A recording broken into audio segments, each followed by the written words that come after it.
Alrighty. Are we live? Yes. Yes, we are. Cool stuff. Cool stuff.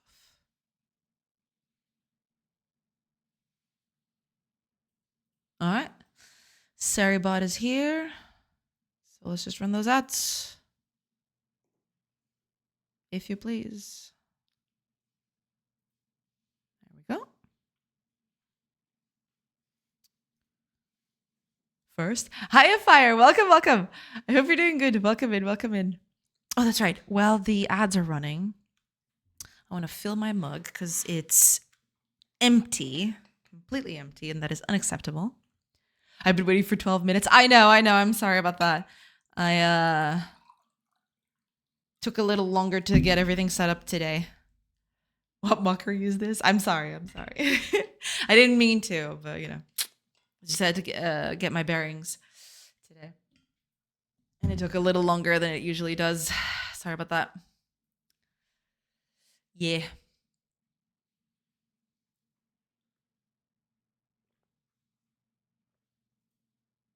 Everything okay? Yeah, everything's fine. It's just, sometimes I got days where the mornings are a bit more chaotic. That's just it. There's nothing wrong. It's basically just, got a few chores and I had to, took a little more time than they usually do. It's just that, it's part of the routine. Nothing out of the ordinary. Hi, Constantino. Aloha. Welcome in. I hope you're doing good. Aloha. Welcome in, everybody. Hope y'all are doing good. Oh, right. And also, while the ads are in progress, I wanted to do one thing as well. Because I haven't done it yet. And I wanted to do that before I get started today, which is committing code, the code that I did yesterday, what I worked on yesterday. So, yeah. Let me just fix that real quick.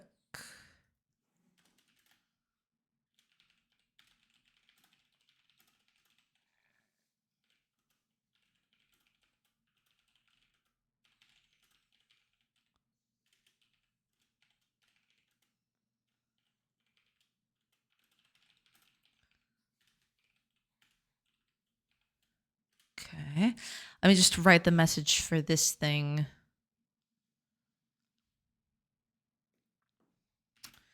And then we can get properly started on things.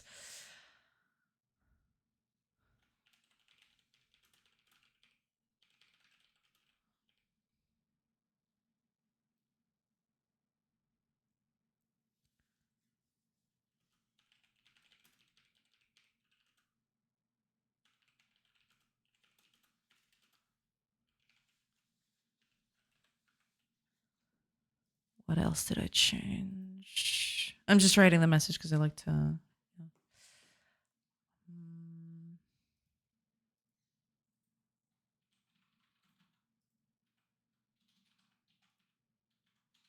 Okay, yeah.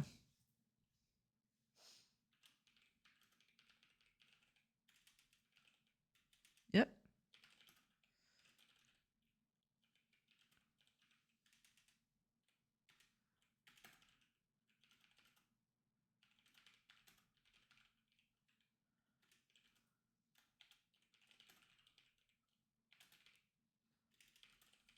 There. Okay. I think that's it.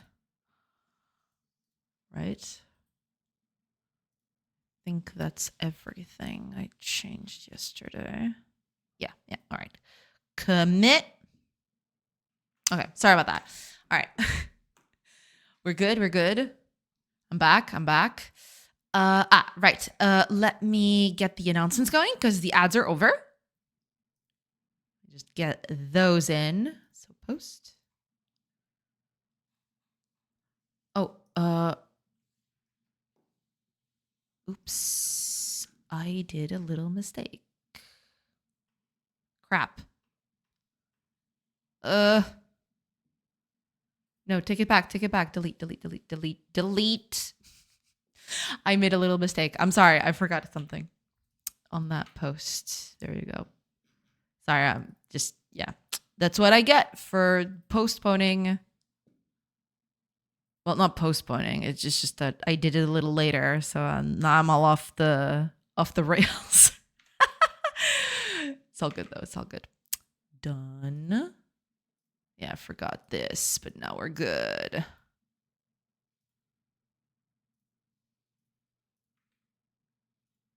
Okay. Now we're golden. Okay. Post. And post. There we go.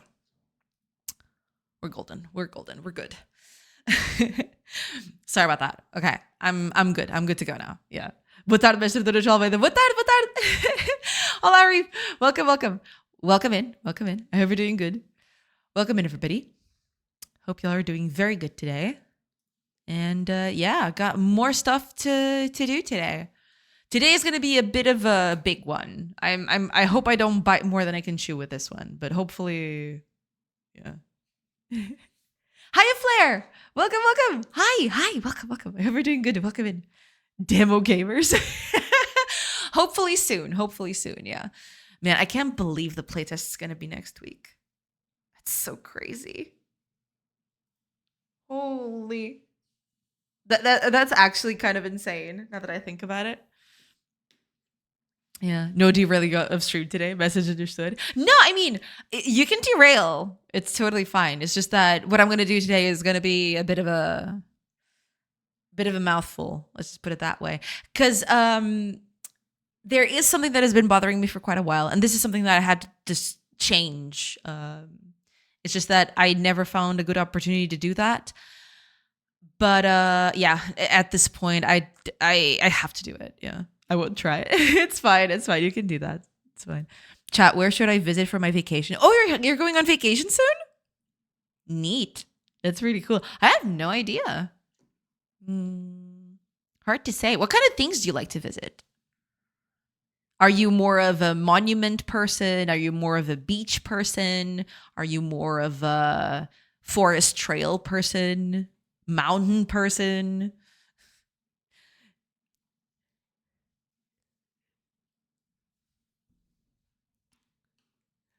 It's hard to say. There's so many cool places out there to visit. I like trains and video games. Fair. I can attest to both as well. Yeah.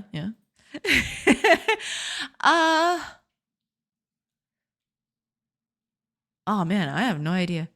I have a beach right next to my house and I never go there anyway. Gasp.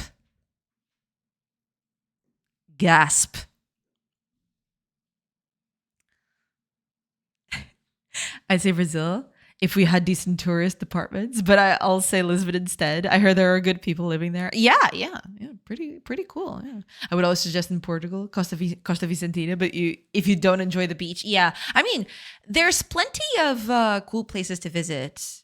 Besides beaches, I suppose. It depends a lot. Also, if you like touristy attractions versus more secluded places, I suppose. Lies. Regarding trains, there's a train museum in Utrecht, but it's not much. That's pretty cool. Yeah. Train museums are always cool. Museums in general are pretty cool, I find. I would do the same, not go to the beach unless it's a riverline beach. I see. I've been to both. I'm not sure which one I like the best. In my particular case, I'm an easy person to please. If there's water I can swim in, I'm good no matter what. I really like swimming. I really that's one of the activities I enjoy the most. And yeah. So yeah, give me a coastal beach, give me a riverside beach. I don't care. So long as there's water to swim in, I'll be happy.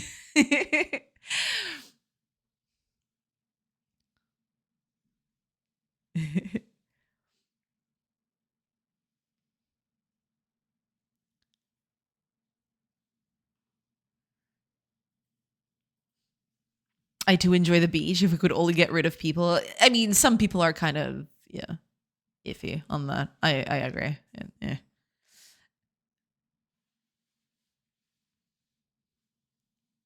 But that's gonna happen everywhere, I feel. I also live next to the beach with warm waters even, and I never go either.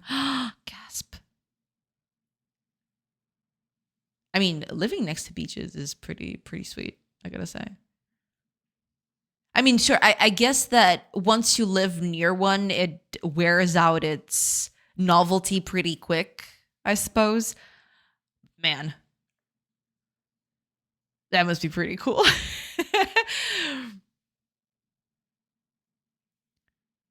Train museum in Brussels is nice.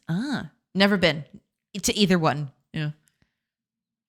Not many trains in Brazil though, although a number subway stations in São Paulo are neat. I see. Hiya, Jack. Welcome in, Jack. But it's in Brussels. Yeah, it's pretty far. Yeah. I too live 2 minutes away from a river beach. Can we be the Beach Boys? Hell yeah. Sure. Beach Boys unite. Touche. Is anyone going to Gamescom? When is that? I've been receiving emails, but I haven't even opened them. Gamescom just sends so many emails that at some point I just decided to stop opening them as much. Let me see when is that? Is my internet failing? Why is it not opening? Hello?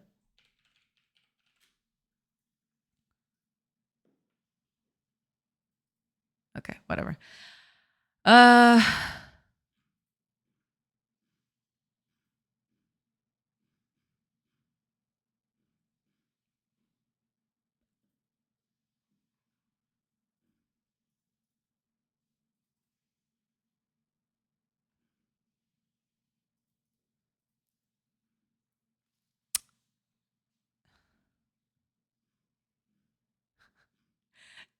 Are you kidding me? There are no dates here.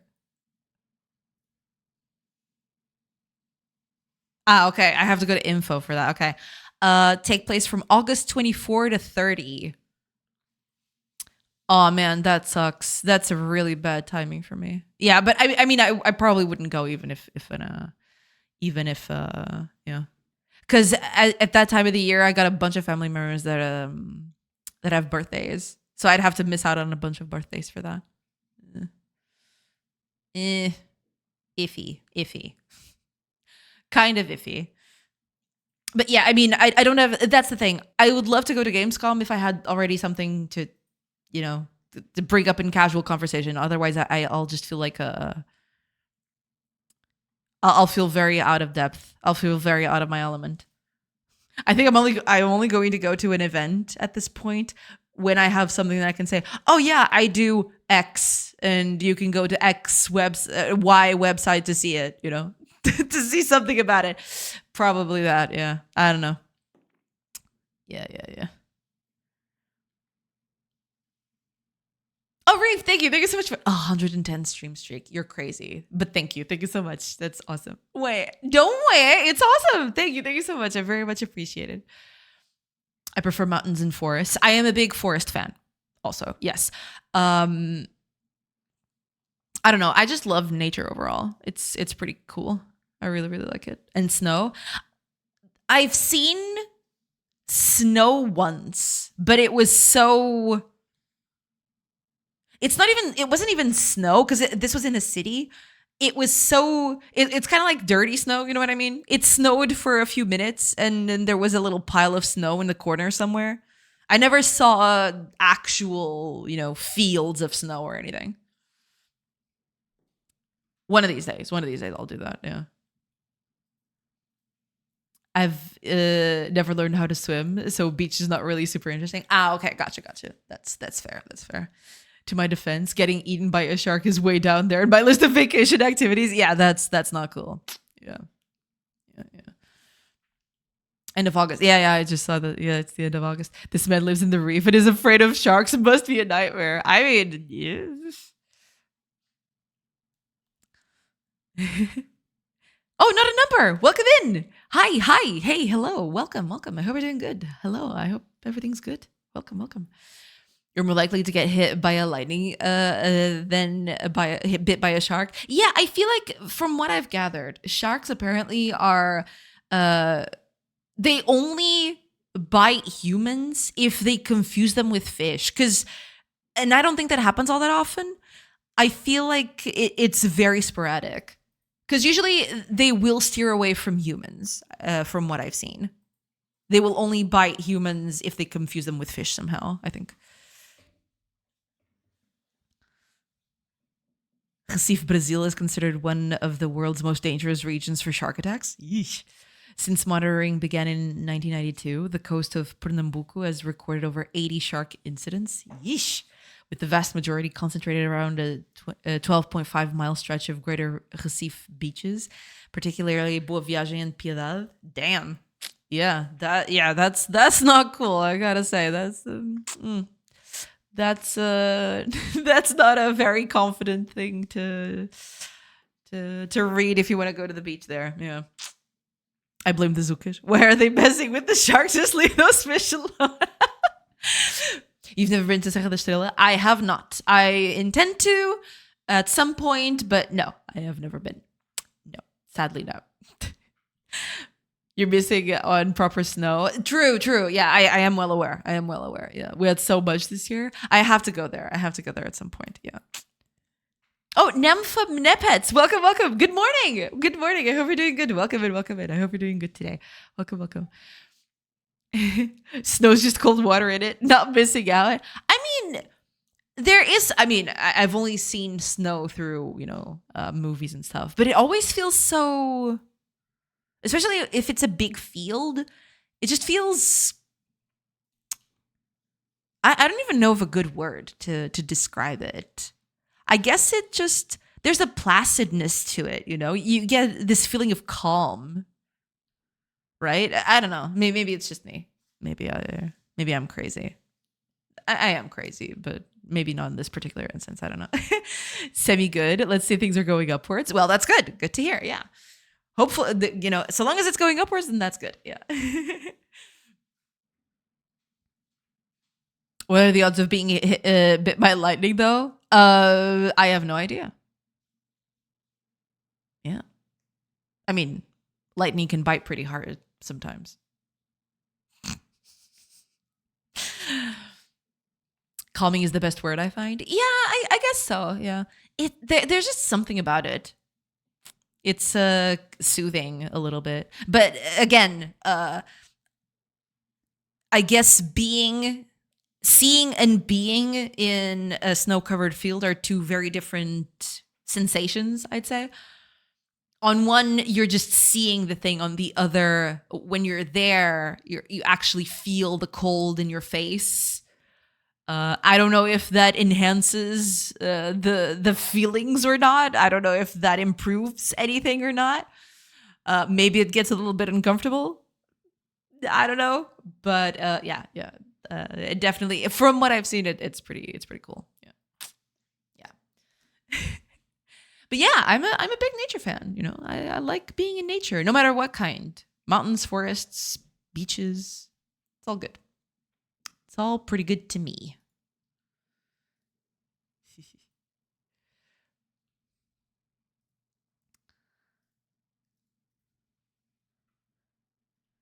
Been living in Malta for 4 years now. Don't really miss the snow either. I could do with some ice cream today, Jay. Please talk me out of it.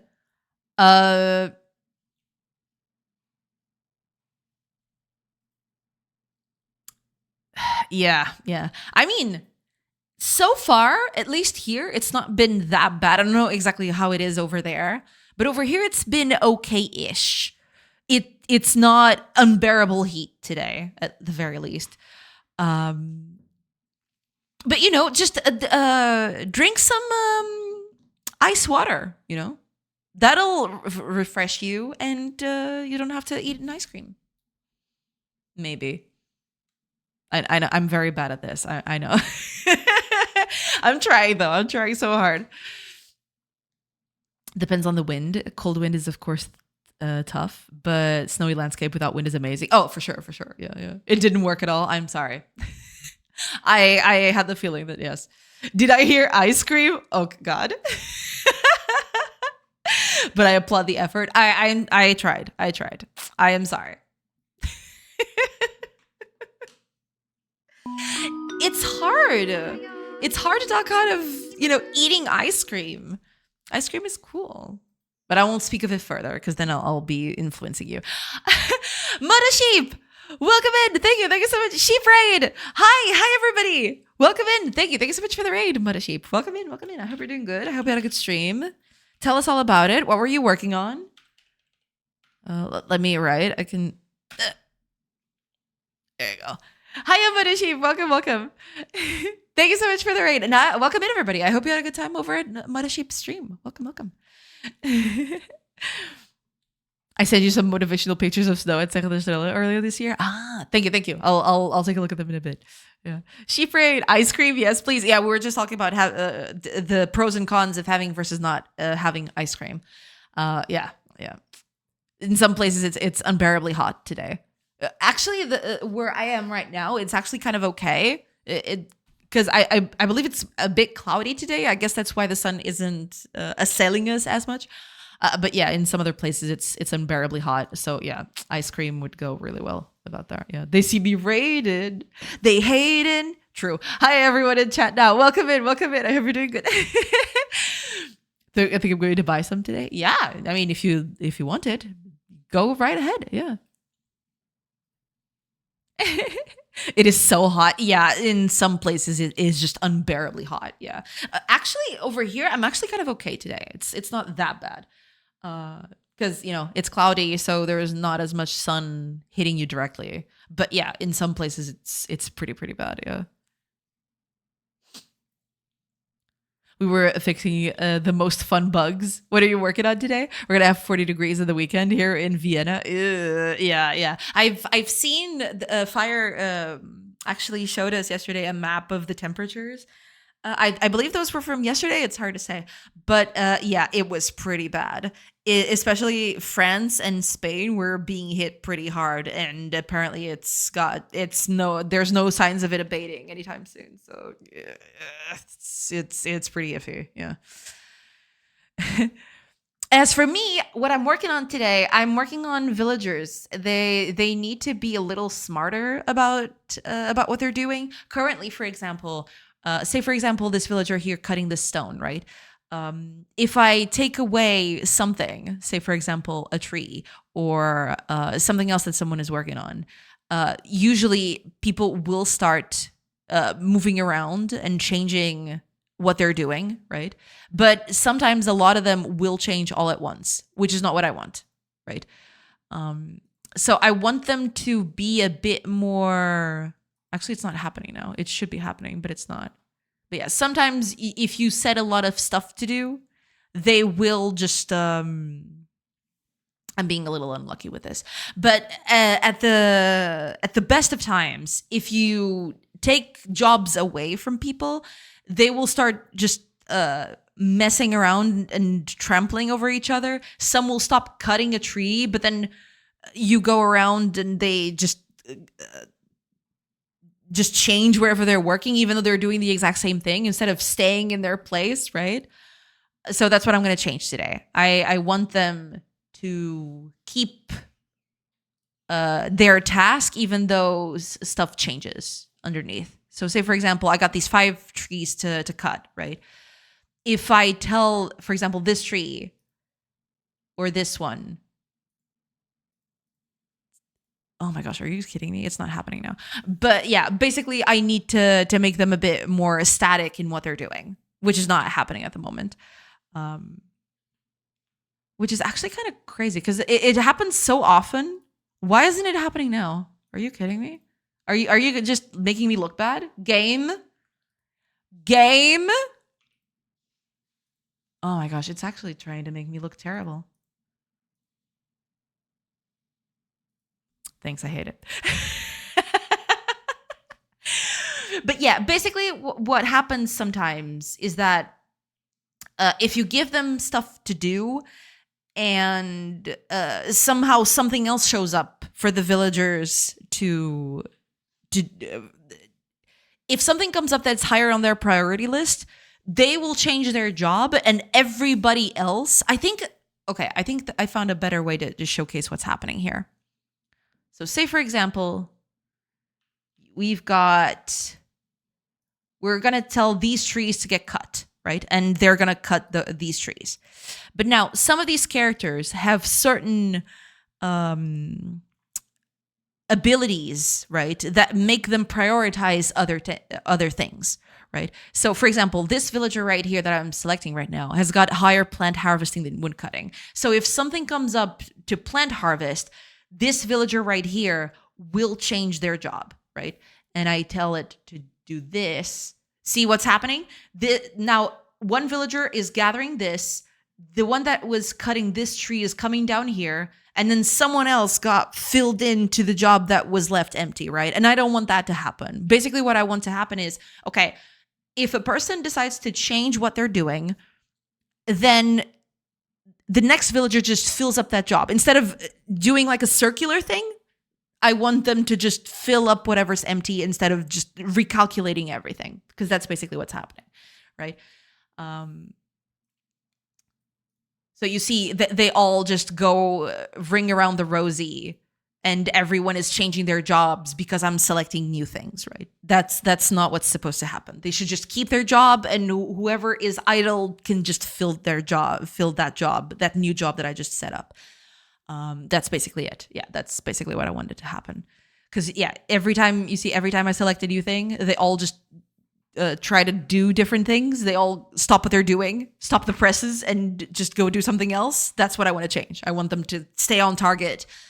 Even if something better comes along, if they stick on target, then they should keep, doing that, unless you order them not to through some other means. But yeah, I want them to stick on target, basically. But that's what I want to do. Yeah. This don't eat ice cream initiative is completely backfire. I am so sorry.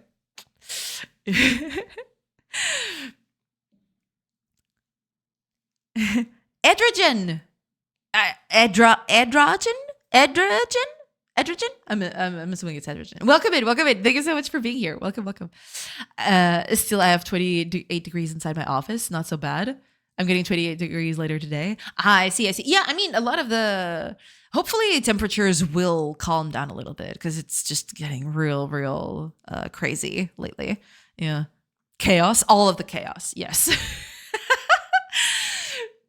Stop working and trampling over each other. Crazy out of context. Exactly. Yeah. Everything that I can explain about this game is extremely crazy out of context. That's true. These villagers are smart enough to troll you, it seems. Oh, absolutely. Yeah. This game finds new ways to troll me every day. Very true.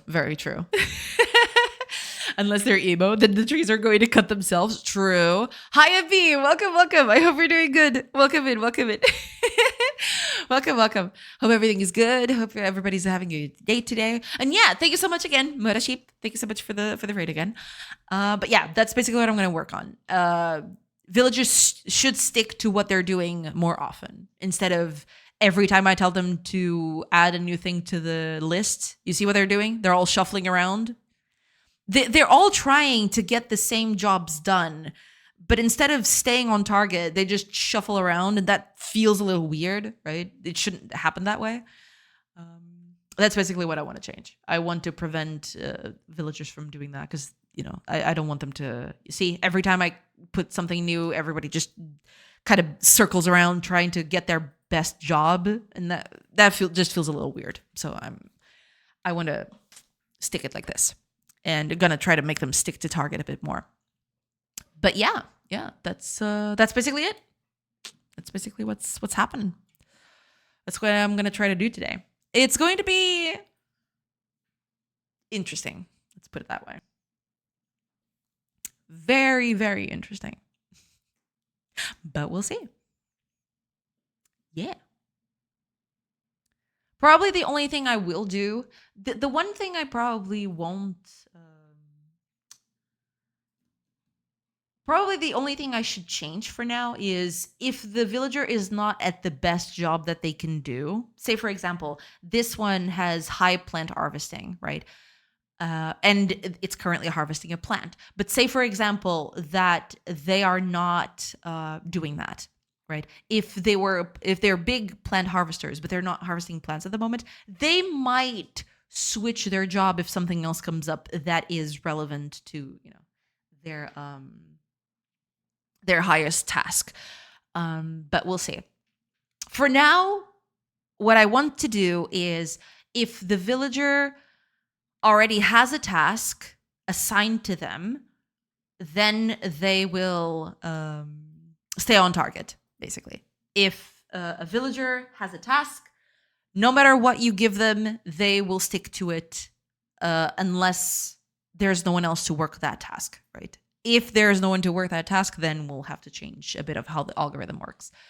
But yeah, I might even do something to improve the whole way this works. Because the way things happen right now,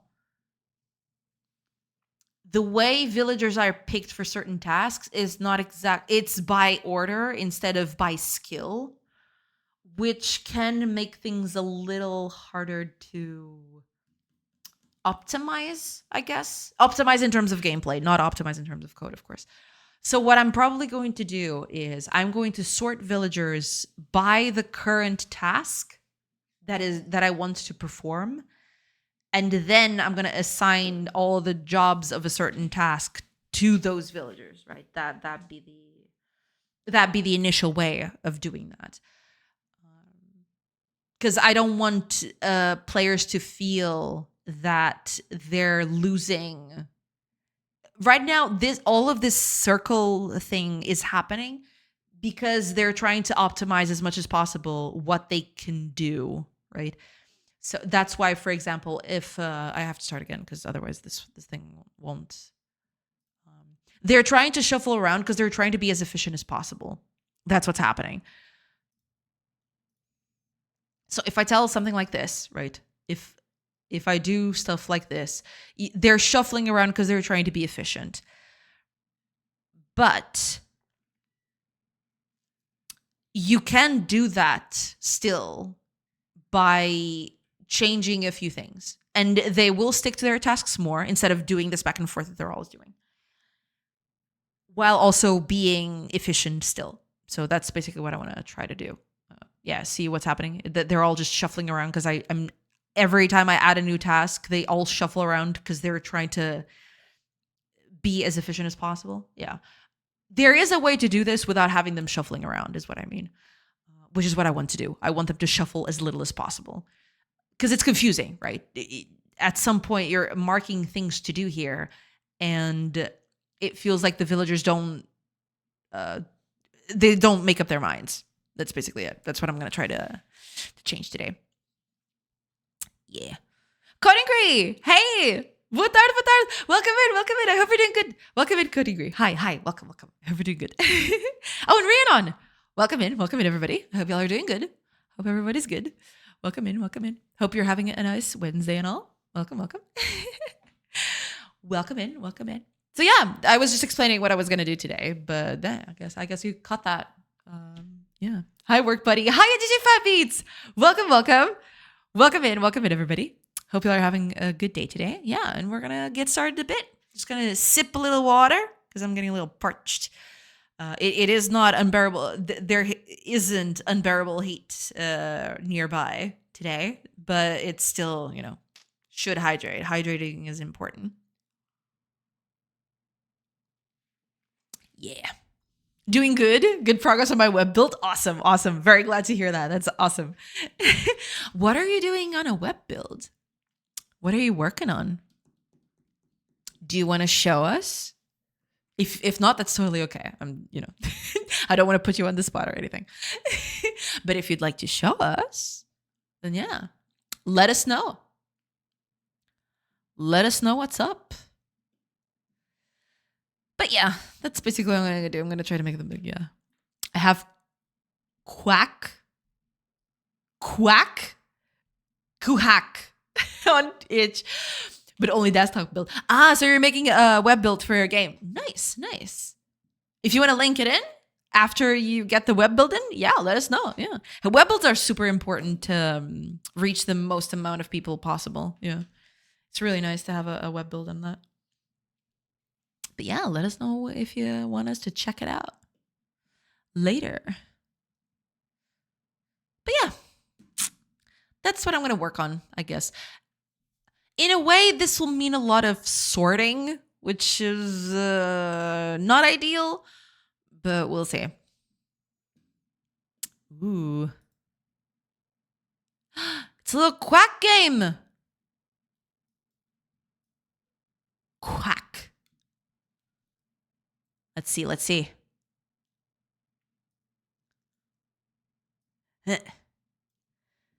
Quack is a duck game where you have to smash almost all of the ducks you can.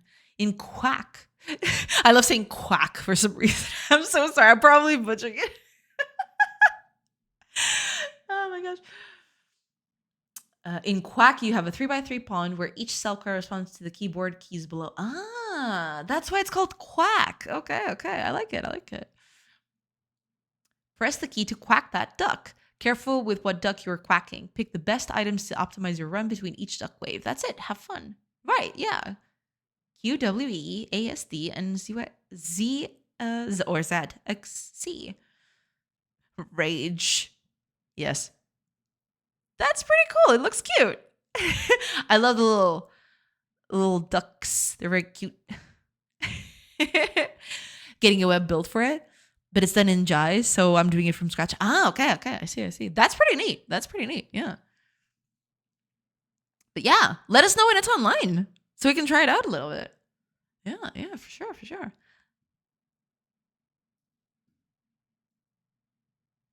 I want to test it out once it comes out. Also, am I following you? I don't have any logins besides the social media on this browser. I'm gonna pin this here so I can remember to follow you on itch later. Oh, Stolen! Welcome in. Thank you so much for the 35 streak. That's awesome. Thank you so much. Welcome in. I'm getting old. Is it your birthday, or are you just saying that do you just feel old today? Welcome in.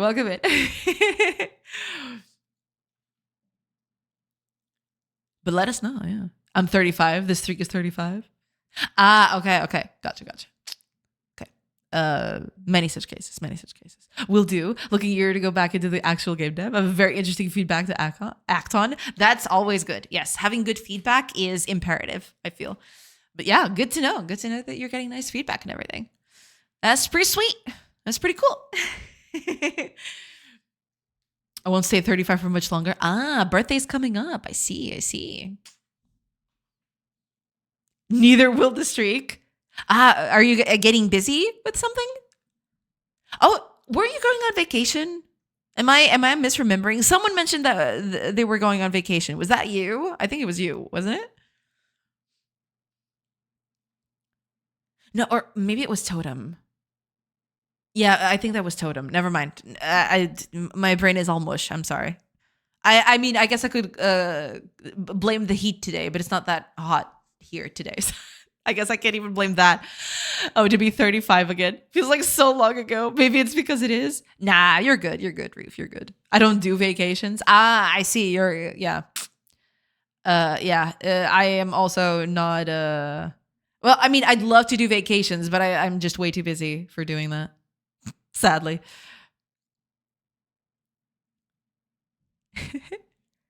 So she could just stop streaming and the streak says 35 forever. Maybe you too. True. Yeah. Oh, man. I'm in a home office today, and after work, I got to cycle to work because Amazon delivery driver tossed a package in front of our freaking door in a safe place. Oh, that's just lovely. I love that. Yeah. Out in the open with lots of foot traffic. Oh, my gosh. Why do people do this? Why are people like this? I'm so sorry to hear that, Stolen. That sucks. Hopefully your package will be okay. Hiya, silly fish. Welcome. Greetings all. Are we staying cool and hydrated? Hell yeah. Yeah, and Reef just just made sure that was actually true. So cheers for that. Thank you. Yeah, not sure about staying cool. I'm kidding, but we're definitely hydrated. Yes, y'all should hydrate too. Get some hydration, y'all. It's important. But yeah, just getting stuff done, basically. Or I mean, not yet, but I'm working on it. That's the thing. I'm working on it. I'm doing things. I was going to start. I was going to start there. I think that's the best way to put it. Where's the code? Code. Con. Just kidding. I'm not going to do that. Okay. So, to anybody who's been here for just a few minutes, what I'm going to do today is going to have to make the villagers a little less finicky when choosing tasks. Because right now, if I tell something to be, extracted like this, villagers will start moving all over the place. They'll just continuously rebound and change whatever they're doing. And I don't want that. I want them to be a bit more focused and stay on task a bit more. So that's basically what I'm going to work on today. I want them to stay a bit more on task. So, yeah, that's basically what I'm going to do.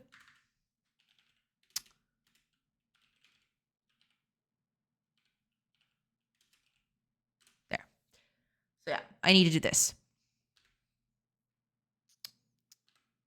Do a recalculation. Basically, it's going to be this. The mind of the villager needs a different way to do scheduling on this thing. So, yeah.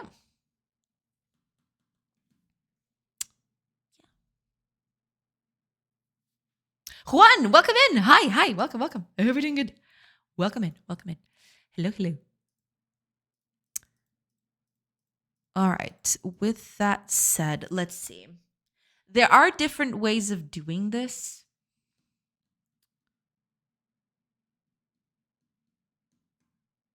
I'm not exactly sure.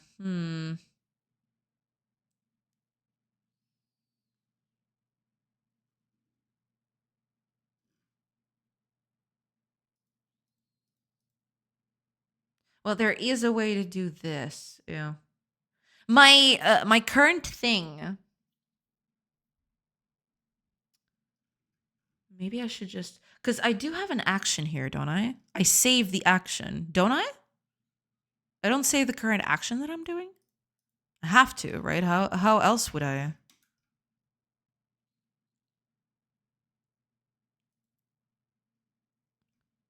Where am I saving this?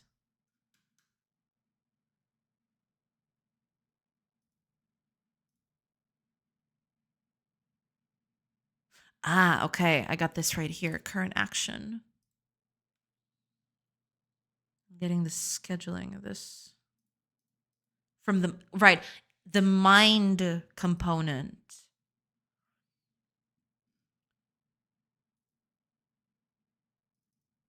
has a mind variable where I get the scheduling from. Right. Current action and the mind type. Okay. That's fair. That's fair. That's fine.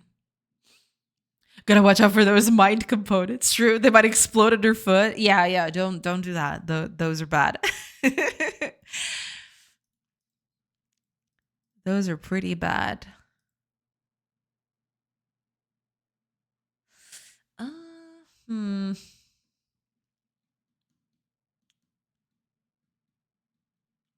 This gives me the current action, but I would probably need. Let's see.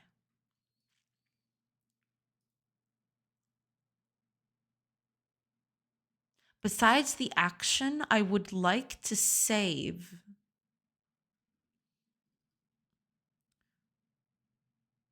the type of task that it's doing.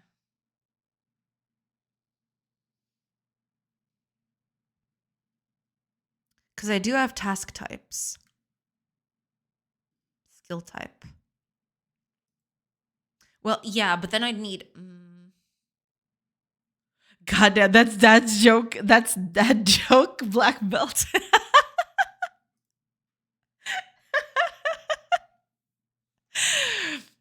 Hey, I mean, B is a connoisseur. What can I say?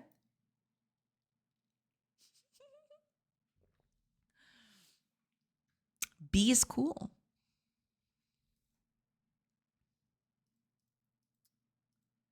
Because here's the current plan, or what I want to do. If a villager is already doing something that is their best job, say, for example, villager is already woodcutting, right? Even if something comes up for woodcutting, if they're already doing their best job,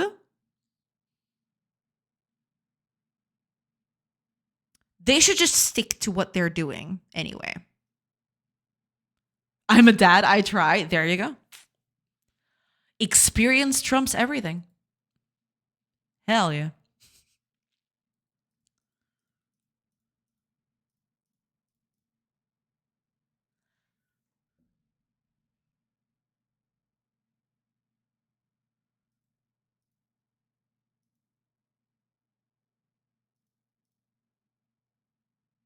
Let me see the types of actions that I have. I'm just trying to figure out exactly.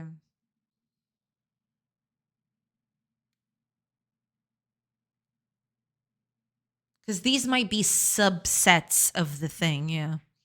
I despise Amazon drivers. It's like they breed idiots somewhere just for this job. I mean, I guess that'll happen anywhere. Some people just, yeah. Don't worry, Amazon hates them too. True. So true.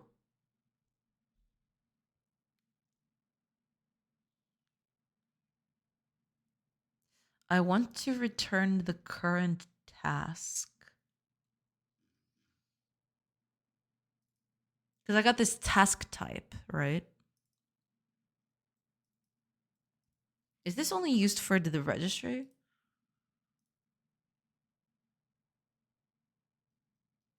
I guess so. But we can use this. Yeah, we can use this. In this case, though, I would probably need to return not only the action, but the task type that I got that action from. Because it'll be easier to keep everything, in. Yeah.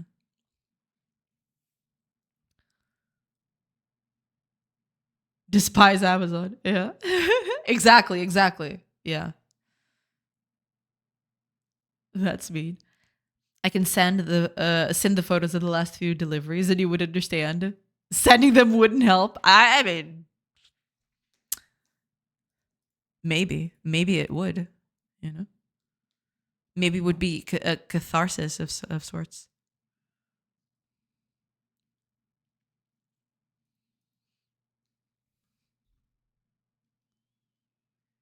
I want to return the action and the task type.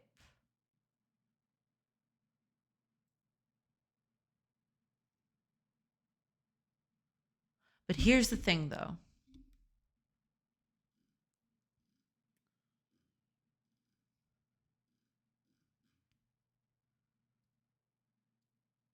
I got sleep and cook right here. But where are the needs? Ah, here we go. Task type. Oh, so there is task type eat and sleep. Okay, perfect. That's exactly what I wanted. Yeah. So instead of just returning the action, I want to return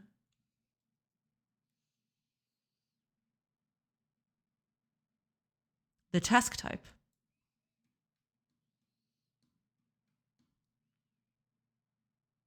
Okay, let's start making changes to this thing.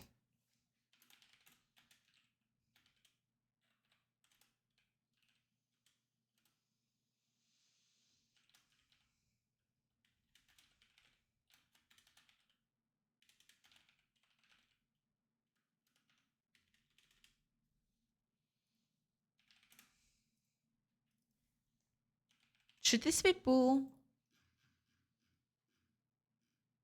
I mean, I'm always going to return a command idle anyway, so save void. It's fine.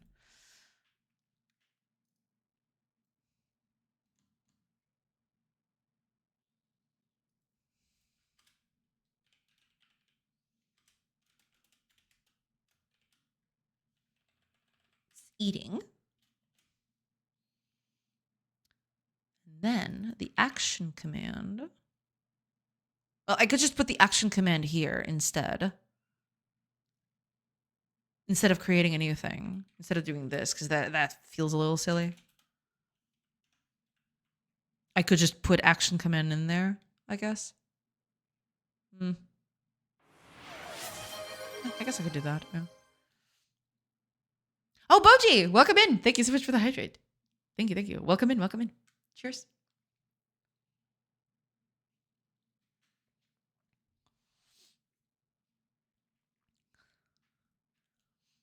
The last 3 times they didn't even ring the doorbell or knock, just tossed the passage into a public space next to an ATM, you know, where lots of people go to get money.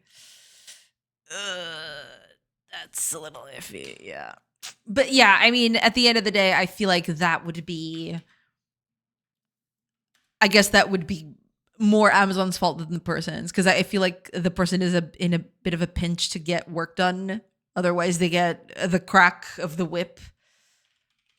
At least I'm guessing that's it.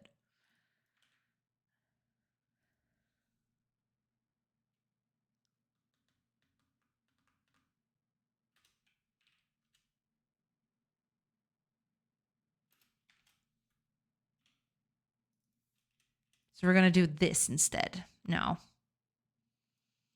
And I want to save the task type too. So besides saving the action, I want to save the task type.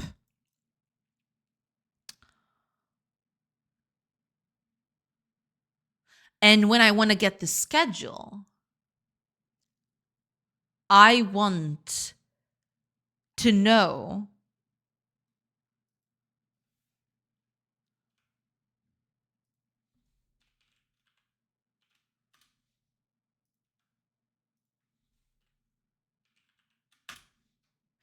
maybe this should be bool, actually. Because that's the thing. This thing right here is basically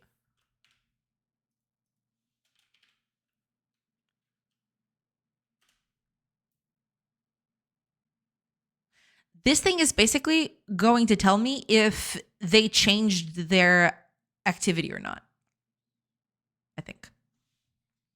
So it's always going to return true if we get a new action for them.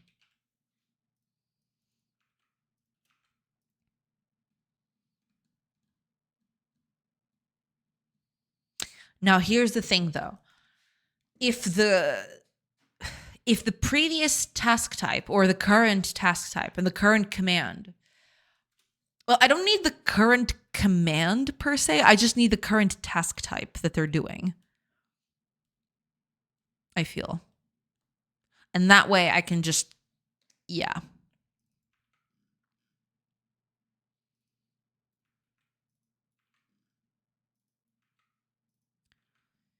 I really do need to improve the way I do things here. This is a very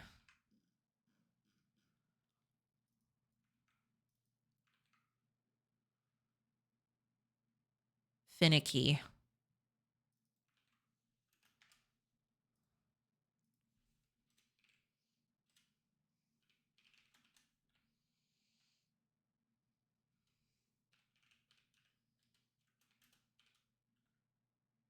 Do I have an idle for this?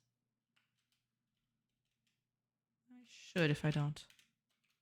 Right. I'll need this one later, but I'll do that in a bit.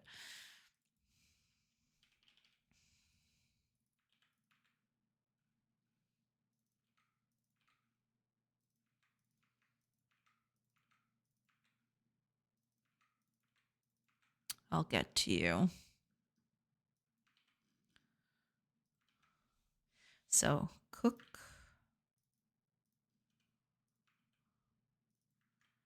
craft,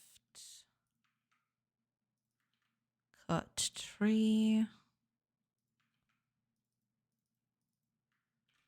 Gather herbs.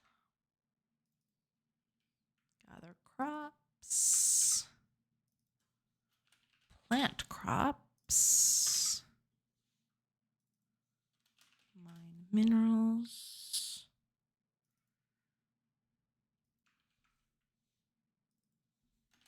Construct. Carry resources. Cook here as well. Sleep. And finally idle, which we do not have yet. Yeah. In good old Tugaland, we don't have Amazon delivery drivers, and they do the same. Also, packages go missing. Oh yeah, I've had it with a number of times. I am basically at home 24/7. I only leave to do grocery shopping, and usually I only do that at the time where they don't do deliveries anyway. And I don't remember the last time something came to the house and they just told me, "Oh yeah, we rang your door, but you weren't home." Why you gotta lie to me? You could have just said I didn't bother, passing through your house or something. But no, they have to blatantly lie when it's, it's infuriating.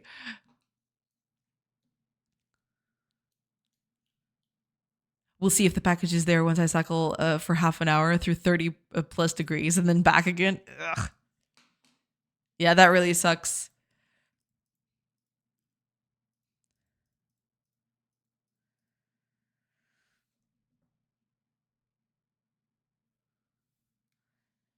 See, it works great though. I once offered a fresh water to the guy. And he's always nice every time I see him. Oh, that's sweet. Yeah, that's cool.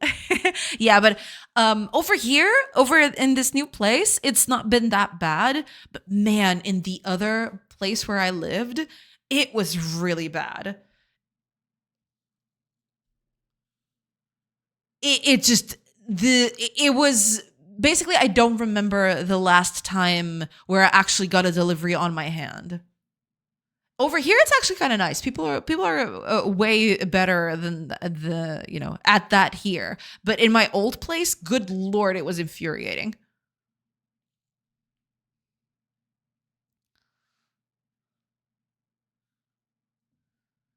I don't even see them. They never knock or ring. For all I know, the Tooth Fairy delivers my packages. Hell yeah. Believe. For some orders, I have to give them a PIN code that I received by text. I've had a few of them. I guess those are a thing now. So I find it funny. I mean, over here, people are kind of trusting, right? But I find it funny that, oh, I've got a pin here, and they go, oh yeah, I know, I know it's for you. I don't need the pin. Okay, I mean that's kind of iffy, but all right, cool, I guess. There's something that's better in Zukaland. Deliver people always deliver in hand. Yeah, I mean, over here, they've been better about that. Over at this new place, they've been way, way better about that. Usually I receive deliveries in hand. They're very, they're always very nice. But man, in my old place, it got infuriating.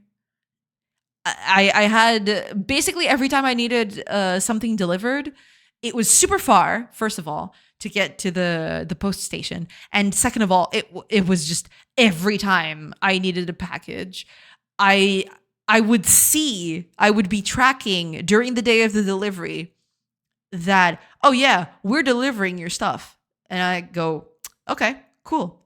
I'm going to be home all day anyway. And then I see in real time, circling around the perimeter, non-delivery.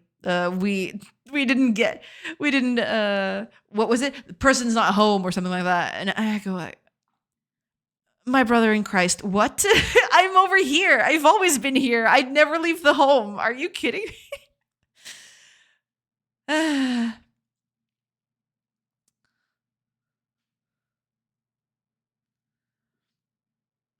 No matter the value, they just place it somewhere and don't even try. I had packages worth multiple €100 worth just laying next to that stupid ATM. Ew. Ignore the fact that they have to deliver it in hand or the package is certain to be taken. I see. Yeah. Not to mention the times they tried to deliver late evening to a business address with opening hours. Oh man. Yeah. I mean, deliveries can be a little stressful for the people who are delivering. I mean, so I can understand up to a certain point. You know, I can understand some friction up to a certain point, but yeah, sometimes it is kind of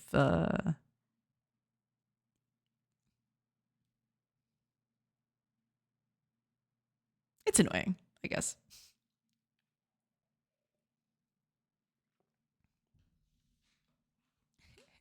Oh, also, ads are starting in about 30 seconds. I will take a quick break and then I'll come back and work some more on this. Got this whole thing to work through. Actually, I'm going to get rid of all this too. Might as well, since I'm touching on this. I'm going to start removing all the commented code that I've had for bajillions of years. Oh, thank you so much, Reef. Thank you so much for the hydrate.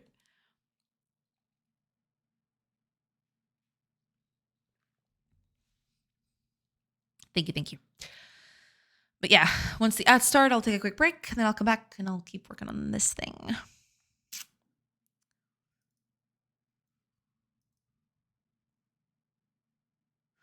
And actually, this might be even better.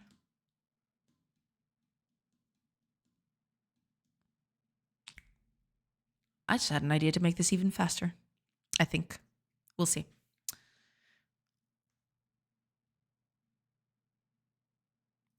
Because I am getting the needs component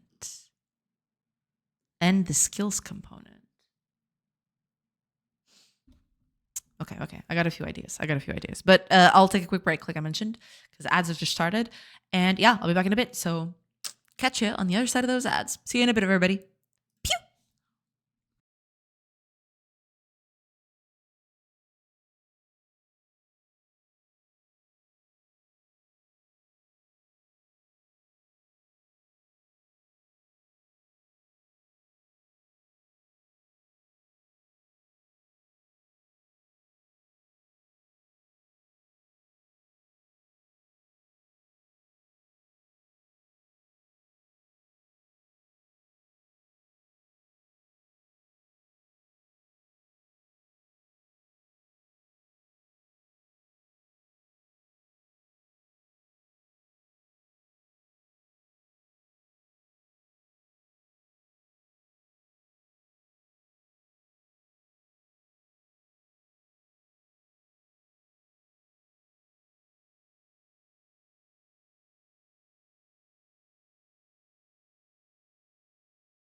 Hey, everybody.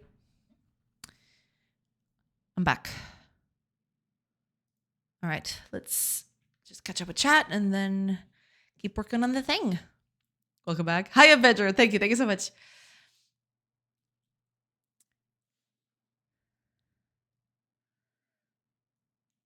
The guy called me, said Amazon, where are you, multiple times. Couldn't understand English or German.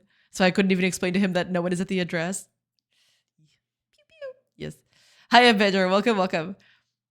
Fire and Reef, thanks for the YouTube channel, Rex on Discord. Oh yeah, I have to check them out. I haven't checked all of them out. I did see a Fire's post. I saw this morning that Reef had added to it. So thank you. Thank you to both of you for posting that. I'll definitely take a look at those during the weekend. Yes. Thank you. Thank you so much. Lurk away, Sillyfish. No problem. And not a number as well. Lurk away, y'all. Lurk away. No problem. Cheers. Hope you enjoy them. Yes, I definitely want to take a look because I'm always looking for recommendations about cool stuff, right? It hasn't been the first time that you post videos on the chat, and I'm instantly interested about that. So yeah, I very much. I hope I very much enjoy the recommendations. I've got big hopes for that. School J, I DM those OnlyFans account that you asked for too. Ah, thank you, thank you. Rocio! Thank you. Thank you so much for the raid. Hi. Welcome in. Hey. Welcome in. Welcome in. I hope you're doing good. Okay, shout out real quick. There you go. Okay. I'm so pro. I'm so pro at this. Welcome in. Thank you. Thank you so much for the raid. I appreciate it. And welcome in, everybody. I hope everybody's doing good. Bon dia. Bon dia, bon dia. Welcome in, Viola Grindian. Thank you so much. Welcome in, everybody. Hope everybody's doing good. Hope you're doing good. To anybody who hasn't heard of Rocio, she has released, I can already say that, she has released her game, which I will put on stream right now. So I've talked at length about this, but for anybody who hasn't seen it, Wax Heads is out. And it's the coolest thing. And you should all go check it out. Links over in chat if you want to take a look. It is the coolest thing, all right? You get to play in a record store. Oh, it's 20% off right now? Well, there you go. Even more of an incentive for you to pick it up. You work at a record store. You do a bunch of music recommendations for people. It is pretty cool, and you should go check it out. Yes. So welcome in, everybody. Welcome in, everybody who was in Rocio's stream. I hope you had a good stream, by the by. I hope you had a nice stream today. And hopefully things have calmed down a little bit since the release. But yeah, hope things are good on your end. Welcome in, welcome in. Bon Jovi. So you're from Galicia? Nice. Well, not me. I'm not from Galicia. No. I just have a pretty weird accent. That's basically it. Welcome in, everybody. Welcome. Oh, Bellsbit. And then welcome in.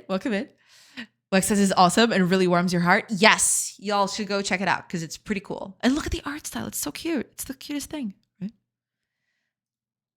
Yeah, and it's 20% off. If you're still in doubt, you have a demo that you can check out. All right? So there you go. There's my unabashed support for Wax Heads because it is pretty cool and you should go try it. Thanks for the promo. No problem at all. Thank you so much for the raid. As for anybody who's never been here, which is probably quite a few of you.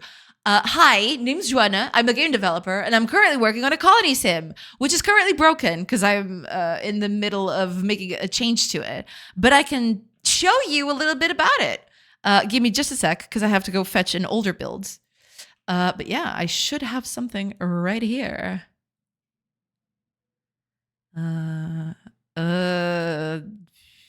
Okay, here we go. Okay, I'm sorry. All right, it's been a minute. Game was working, just a while ago, but I'm making some very drastic changes to it. So that's why I gotta go fetch an older build. So yes, welcome everybody to Ave Videata. It's supposed to be a colony sim where you take over a little village. So here it is, right? You got your little villagers. You've got a bunch. You got a little bit of space here. And basically what you can do is have your villagers do things such as extract resources, cutting trees, mining rocks, gathering bits of wild plants and stuff. And you can do a bunch of stuff with the resources that you get. So after a while, they get the resources. You got wood, stone, wheat, whatever, you name it. Also, the trees drop acorns, which you can also use for food. And you can use these resources to do a bunch of stuff. So, for example, you can build things. Say, for example, with the wheat that you get, wild or not, you can plant it yourself. There's also a thing. I can show you a little bit later. But yeah, you can build parts of so for example, this building right here, you can build that from scratch, or you can just build it whole. Unfortunately, you don't see the whole building at the moment. The newer build, you already see the building fully formed, but yeah, unfortunately, this build is kind of old. But you can build piece by piece, so you don't have to follow this design. You can make your houses however you want. You can just, if you want to do something a little smaller or, with a slight different design, you can do that. You can do whatever you want. Just go wild, you can do whatever. So long as you got resources, you can do whatever. Plus, in the new build, there's new stuff to make houses from, right? You can use wood, for example. In this build, you don't have wood as a buildable material as of yet. But yeah, you can use resources to build stuff, to create food, keep your villagers, happy. You want to keep them fed and have a place for them to sleep in, because it's also important. For that, you've got some straw beds that you can place like so. You can place them all around here. And yeah, then they'll use that for sleeping at night. Hopefully, that's a good stuff to start building from, because then they'll have a place to sleep. Yeah, some people won't have a place to sleep tonight. It is what it is. But sometimes they get up to eat, and then other people can catch a bit of shut eye. Because yeah, there's a day-night cycle. You get your villagers to do a bunch of stuff, and the idea is basically just have your villagers go around and build a little village and be happy and just hang around. So you got to satisfy your villagers' needs. You got to keep them working, so they create the resources to keep everybody fed and well rested and all that. So yeah, and they build stuff. You can build little houses for them. You can build little cottages. You can build whatever you desire. Just so long as you've got material, you can do whatever you want. But yeah, that's basically it. That's what I've been working on. We work on this for a bit, and hopefully, idea is to have a playtest soon, a public playtest. I'll be publishing this publicly so that everybody can take a peek at it and just play it, and either not say anything or tell me what you think. That's basically that. And I am currently working on making the villagers a little more intelligent. Just because sometimes they switch tasks too often. That's what I'll be working on today. Gotta keep them a little more intelligent so that they don't go off and do weird things. Yeah.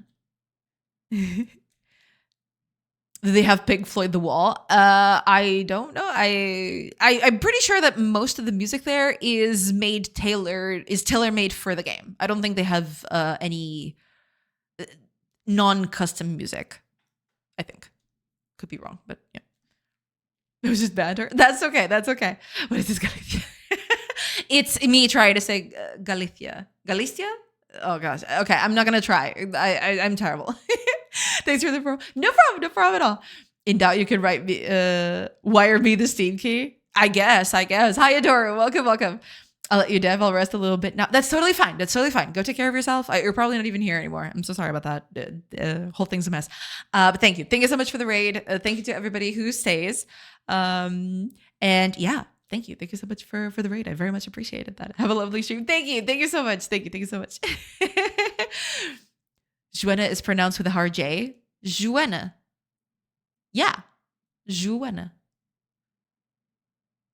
Yeah, yeah. I'll just call you Jade. I mean, you can call me J. A lot of people call me J. Just the letter J.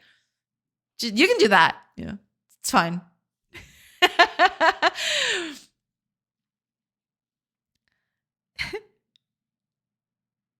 Hi, Daddy. Hi, Stone Python. Welcome, welcome. I thought it was more similar to Spanish. Ah, kind of like a Rue, Juana, Juanita. No, it's Juana. Yeah.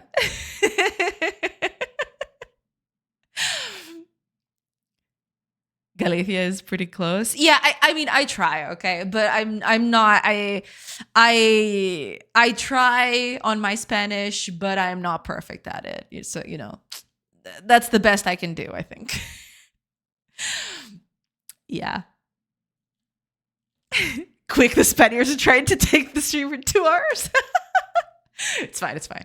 We're all friends here. It's all good. No worries. It's okay. If you speak Portuguese, you can pretend you speak Spanish and we won't feel offended. No, but I mean, in one hand, yeah, kind of, but I like to try my best at speaking the language. It's just that sometimes I just fail terribly, but it's a learning process. It's a whole thing, but yeah. But yeah, that's basically it. That's what I'm working on. I'm working on this little thing. And I'm trying to make the villagers a little more intelligent today. That's why I can't show you the game right now, because I've made a few changes to the code at the moment, and it might not look like much because it's just this class, but trust me, this whole thing is going to get broken real fast, real soon. So yeah, that's basically it. Oh, wait a minute. I got the guy running right here. Boo. I'm an idiot. Okay, here you go. Just a quick run through of the new things. You can build with wood. So here it is, wooden things. You can have a bunch of other things. You can do that on the other one, but you can, grind acorns and make bread out of them. This you can already do on the other one. I just didn't show it because I was, I felt like I was showing way too much, and it was getting kind of boring. But yeah, basically you can have acorns, you can grind them, and you can make bread out of the acorn flour, basically. So yeah, that's basically it. Yeah, but you can build with more materials. You have wooden walls at least, so that's that's a bit better than the alternative of not. Yeah. Game looks neat. Thank you so much. I appreciate it. Are you developing the game alone or as part of a team? So right now I am the only person who has touched this game. I have commissioned a friend of mine to do music for the game. The music that you're hearing right now is part of another game that I like. It's not the game music. But I have commissioned a friend of mine to do music for the game. So in that sense, technically it's all me at the moment, but eventually the music will be part of the whole package, and then it won't be just me anymore. But yes, everything except the music, it's me. Yeah. Also, hi Moon Sonata. Welcome. Yeah, that's basically it. I've been working on this for quite a bit. Yeah. It's been a hot minute. Let's just put it that way. The peeps overlapping are trippy. Yeah, a lot of, I still have to fix a bunch of things. Yeah, this right here. Yeah, they're eating the bread that's on the floor, and they're all just in the same spot to do it. It's not ideal, of course, but that is something that I want to change. But for now, yeah, that's we can get them out of there. We can just tell them to do other stuff. We can tell them to plant things. Oh, that's something I didn't show. I totally forgot about that. You can tell them to plant stuff, besides gathering resources, you can actually, I set up a whole system a while ago where you can tell them to both plant things like wheat and extract wheat. So now we've got this whole automated system where your villagers will automatically plant crops and harvest them when they're fully grown. So they will plant the wheat like this.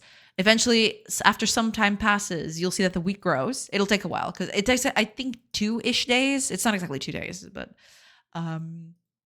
it's close enough. But yeah, eventually it grows like this, and they'll pick it up. You see they're starting to, gather all of it. And after that, they'll plant it again. After, when it's moved out of the way, they start planting it again. This was recent. I did this, I'm going to say last Friday, I think. Time is fleeting. I don't know. I don't even remember anymore. Yeah. Reminds me of our commute 100 years ago. We pull on one spot and eat rye bread. To eat rye bread. I missed 3 zeros there. Yeah, probably a few more zeros. Yeah, for sure. But yeah, I've been at this for a bit, and I'm currently, trying to make this the best I can. And that's it. That's the whole deal. That's the whole thing. Yeah. So the current problem right now, you probably can't see it very well. I mean, if I run it again, it'll be plenty clear. But at the moment, villagers are very finicky, as in if they're doing a certain task, and if you tell them to do something else. So for example, I mark this tree to be cleared, right? And the villager will set it up to clear. That's totally fine. But if I set, for example, this one to be cleared, you'll see that the villagers are kind of just going around everywhere. The villager that was cutting this tree left to cut this one, and now the other one went up. So they're all, and if I keep selecting this stuff, you'll see that they'll just keep doing that. They'll just shift a lot on where they're working at. So I'm trying to make them stick to a job a bit more, right? I'm trying to make them a bit more, what would even be the word? They're trying to stick to their job a bit more. They're basically trying to be a bit more focused. I guess that's the word. Yeah, they're a bit more focused on what they're doing. But that takes a bit of changes, which is what I'm working on at the moment. Yeah. You draw fast. Fast is a bit of a... Fast is being very generous, I feel. Animations really take a lot of time for me. For me, too. I mean, I've made animations on stream, and it takes quite a bit. Yeah. Especially, some of these are very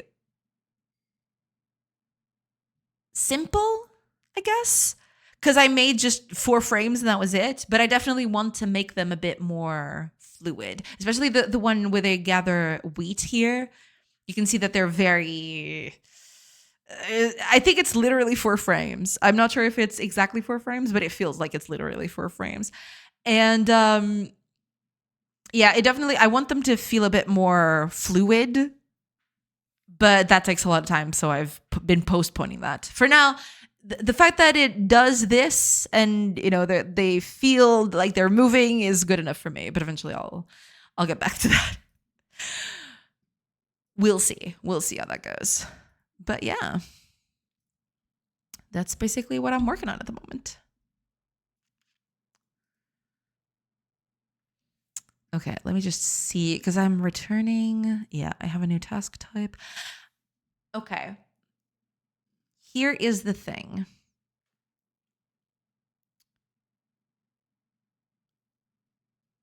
I'm sorting this every time, which is silly.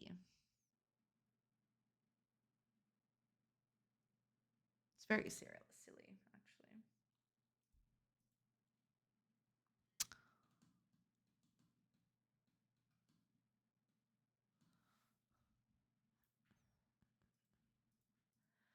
So what I want to do is every time a villager chooses something to do, they'll compare with what they were doing before. Sorry, family phone. That's totally fine. It's totally fine. No worry there. No worries.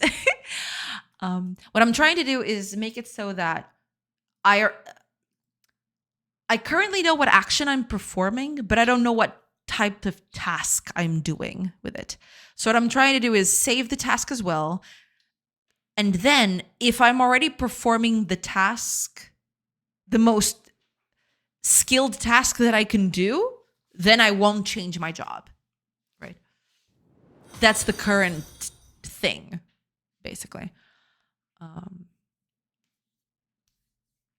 Oh, thank you so much, Viola Grindian. Thank you so much for the follow. Welcome in.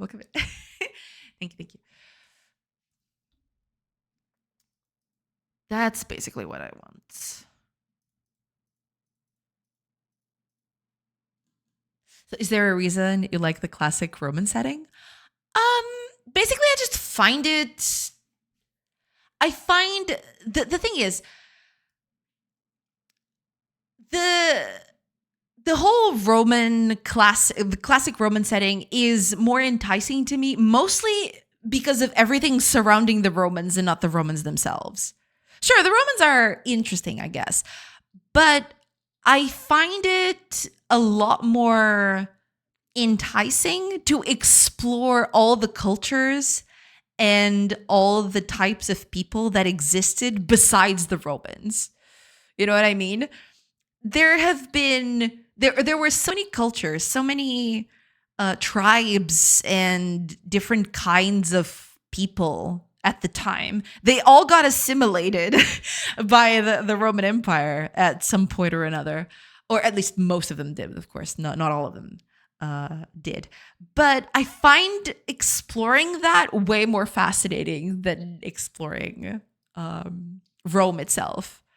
Yeah, that's basically it. I think the time period is interesting. I like to explore those cultures from back then. If I had to tell you a big reason as to why I decided on this, I guess it's mostly because I like this period of history, but if I had to guess, or if I had to take a jab at exactly why I like this time period,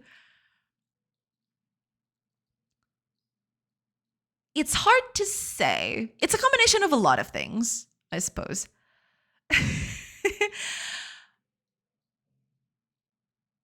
But mostly it's just that it feels a little bit more visceral, I guess. It goes closer than to our origins, and I like exploring that. I like, seeing what I can do with that. Most of the origins of our current modern day culture come from a lot of combinations of these tribes and their practices, their culture, and all that. I like exploring that. I like seeing, or I like learning how they kind of seeped into the tapestry of all that happened in between then and now. And we still celebrate things that they celebrated back then. We still have names of things that can be traced from those times, right? So that's kind of what I find so interesting, how in spite of, having a mix of cultures and being conquered and all of that, some of it still lives, some of it still remains in modern day. So that's why I like exploring it. I guess I like exploring because it's kind of going back to the roots of things. Yeah, I guess that's the best way I can put it. Mute it, work call. I see. No problem. If you need to make a work call, that's totally fine. so many folks, people in tribes were fascinating back there. Yeah, for sure, for sure. For me too. I find them very, very fascinating. Yeah. The Celtic people I find the most interesting. Yeah, I mean, in a way, a lot of historians call these the tribes around Iberia, Portugal and modern day Portugal and Spain. They call them, depending on the time period, they're either Proto-Celtic or somewhere in between. But the whole time period, the whole way where you had so many different types of different tribes and different cultures, but they all kind of adhered to not exactly a monolith, but they had a lot of similarities between them. Yeah, I find that really cool and fascinating. I like that. I like exploring that, basically. So is the game somewhat focused on the Lusitanian people? In a way, yeah. I wanted to explore not just the Lusitanians. I wanted to explore more than the Lusitanian themselves, because the Lusitanians didn't live by themselves, right? They had neighbors. They had a lot of other cultures that surrounded them. Just off the top of my head, I don't know the names in English. I know the names in Portuguese, but the names in English are kind of lost on me a little bit because I haven't researched them in English all that much. I think they're the Vitonians. I'm not sure if it's that, but there were a bunch of other people there. You yourself will be a Lusitanian to start with, unless in the future I decide to change my mind and allow you to just use whatever kind of culture happens. But yeah, the idea is you start off as a Lusitanian and you deal with other tribes around you of different cultures. But yeah, you're supposed to start off as a Lusitanian. Yeah. Lusitanians for West Iberia, Celts in the north and the center, Iberians in East Iberia. Though in some areas there was a admixture of Celts and Iberians, blending into something distinct, Celt-Iberians. Exactly. Yeah. I've researched that a little bit, not as much as I wanted to, admittedly, but yeah, I've researched it a little bit. I still have a lot to add in terms of culture into the game, but yeah, I know the basics in a way. But yeah, I think the ones I mentioned were north, what you would call north, central northern Spain. The Vitonians. I don't know. I don't know if they're called Vitonians. In Portuguese they'll call it the Vetões, acho eu. Vetões, but yeah, I don't know the names in English off the top of my head. I know the Lusitanians because I talk about them a lot on stream, but the other kinds of cultures that I researched about, I haven't learned the names in English yet. So yeah, I'm not even gonna try. Vetons. Okay, Vetons. Okay, there we go. Thank you. Yeah, I know those for a fact. There are others. There's a bunch of others. I made a huge list that I've now forgotten because it's been a while since I've revisited that. But yeah, there were a bunch of tribes, bunch of cultures happening around. And yeah, I'd like to explore a bit of all of that, all the encompassing things that happened around the time. Yeah, basically that. Oh, Juanjo. Oh my gosh. Juanjo? Thank you. Thank you so much for the follow. I'm if it's Juanjo, I'm assuming it's that. But yeah.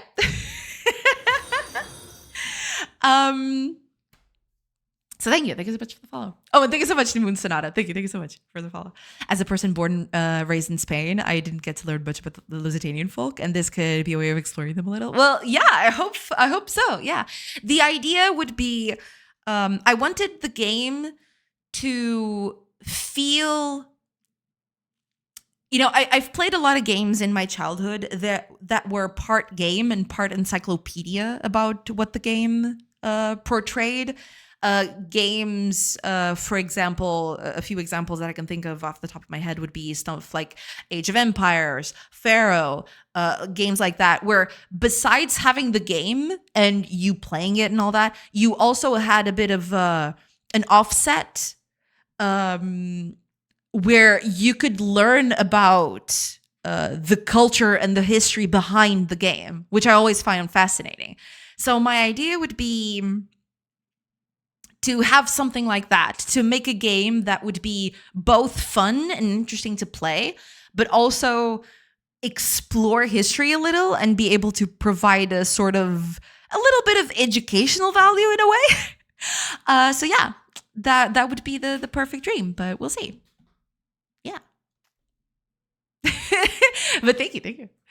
That's a good vote of confidence. Thank you.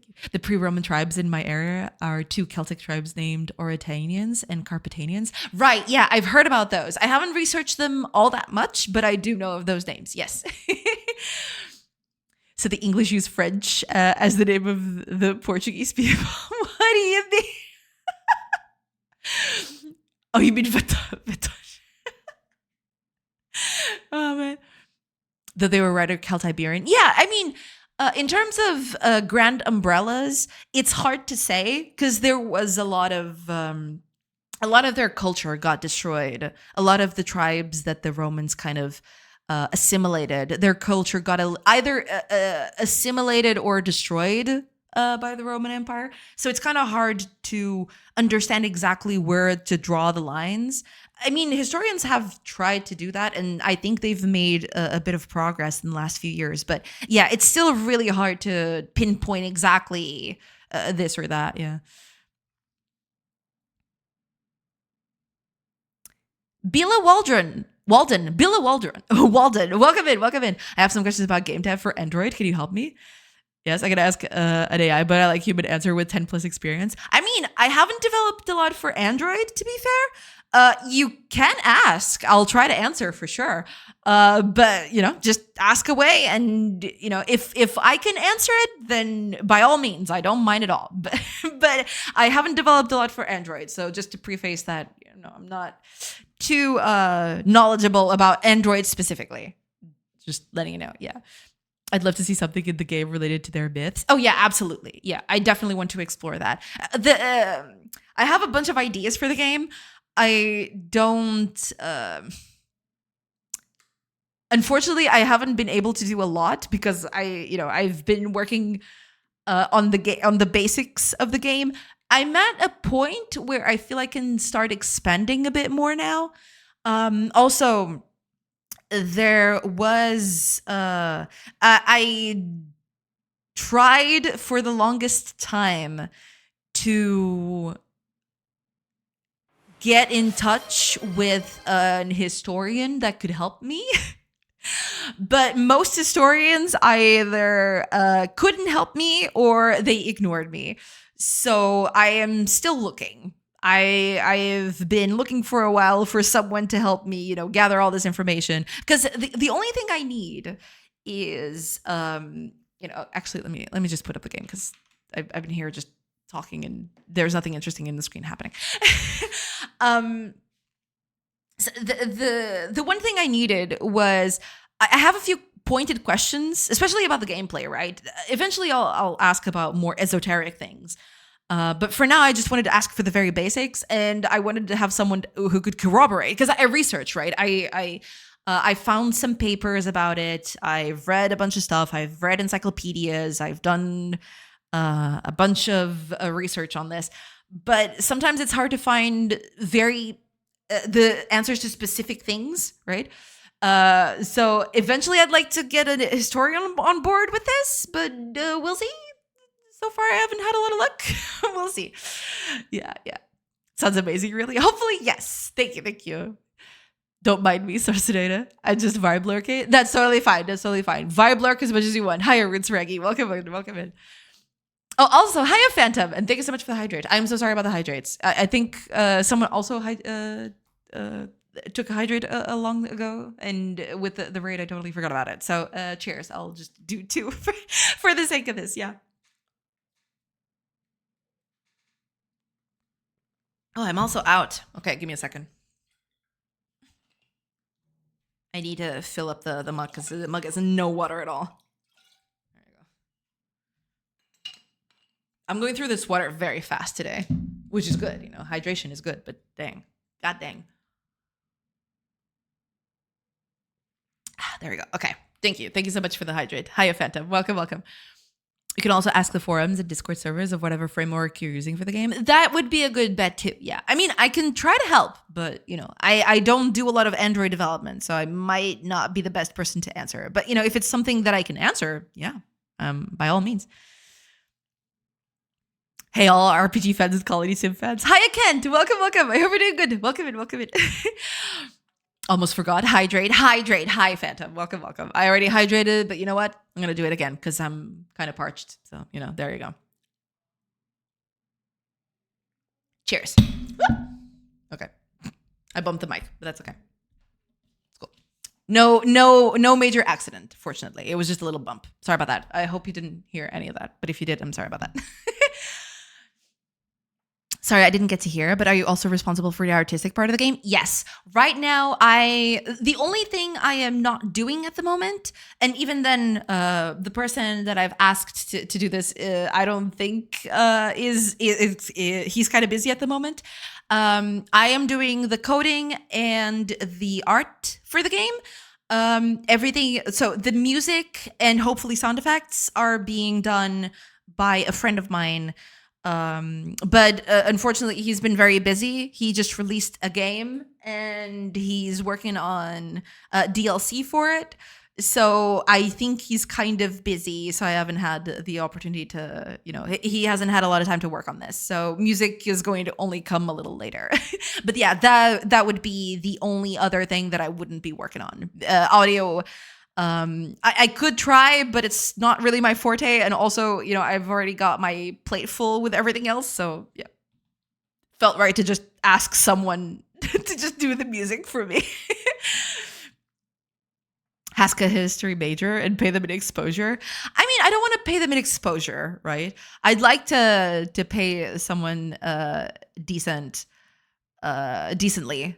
for their work, of course. But so far, it's been iffy. I haven't found anyone. But I have to look more. I tried a while ago. I'm going to try when this dies down a little bit, I'm going to try to reach to some other historical. I found new to me, of course, but I found new historical associations that I can try to try to contact. So we'll see how that goes. I want to make a game for Android, and that game is a racing game, kind of like F1 2025, but on Android side. So can you tell me what game engine, what programming language, what tools would I need? Just fill me with the details as much as you can. Well, in that case, I mean, there are a lot of engines out there that export for Android, right? Depending on what you're looking for, from the big ones out there, because it sounds like you want to do 3D. So if you want to do that, I would definitely either recommend either Godot or Unity, right? You could also do Game Maker, I believe Game Maker is also okay. But if, I don't know if Game Maker can do everything that you want to do. So yeah, in both of them, you can use C#. Godot allows you to also use GDScript, which is a language specific to the Godot game engine. But yeah, as in game engine programming language tools, you definitely need, assuming you're the artist as well for this, you'd need a 3D modeling software, your blenders, your block benches, stuff like that would be a good thing to use. For texturing, you've got, Creative, you've got GIMP, you've got Sprite, you've got a bunch of other toolings in there. If you really want to look for tools, a good place to start would be, let me see if I can get the website right. I think here there's a good...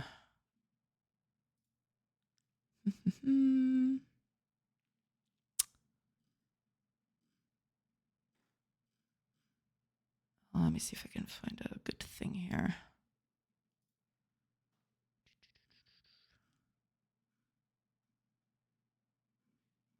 Okay, here we go. I feel like this would be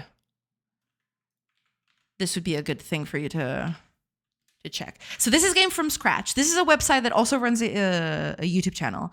And they have a bunch of listings here that you can check. You can check game engines per language. So if you're already comfortable with a certain language, you can use, these to, filter for what you would like. But also there's a bunch of, they cover a lot of stuff in terms of tooling, not just engines, but a lot of tools for game development. You've got tile maps or 3D or, there's a bunch of stuff here. You'll have to search for it. So you see Blender controls. There's a lot of stuff here for 3D, 2D. If you need a tool, if you need something to get started with, I feel like this one has a lot of stuff for you to take a look at. But yeah, it'll very much depend on, the kinds of stuff that you want to do. There's also resources. So if, there's a beginning game development guide, there's a lot of stuff that you can look at here for, getting started with game development. There's a bunch of other places where you could look. Off the top of my head, let me think. For a website which has everything there, it's kind of iffy. There's a lot of places where you can get assets from, but I'm assuming that all of that is listed.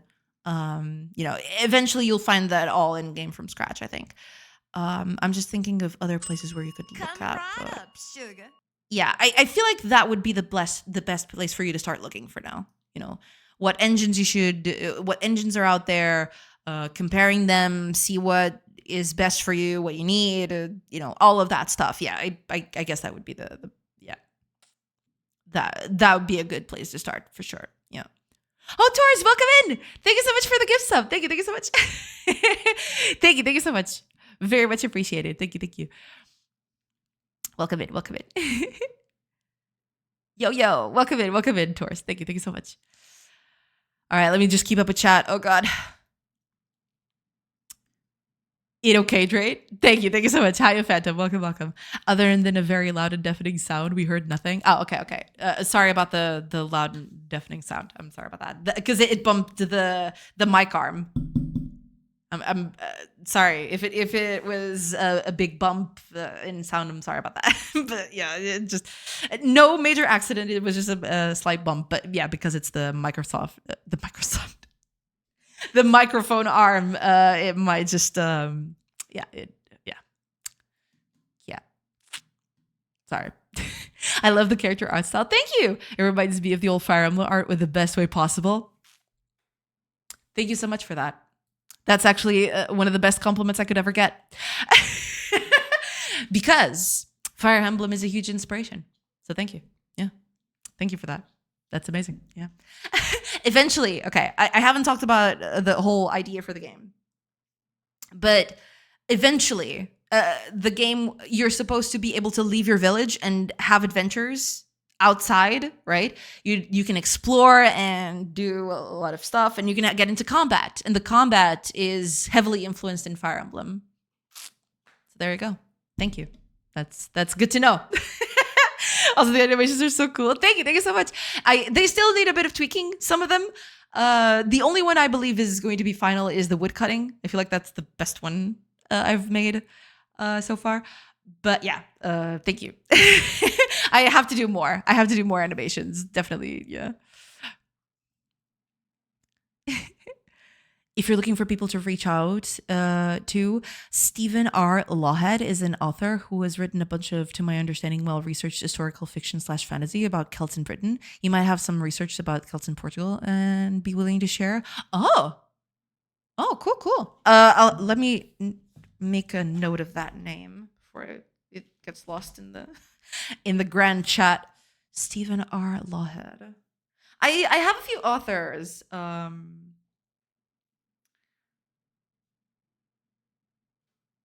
That I've researched recently. I was thinking of maybe getting into contact with them as well. But yeah, I don't think I've heard of that one.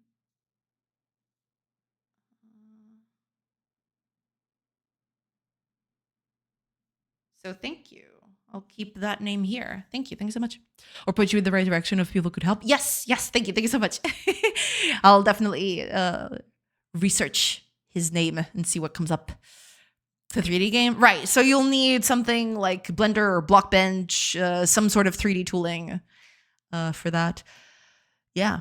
Another place where you might find some nice. This is more about tools other than game engines, but there is this huge list by Kenny that you might find useful.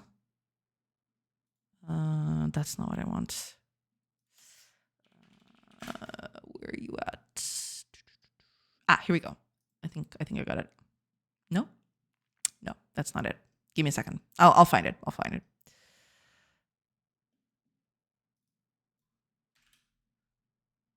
Should be able to.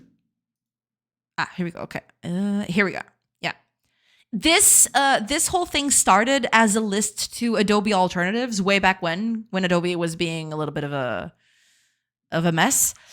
But this website, this particular Git repository is really good because it allows you to search for different kinds of tools for specific jobs. So if you want to do photography work, you've got all of these options. If you want painting, if you want pixel art, illustration, vector illustration, live trace, animation, you've got a bunch of options here that you can sample from, depending on what you want to do. So yeah, you can. This is a good site for tooling too. If you want to look for specific tools, this is a good place for you to look for alternatives at the very least. So yeah, there's that. Yeah.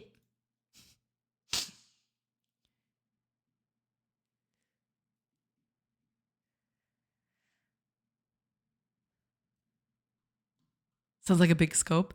Maybe, yeah. Blockbench, my beloved. I need to look into more Blockbench. I tried it for a little bit and I really liked it, but I have to get back to it. I haven't used it as much as I wanted to be fair. Like Blender, yeah. Blender, Blockbench. There's a bunch of options in that regard. Yeah, depends on what you want to do, right? Because each of them specializes in different things, I guess. Don't want to be demotivated, but you're a beginner dev. You might be overscoping quite a bit. I do realize. Okay, good. Because yeah, making a game like FIFA or no, what did you mention? It wasn't FIFA. It was F1. I'm sorry. It's all over the place. But yeah, a game like F1 2025 is extremely complex. So you might want to, make it a little less complex for starting. Oh, thank you so much, Reef. Yeah, ads are coming in about 40-ish seconds. I usually, because I don't want people to miss out on what I'm doing, I usually make a quick break while the ads are playing. So I'll make a quick break and then I'll come back and get. Hopefully, I'll continue working because programming needs to happen. Yeah. Very helpful. Thanks. No problem. Hopefully that helps. Yes. I have a simple rule. The entire game must be possible within a single prepaid asset or asset pack. If I'm having to make models or sprites from scratch, it's already overscoped. Yeah, that's a good way to think about it when you're starting off. Yeah. You deserve a follow. Well, thank you. Thank you so much. Appreciate it. Getting old freaking sucks, dude. Oh, you might have a silly little hernia in your gut. Be careful. Oh no, Zeno. I'm sorry about that. That sucks. Oh, hi guys. TMI. No, it's fine. Welcome in, Zeno. Welcome in. I hope you're doing good. In spite of the whole hernia thing. I'm sorry to hear that. That sucks. Hopefully you'll be able to mitigate that. Yeah. All right. As I've started, I'll take a quick break like I mentioned, and I'll be back in a few minutes. So I'll catch you on the other side of those breaks. See you in a minute, everybody.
Hello, everybody. I am back. Sorry about that. All right. Sorry about the whole thing. But I am back. All right, let me just catch up a chat real quick, and then we can keep on going. So, Zeno, I don't know if you heard that, but I'm so sorry about the whole hernia. That sucks. Hopefully, you'll be able to, at least mitigate it. But no worries, you can speak about that. No problem at all. Welcome in. I hope besides that you're doing good. Yeah.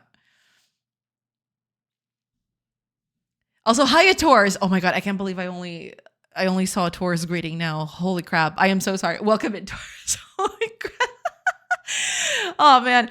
Yeah. Catching up with chat is yeah. Hi Frankenzino. I like it. What's up? So you're dying too? Yeah, I guess in a bit we're all done, I guess. Hi, Strink! Welcome. Welcome in. I hope you're doing good. Oh my god, that little kitty you post every time. That is so cute. Oh my gosh. Welcome in, Strink. I hope you're doing good. Oh, absolutely. That was but one of the problems I got checked. A ton of other blinky lights complaining. Ew. Yeah. Kenny the goat. Oh, absolutely. Yeah. Kenny does a lot of amazing work. For sure.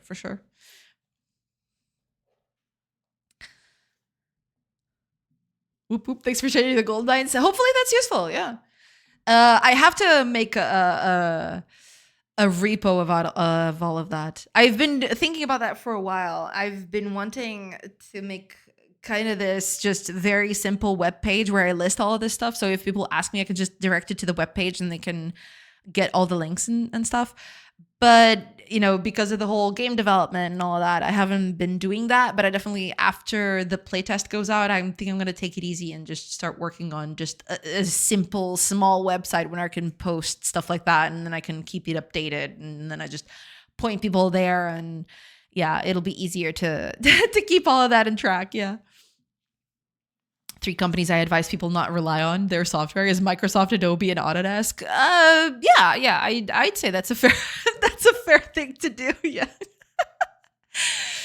You should put up a repo with references to references. You always have one ready to show us. That's true. Yeah, I could make it a repo as well. That's true. I could just make that a repo instead of a website, I suppose. I'll think about it. Yeah, I can prepare that and then eventually put that up on the website TM that I'm building or whatever. But yeah, I definitely want to make some sort of centralized place where I put up everything so that, whenever someone asks, I don't have to think off the top of my head about the links. I just post it all there and everything is listed. And it's a bit easier for people to search too.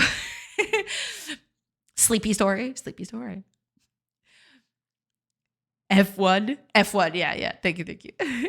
I appreciate it. Yeah, this is karma for not moving my money at all. It's not karma. It's totally, it's bad, but hopefully you'll be able to mitigate it somewhat.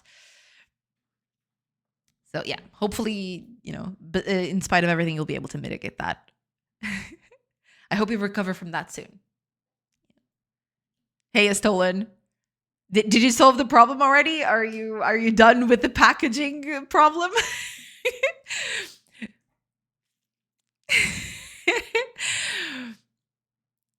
Gonna shower. All right.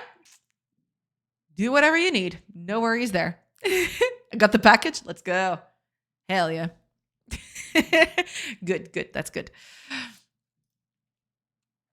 Okay. Let me just keep because before the raid came in, I was working on things and things went off the deep end. But that's okay. That's totally fine. I'm used to it. And I wouldn't be doing this if I didn't like it. So it's all good. Okay. I was setting all of this to return the task type as well. Mainly because, let me think. Should I?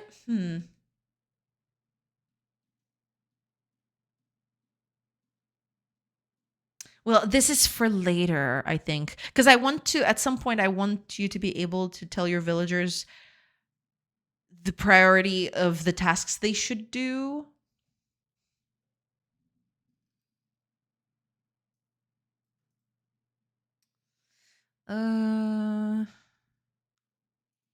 But okay, for now, this should work.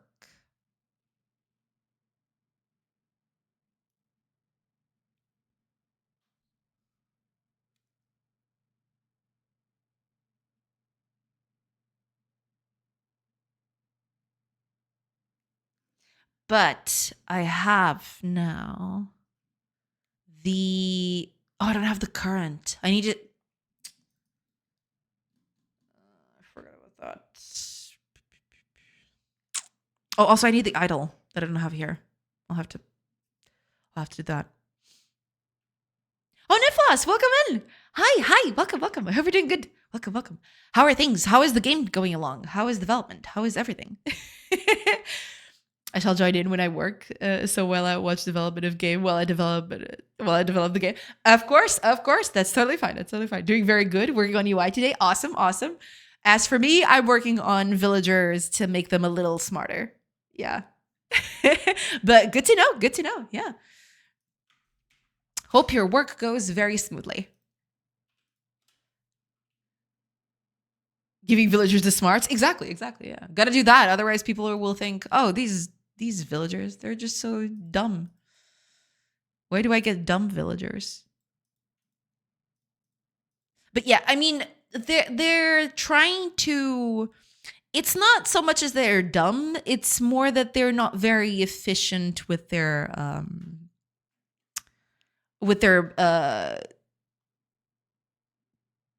choosing a task.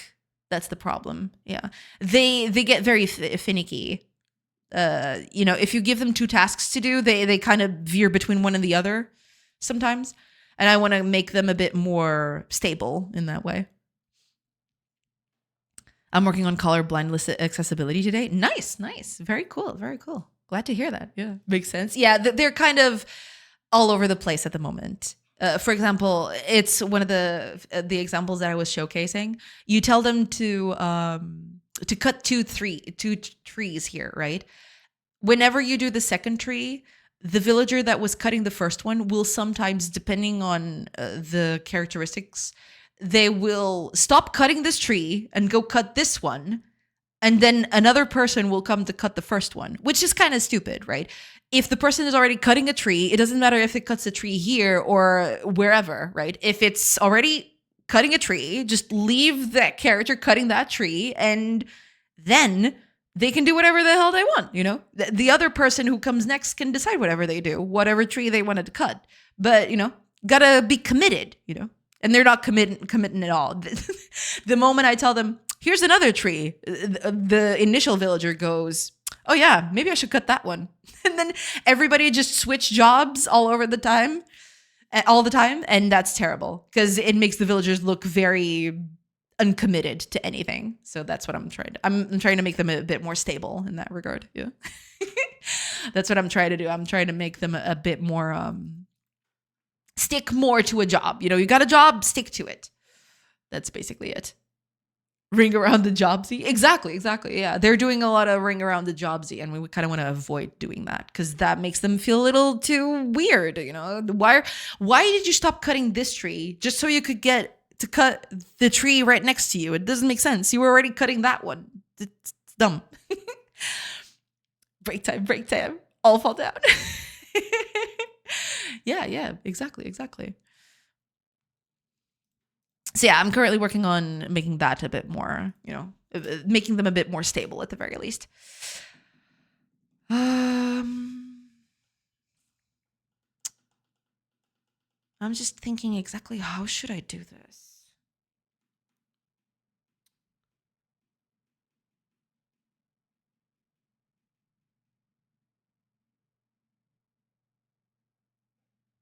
Because I've got task type, but I don't have... Because there's...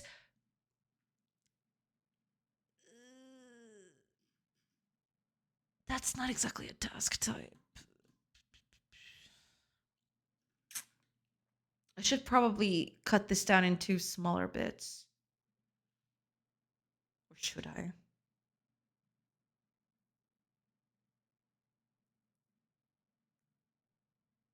Because my idea here would be I give it the current task that they're already doing.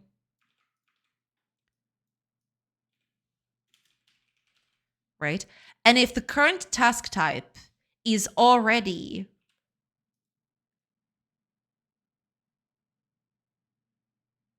the top bit, then you don't change that one, right? So the idea would be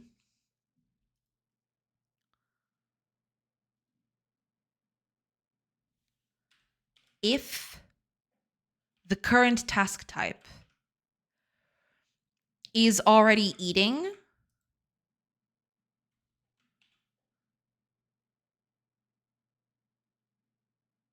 then we're not going to change the task that they're doing at the moment.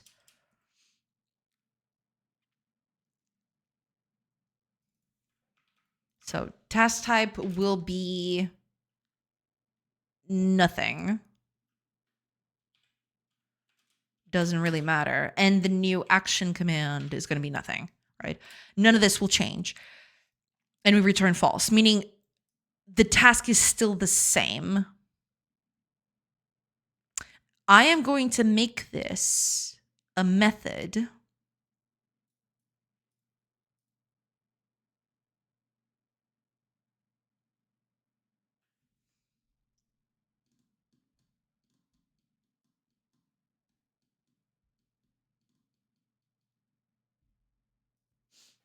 Okay, let's extract the method here. Oh, right, but before I do that, let me do something. Need type hunger.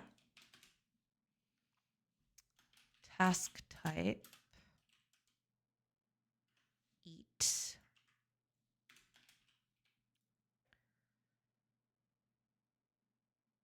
And that's it, I think. So instead of hunger, we're going to set up need type here.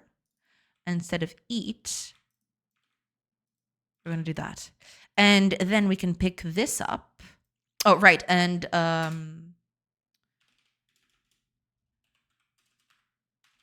need threshold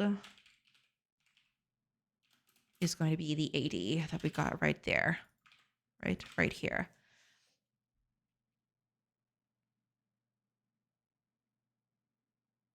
That's it, I think. Okay. So, right.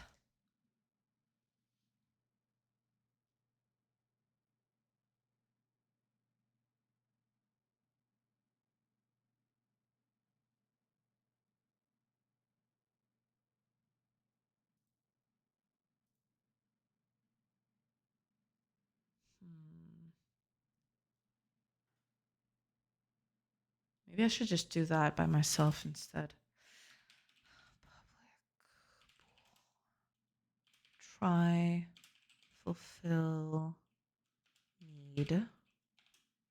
So in that case, what would we need? Say we put all of this code here. Okay, maybe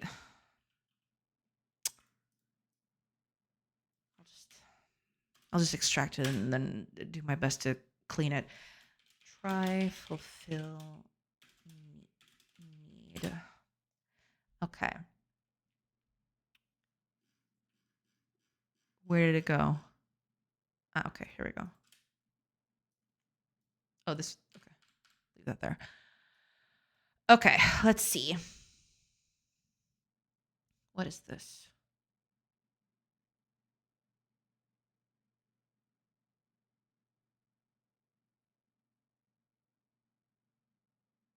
True. What? Was that what was there? Am I tripping?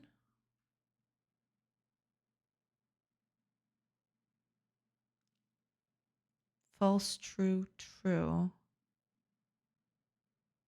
No, false here, correct. True here.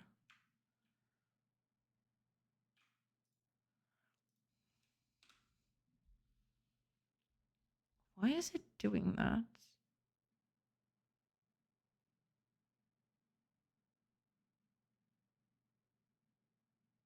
What?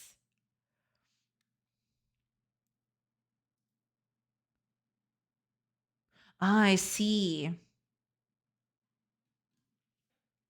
That is a very weird way of doing things. Okay, I think I'm gonna do this by hand. I feel like I'll be better served if I do this by hand, to be quite honest. Okay, let's take this code, and I'll fill you in on that in a bit. Okay, now.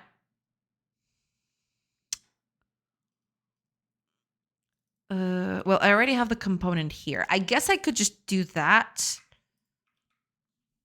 Needs.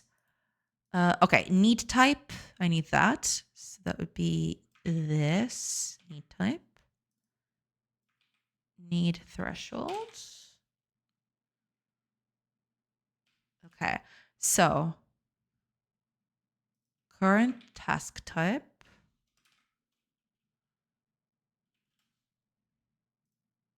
Out new task type.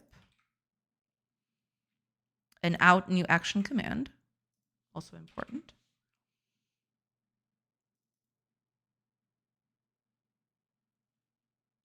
Right, I needed the task type here too. And this would be the test task type. That's the type I'm testing.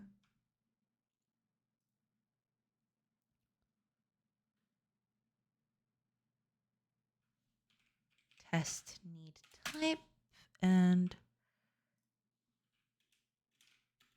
test need threshold. There we go. I think this. Oh, I need a simulation context for this too. Oh, I need the entity data for this.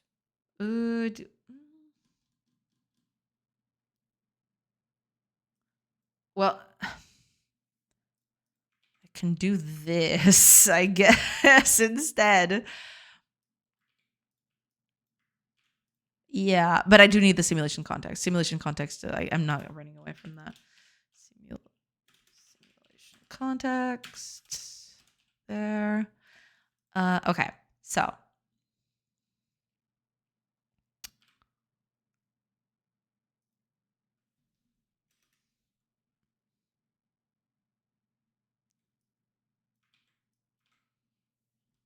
Is there a way for me to not do that?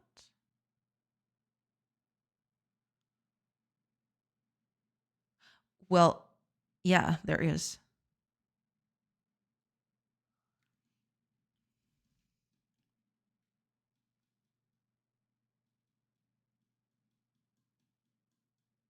Yeah, I have to make this like a monster if else, but sure.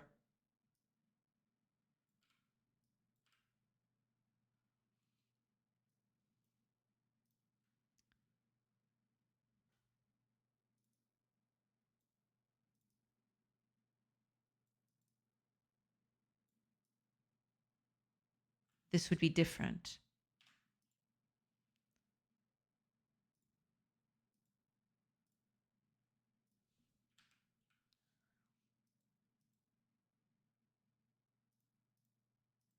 Okay, that seems good. Right? That be that. So here, instead of doing all of this, if try fulfill need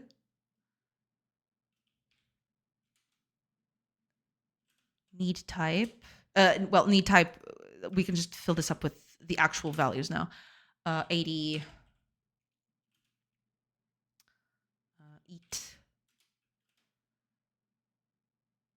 current task type, simulation context,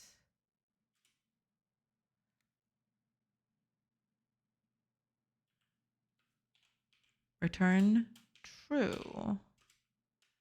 And we can do that for every single one. Now, we don't need to repeat all of this code again.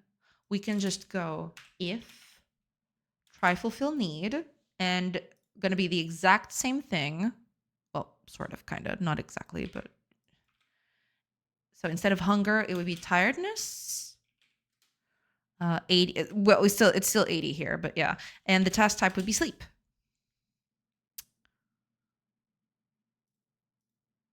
And we can get rid of this bit too. Cool. So we can do the exact same thing.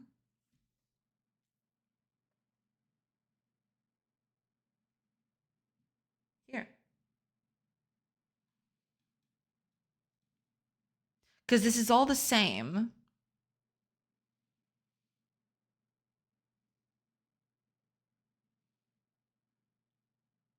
No, except for this. Yeah, because some of them will have different task types underneath. So plant harvesting has got gathering, herbs, crops, and planting all into one. This one's a bit trickier, yeah. But I mean, that's okay. We can just keep it that way, I suppose. That's fine.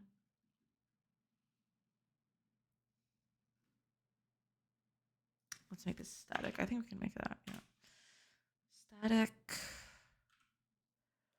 It's always so interesting to see everyone's code styles. It's you learn a lot too, right? When you watch other people do things, you actually catch some stuff that you think, oh, that's cool. I should do stuff like that too. Doesn't happen very often, but you know, it's nice when it happens.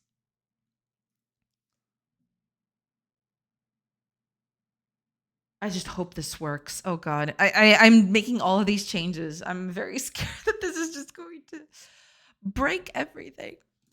I've learned plenty this way. Yeah, for sure, for sure.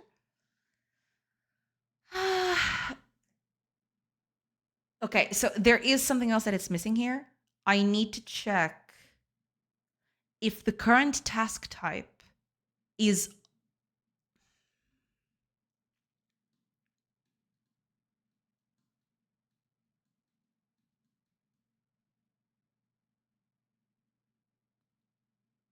if the current task type is already mine, if the task type is already equal to mine, then we don't care and we just leave. So if current task type is already cooking, in this case, right?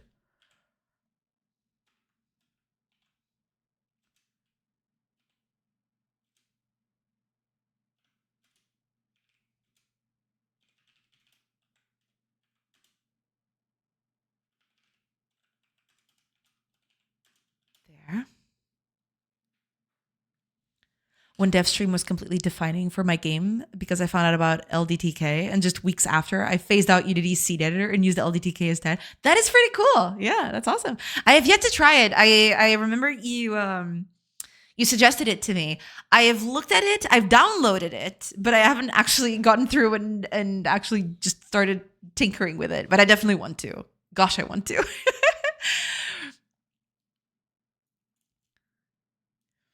I'm generally not sure if I'd been able to make my game if I didn't make that change. That's super nice. Yeah, it's always nice to find awesome tools and other kinds of, ways of working to, supply to, help us with our current workflows. Yeah, it's good, but it does have a few quirks and bugs. Right, it makes sense. Makes sense. Yeah.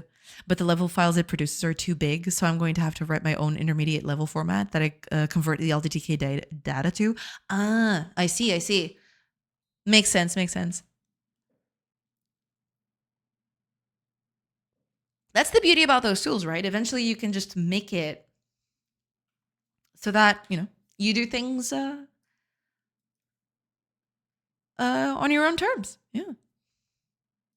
You can take what people have made, but adapt it to what you need, which is cool. I've been using Net Radiant to make levels lately. Net Radiant. Never heard about that one. Net Radiant? Oh, it's a level editor. I never heard about this. How is this possible? What do you mean I don't know about the whole of the internet? Ooh.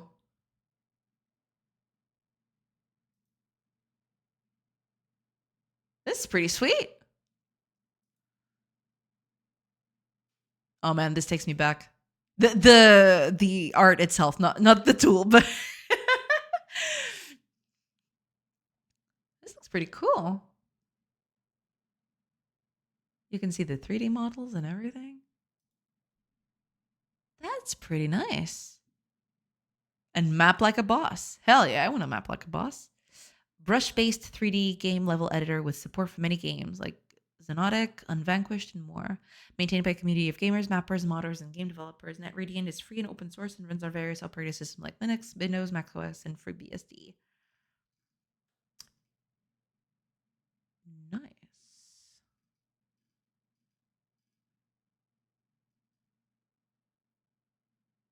Ah, it uses DDS. Or at least it has a thing with DDS.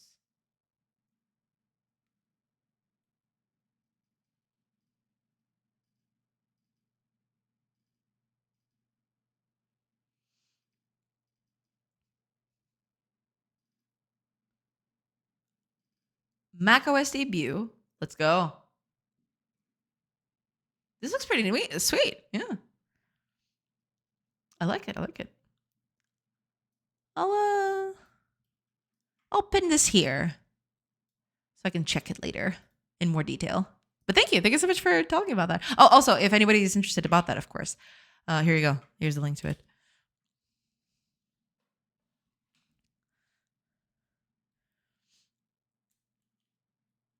It's a descendant of the Quake 3 level editor. It does look like it, yeah. In the best way, of course. I mean that in the best way. If you use LDTK, I highly suggest writing a custom importer rather than a pre-made one. I kind of get the feel you're an advanced programmer who wants that sort of control over things. Yes. Well, I'm glad I come off that way because that's a way to describe me to a T. Yes. But yeah, I definitely if I really did that, if I went to LDTK, we'll see if I do. But if I go with that, I definitely would want to customize it as much as possible. Yeah. LXD, it does. Yeah, I consider using Trench Broom, but because I experimented with it, making maps for Jedi Outcast, I was more used to Radiant, so I used that. Ah, I see. That's pretty cool. Yeah, I'll consider that one if I need to do 3D in the future. For sure. Yeah. The editor I'm mulling is Hammer, Valve's editor. I've never touched that one. I know of it, but I've never touched it. Yeah. Radiant is working well for me so far. Yeah, if it works well for you, then it's all good. Yeah. All that matters is it works well for you, right? If it does, then it's all good.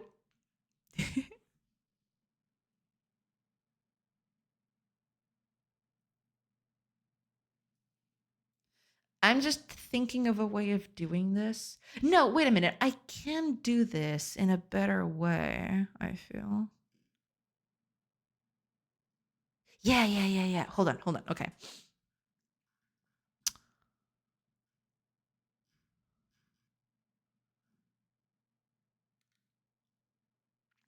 Yes.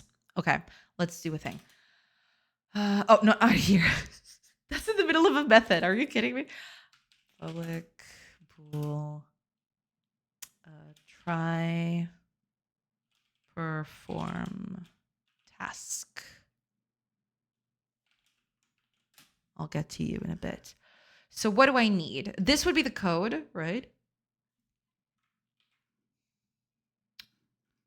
This would be the code that I need. Well, but instead of that, yeah. So current task type. These are the out commands. I need the simulation context and the entity data. Okay, so entity data. Should I? Yeah, let's just put that after this one. Oh, and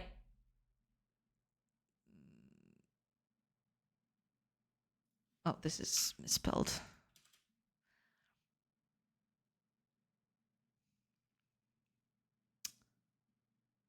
I need a test task type too.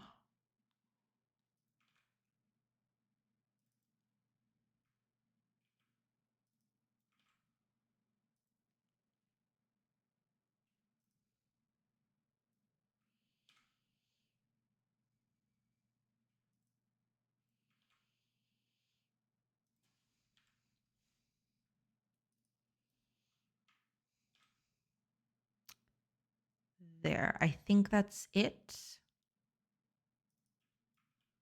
Oops.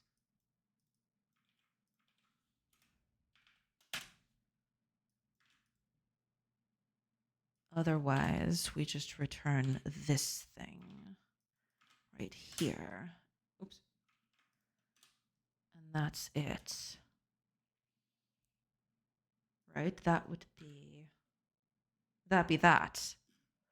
And instead of having all this code every time, we can just do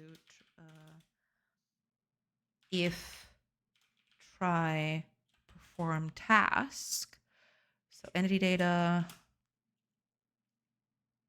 test task type. So this would be the cook thing, like that. Try to cook. That's my current task type. Simulation context.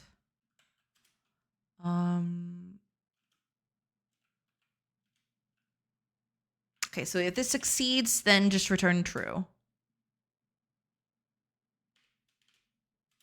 Otherwise, keep going. Right? That be that. So we can delete all this code now. And we can just copy all of this and just switch this keyword, and that would work, right? That be that. Okay, I'll keep the original ones before I delete all of it, but yeah.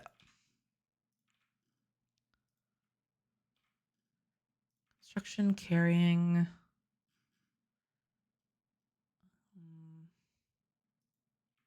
Here's cooking again. And sleeping.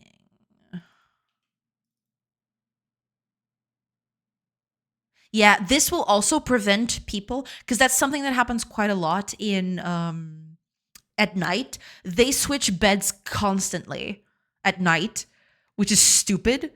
So this will hopefully prevent them from constantly changing beds all the time. Okay, so sleep, cook. Oh, I should probably start deleting these as well.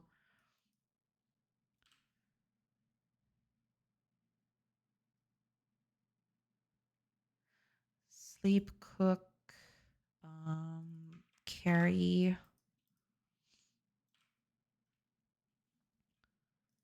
construct, mine, plant, gather,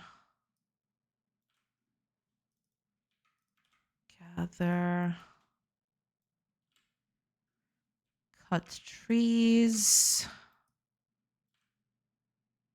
craft, and cook. Okay, I think we're good. Wait, what's going on here?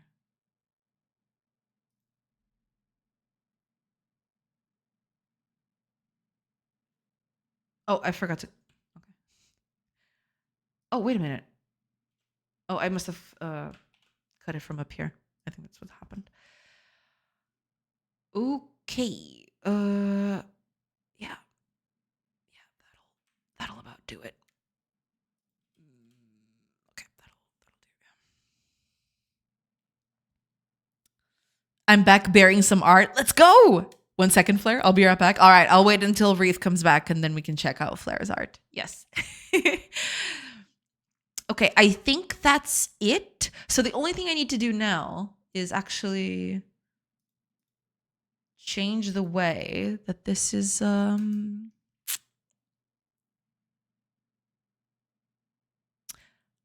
I forgot about this. Yeah, the thing is different now. The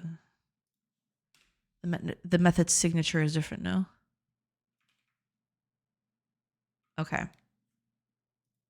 Cool. So now the only thing I need now is to do this, but I need, besides the current action,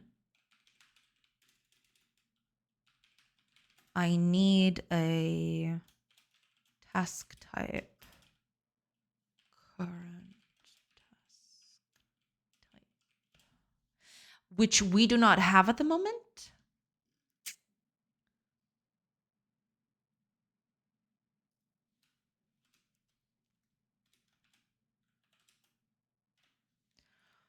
But we should.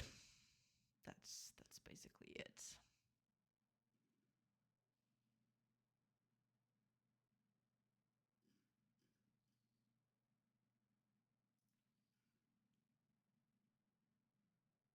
Action changed. Yeah.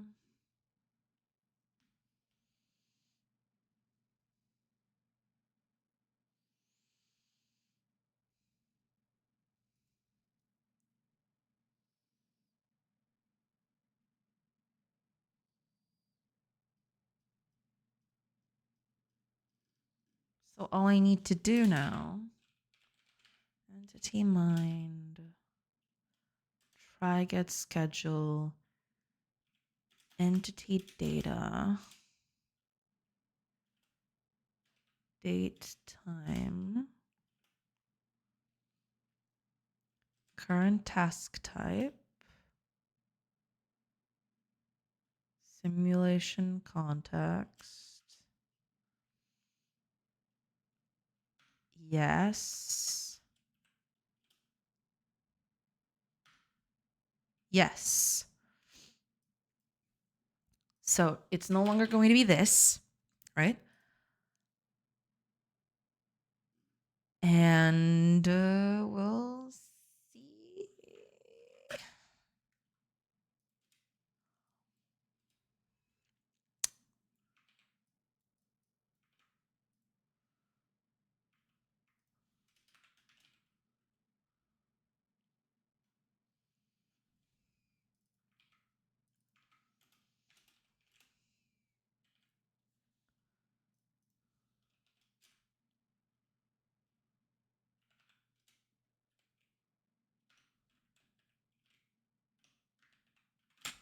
There.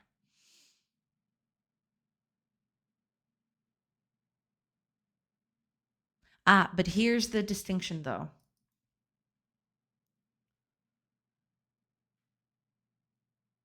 This now only happens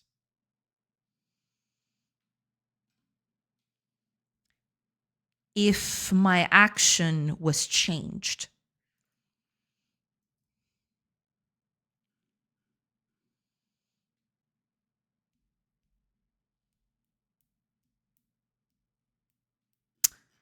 Yep. I need to keep track of this. And then, yeah, the way I'm doing things now is not conducive to what I need. So I'll have to change that. Yeah. Time to go. Have a good one all. Thank you so much for being here, Cody Gree. Thank you so much. Enjoy the rest of your day. Thank you so much. Okay, so I need to change this. Let me think. I will need.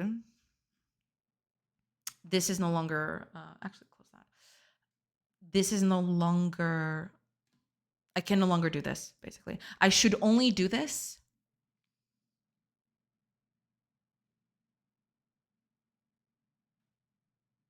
if this changes. If this changes,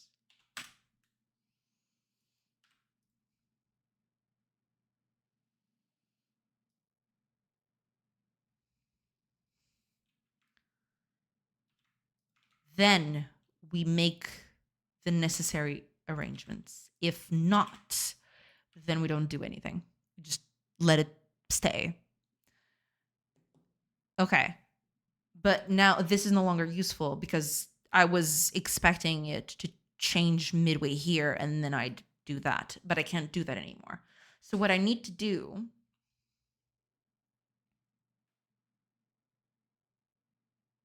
I need to keep track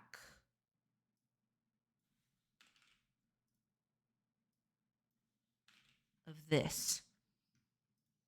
I need 2 of these to keep the task types. Well, to keep track of the new ones. And then I change it and then I exchange them, basically.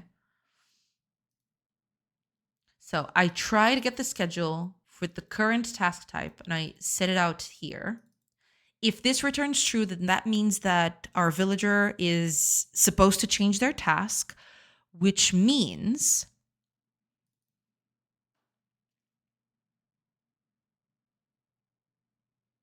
the action is changed. So if current action is not null and current action is not completed, we cancel that. Update deferrals, that's fine. Now, if new action is not null, then we start the new action, right? At the end of all of this,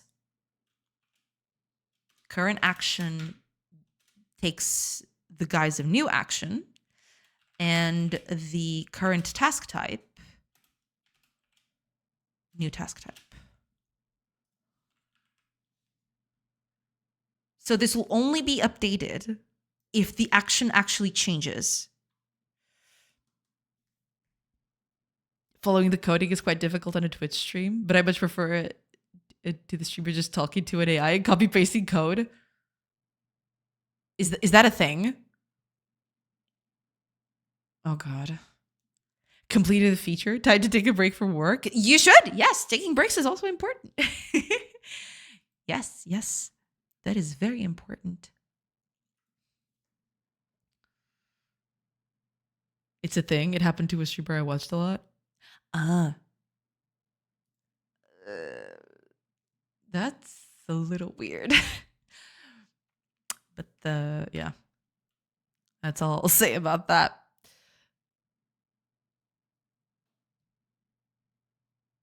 I can't even imagine. Sorry, I just gave me a personal trauma. That's totally fine. That's totally fine. Don't worry about it. It's all good. I'm just trying to picture it. It just feels so weird. You know what I mean? If you're just talking to an LLM and just copy pasting code, what are you even there for at that point? You know what I mean? That's why I find it so weird. I can imagine it as an experiment, as let's see what this thing can do. I guess I can see it from that perspective, but it still feels so weird to me. I like making my code. I like doing all of the things. But as a serious work stream, I mean, I'm not sure. I'm assuming that's what Flair mentioned. Yeah. Hiya, Fiera. Welcome in. I hope you're doing good. Welcome in. Oh my gosh. So that's why. Okay, hi. How's life? Doing good. Hopefully you're doing good too. Welcome in. Thank you so much for the raid. Give me a second. I'm a pro streamer.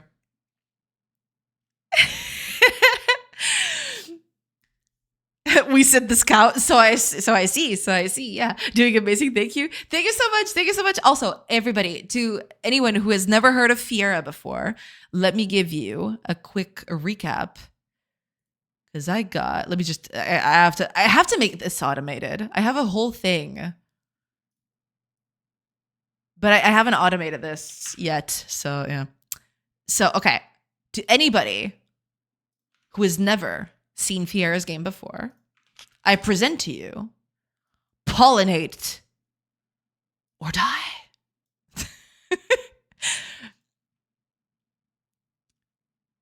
Here's the game that Fiera is working on. It's pretty cool. Would you describe this as a Metroidvania, Fiera? I feel like that would be an assessment, but I'm not exactly sure how to describe it. It's an action roguelike. Oh, okay. Yeah, I guess that's a better description. Yeah. An action roguelike. Yeah, where you're a bee. I mean, what's not to like, you know? You got to pollinate or you die. I'm sorry. I'll stop being dramatic about that. But yeah, pretty cool game. You should go wishlist. It's pretty cool. Yeah. B approves. Hell yeah. Yeah. Working on a trailer as we speak. Nice. Did you actually manage? Because I remember you were having quite a bit of trouble with the. I think you were working on the initial cutscene the last time I was in your stream. You were working on the initial cutscene and you weren't very happy with the art that you were making for that. Did you end up managing that?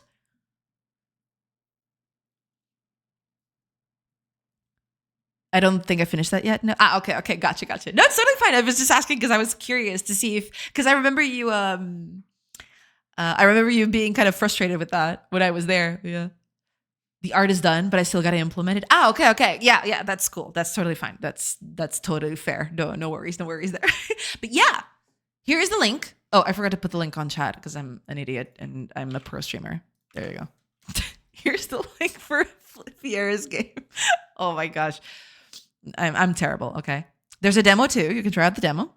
Pretty sweet. You know? Yeah. And there you go.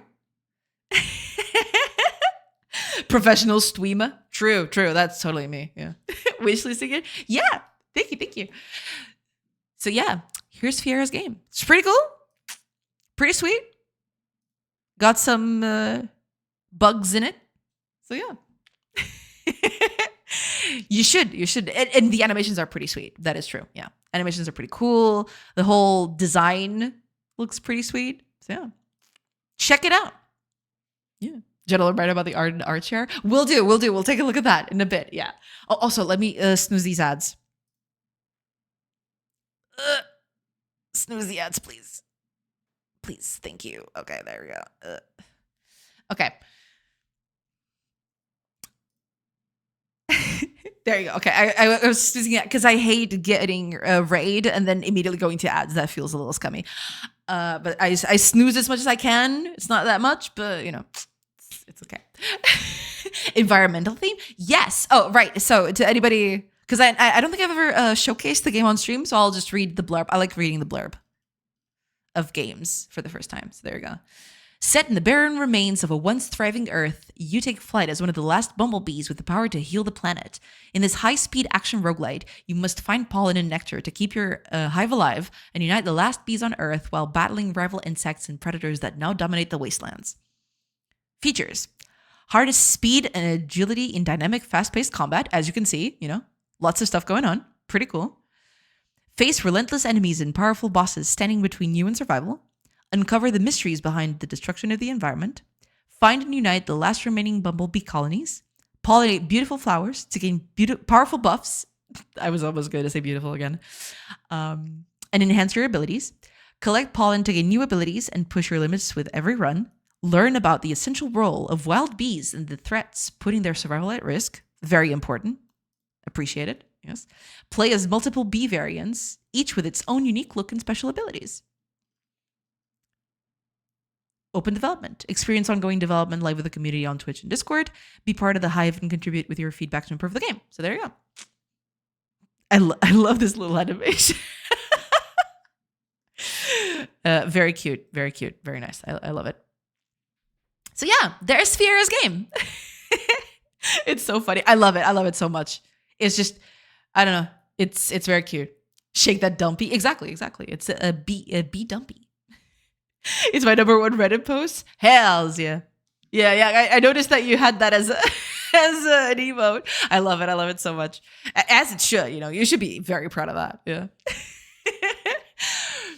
But yeah, that's Fiera's game. Well, as to everybody who's never been here before, thank you so much again, Fiera, for the raid. Welcome in.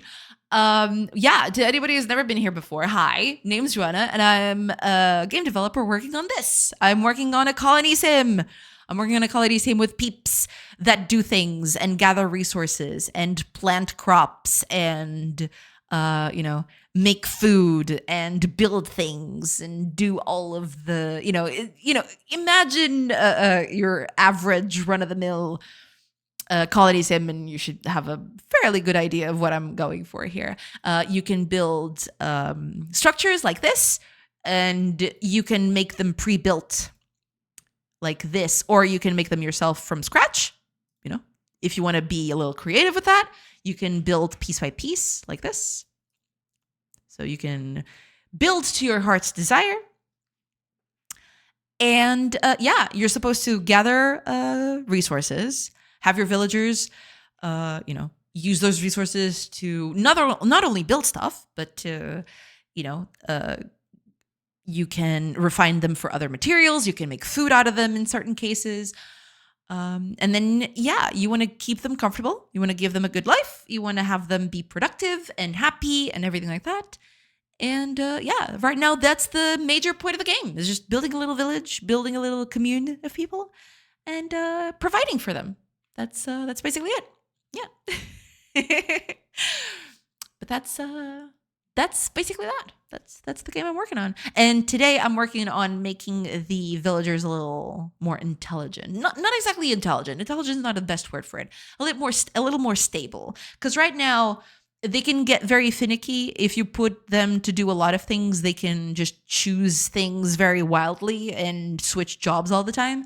So now I'm making it so that the villagers stick to something. If you tell them to do something, no matter what else you ask them to do, they will stick to that task until they've finished, which was something that I desperately needed to do because they were just switching jobs all the time, and that was kind of weird. But yeah, that's basically what I've been working on. Yeah. Hiya, Squid Pie. Welcome. I hope you're doing good. Welcome in. Hi, everybody. Welcome in. But yeah, let me just catch up with chat real quick, and then I'll check Flair's art, and then I'll probably have to go into an ad break because I've snoozed them for a little bit, but I can't snooze them forever, sadly. Yeah.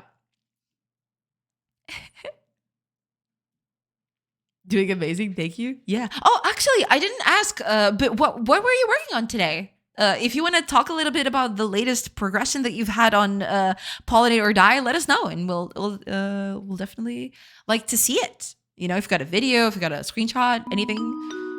Sort of.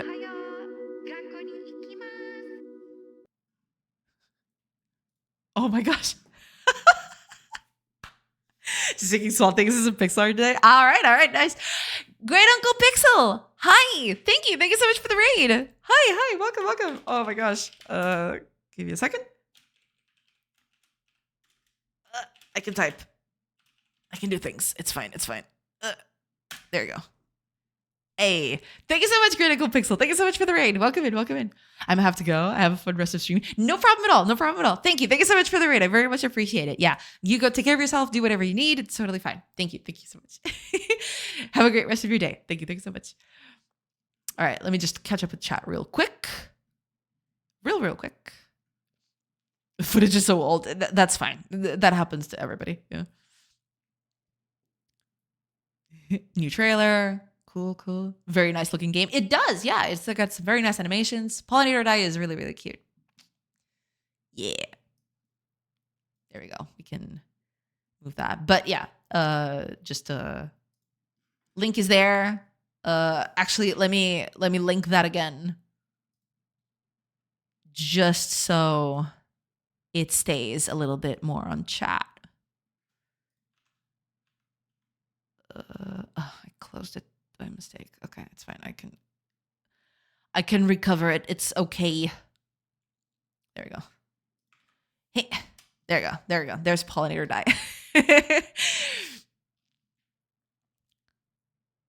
Gotta pick that up. Yeah. Am I back at my friend's place? That's fine. Don't worry about it.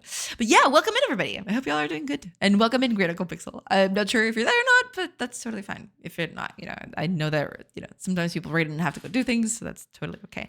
So given that, let's take a look at Flair, because they have just shared new art with us. Oh my goodness.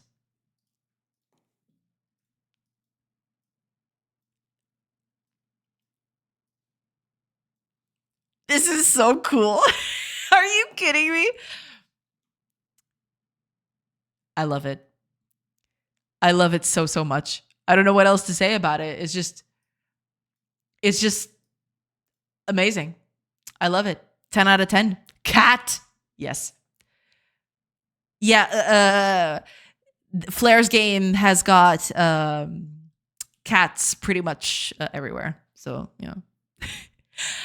if you haven't learned about Flair's game, I think it's a good segue into actually getting let me give it a second.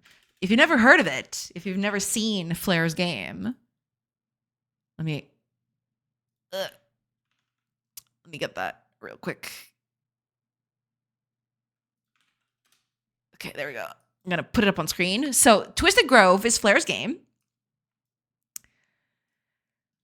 A non-violent deck builder, where you befriend animals. Here's a link. I get the sense you would like most of the cards in my game. Oh yeah, Flair does have a lot of cats in his game. That is true. There's a lot of cute critters, but the cards have a lot of cats. Yes.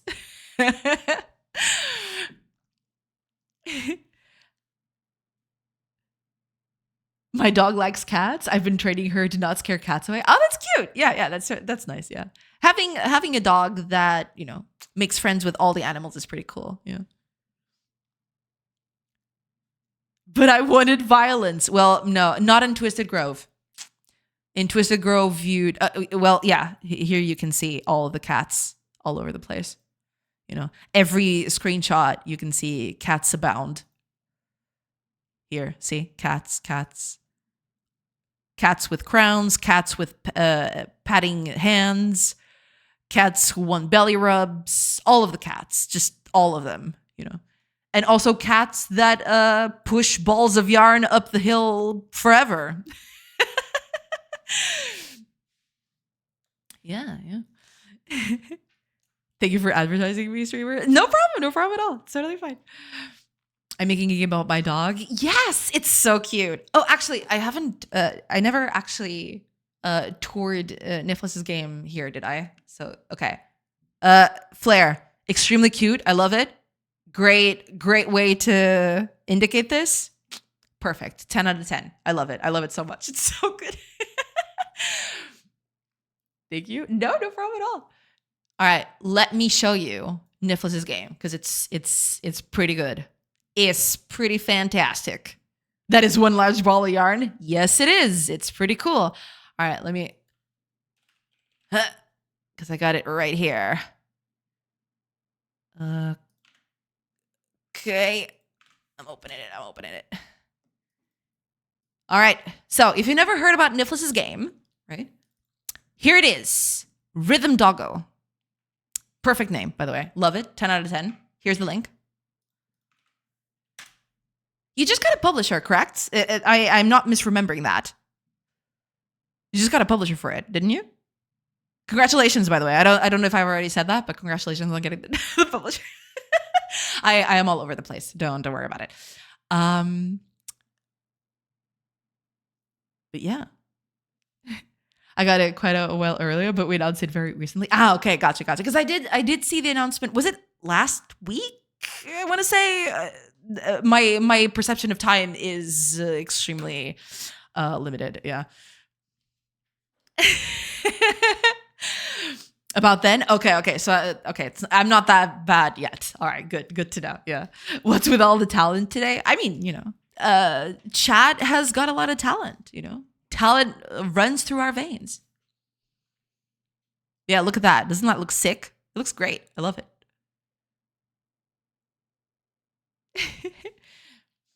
They're just trying to show us up and succeeding. Oh yeah, I've actually been very curious about this. How long have you been working? I don't know if I ever asked this. How long have you been working on this?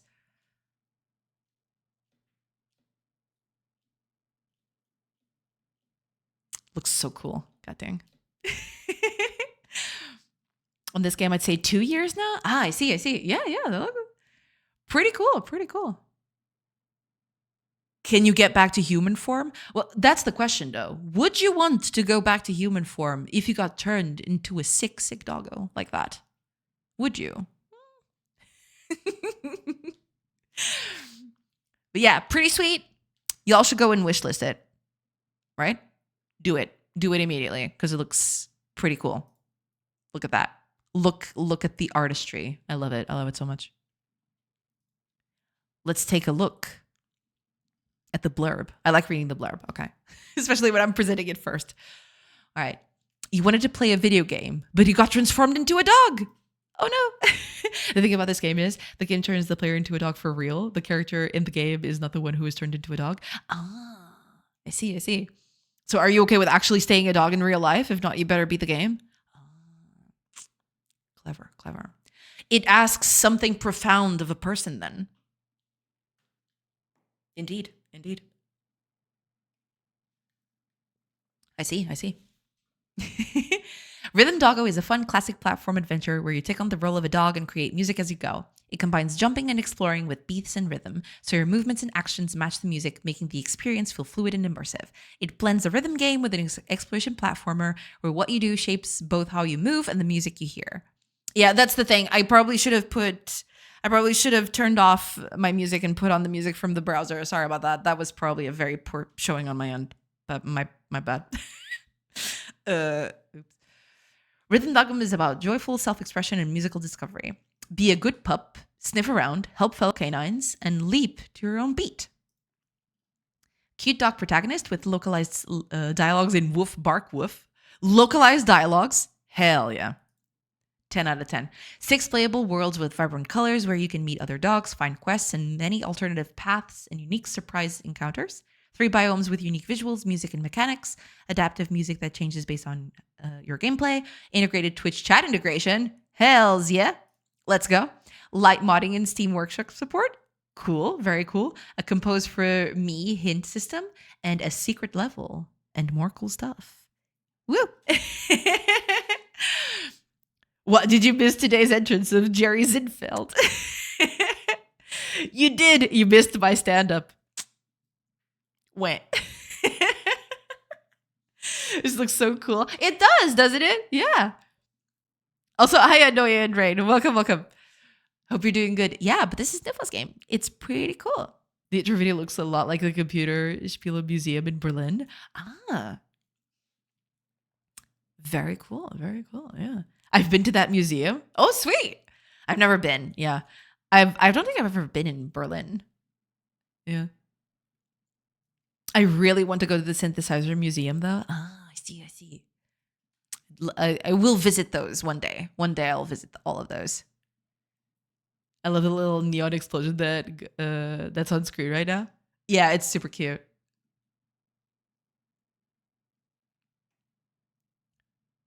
It's real cute. It's real nice.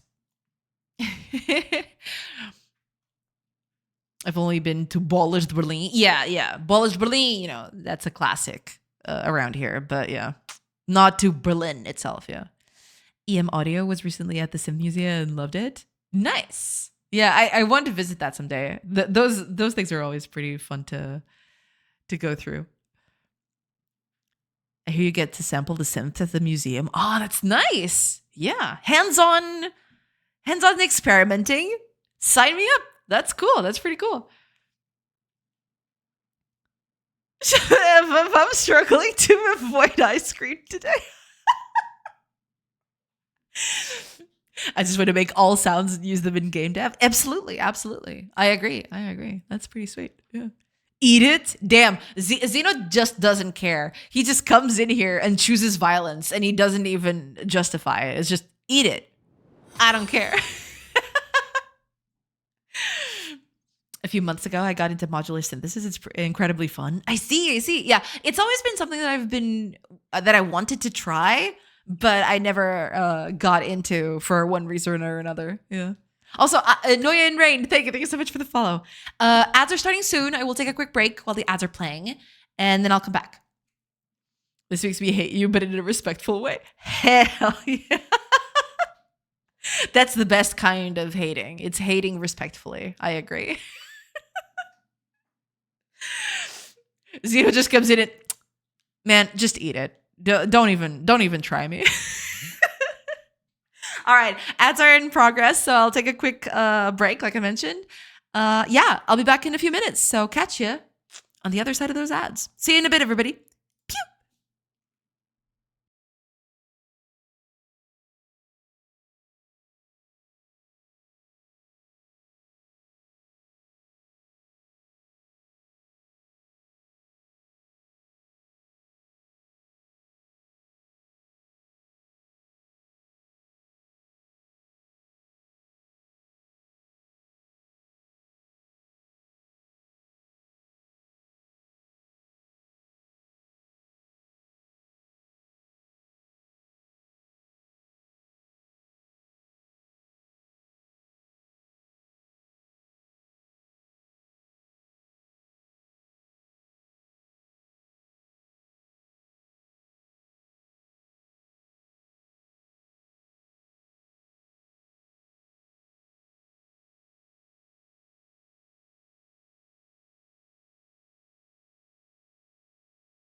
Oh, okay. Microphone is on. What the? I was trying to turn it off on, but it was already on. Okay, never mind me. Whatever. I'm back. I'm back. Sorry about that. Whatever. Cool. Rhythm Doggo, game from Niflas. Pretty cool. Check it out. There you go. Here it is again. All right, let me catch up with stream real quick. Let me catch up with chat.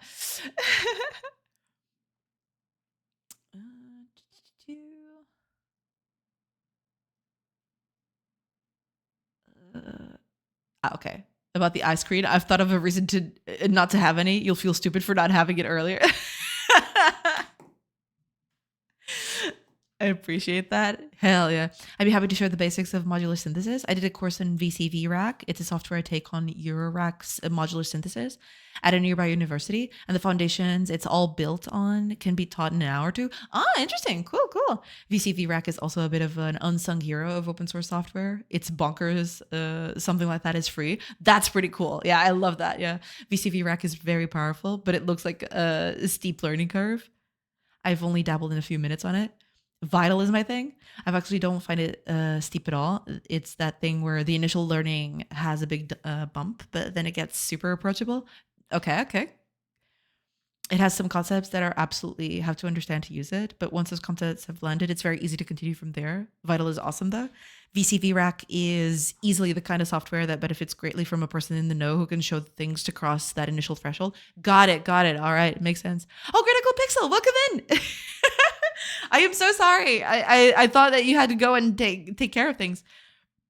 I started the raid, said my goodbyes, and got so distracted with programming that I didn't end my stream. That is totally fine. That's totally fine. I thought you had to leave pretty quickly. But that's totally okay. Welcome in. I hope you're doing good. I hope to hold more courses in it so I can help people getting past it. That's super cute. All right, I'll hit you up if I ever get some time to get into it. But thank you so much for the offer. I appreciate it. Okay, there. Hello, hi, Critical Pixel. I hope you're doing good. Welcome in. How was the stream? Hope the stream went well. Welcome in. I hope things are good. I hope you had a nice stream. Hope everything went well. Yeah. I do have a class in less than an hour, so I'll be idle then, but I'll hang out until then. That's totally fine. No worries there. But yeah, it went pretty well. Yeah. Cool.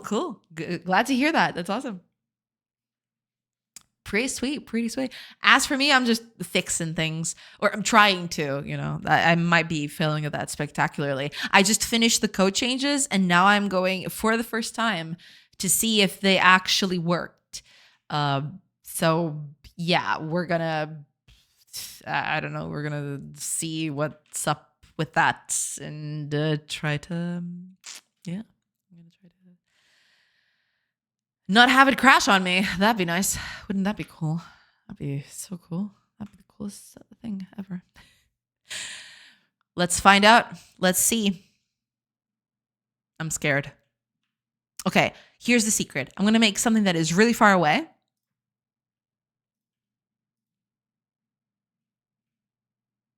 That's bad. That is instantly bad. Okay. I have done something wrong here, so give me a sec.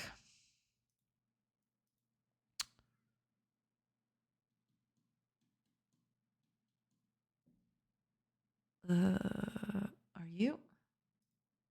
What's going on? Oh yeah, first of all, you don't need this anymore. What is going on here?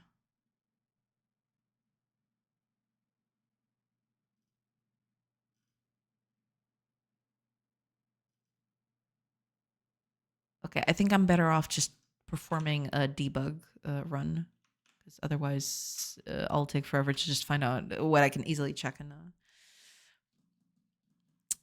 in code.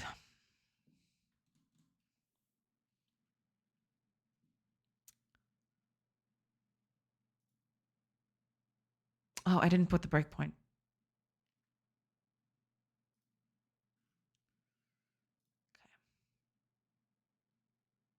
Go.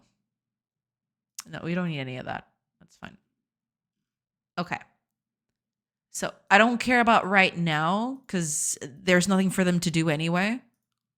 They're always going to idle no matter what. Actually, take this off. There we go. Okay. Now, I'm going to mark a tree for removal, and we're going to see what happens. Okay. What's going on? They're not hungry or tired.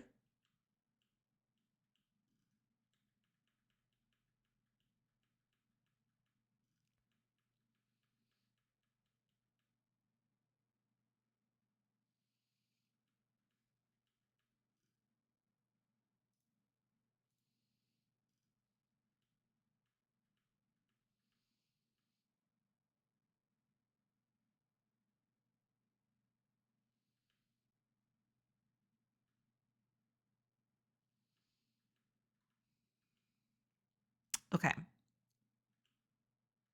This returns true. Correct.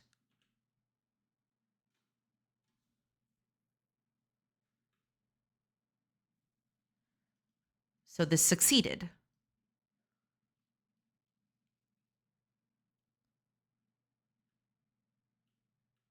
Current action is not complete, so we cancel that.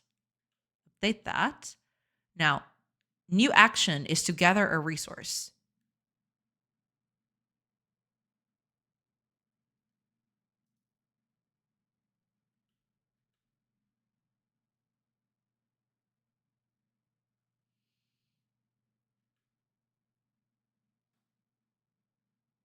Okay.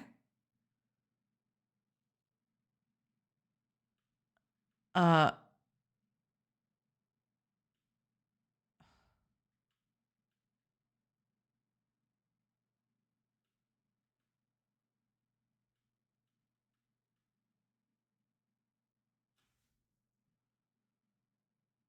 that's what?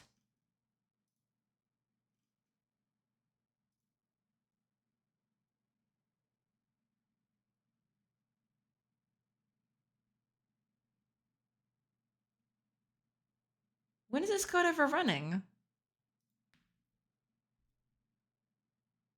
Okay.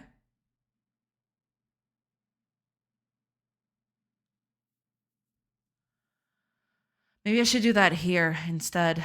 But yeah, whatever. That seems fine.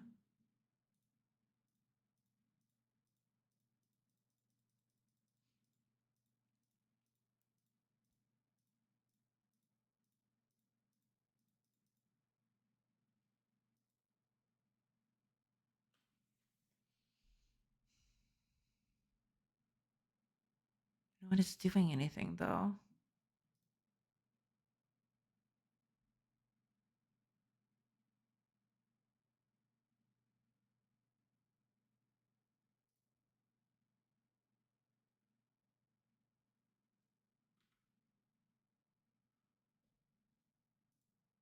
I guess, okay, let me try something. Put this here first.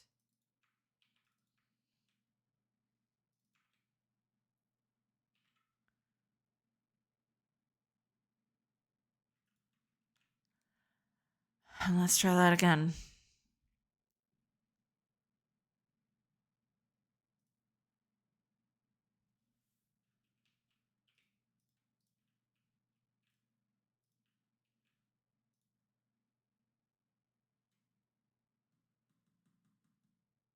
That's bad. That's pretty bad.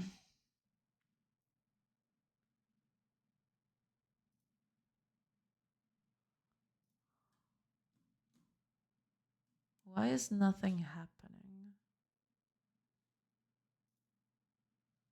That's a little weird.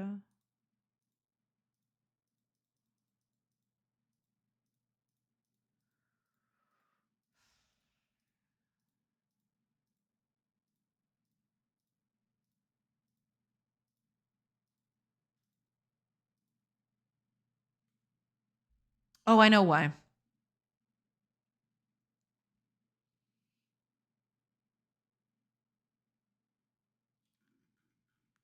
I know exactly why. Never mind.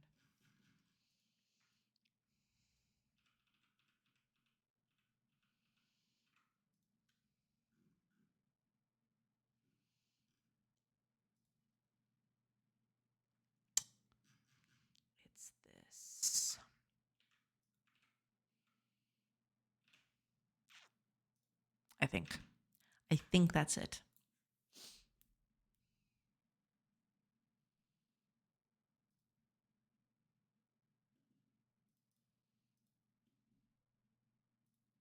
There you go. Yeah. It wasn't it was the change was being made, but it wasn't being broadcasted. So the renderer could, take care of that.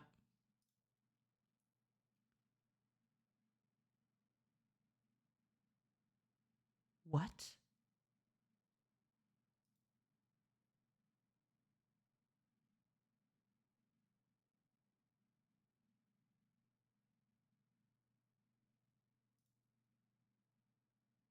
That's even worse now. It's even worse now. What? Oh boy. Not everybody's changing jobs all the time.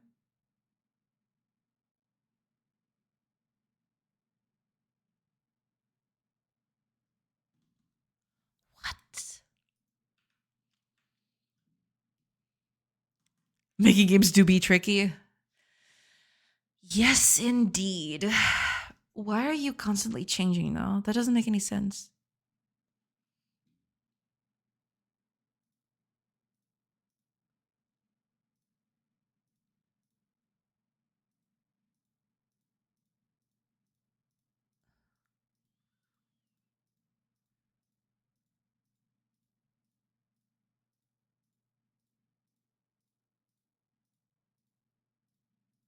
How long are you gonna be with this thing? What? Okay, thank you. Yeesh. Okay. Who is this? Character 0. Okay. So hopefully it'll return to cut a tree.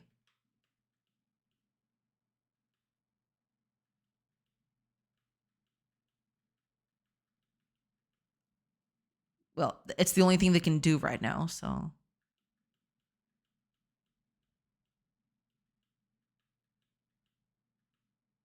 Okay, there we go. Cut a tree. So character 0 is going to be the one that cuts the tree.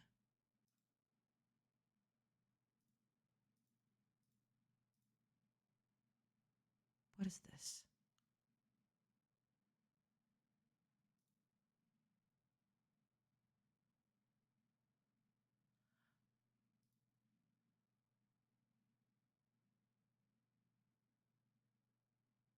Okay, this is because idle still doesn't have a way to check if it's already being done.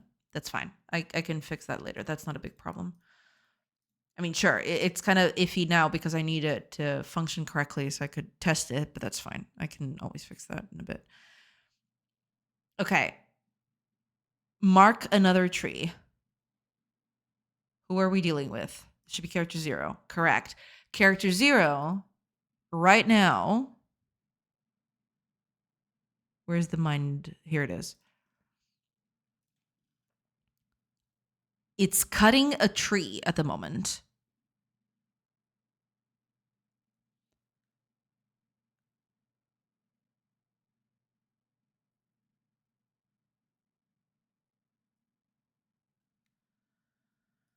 So,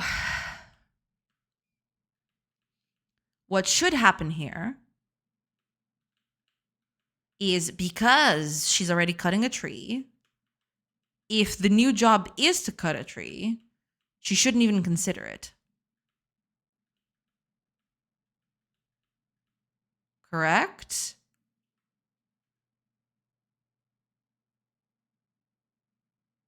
The task type is the one we currently have. So this fails. And this returns false. Correct. She'll go ahead, check everything else. She'll go in idle, won't she? I think that's what's happening. So the idle is breaking everything. Okay. That's the thing. So, if current task type is idle,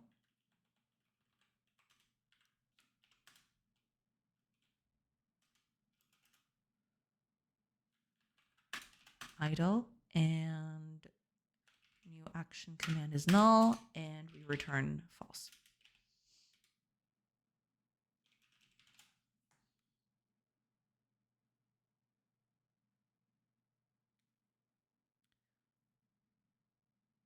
Now, here is the thing.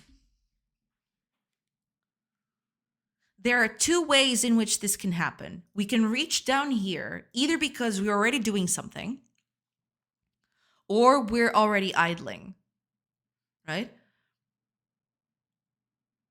I think that's it. So if we reach down here, and our current task type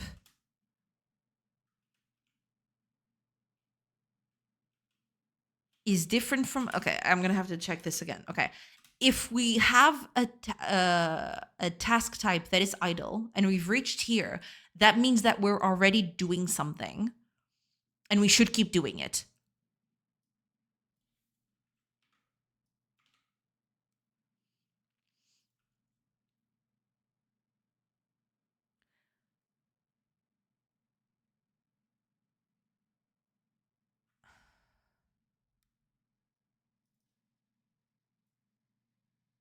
If we're already idle, then we leave as well. No, but that wouldn't, hold on a minute. It should return immediately. Ah, I see what the problem here is. No, it's not this. I need to return false immediately.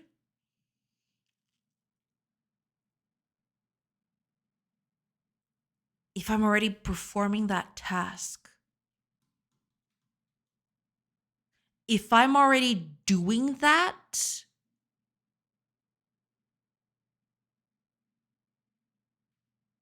I need to return it straight away. But there is an option. Ooh, this is going to be tricky. Hold on. There is an option here where three things can happen. I can be doing nothing, in which case, any of these will return true because we've got nothing to do. If we're doing something, but something with bigger priority comes, then we switch to that one, and that functions fine.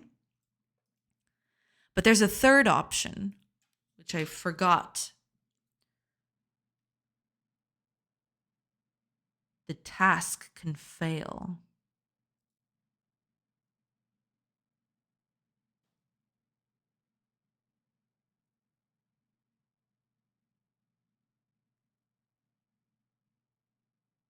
No, wait. The task can fail, or I am already performing that task.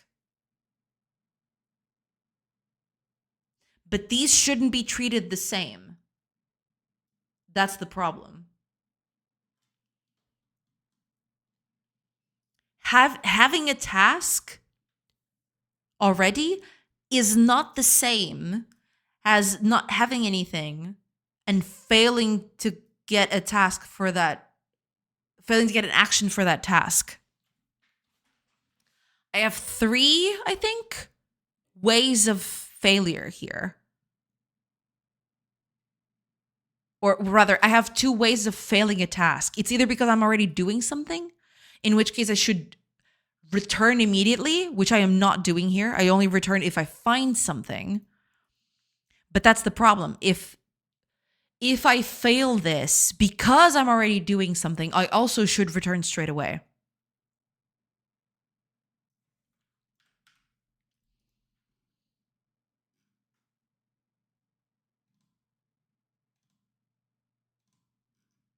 So a Boolean is not enough.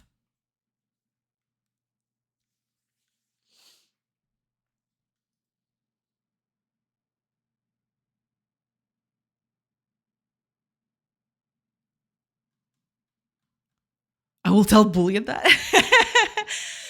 It keeps changing because that's the nature of life, ever evolving, never settling, with no regard for good or bad, simply focused on not being the same. They want to vary. They want to vary their work. But yeah, these two ways of failing are very different. Same thing for needs, right? You can fail to fulfill a need because you're already fulfilling it.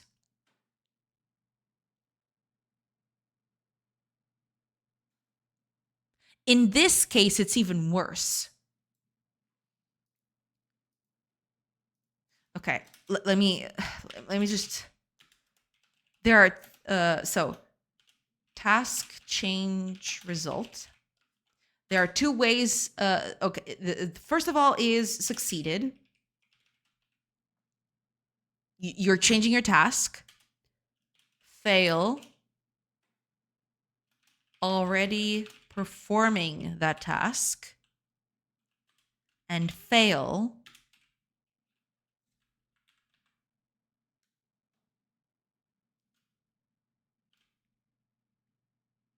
Task impossible. So if there's nothing to do, or you can't go towards what you need to do in that task, that it fails. Actually, let's do this. You can succeed.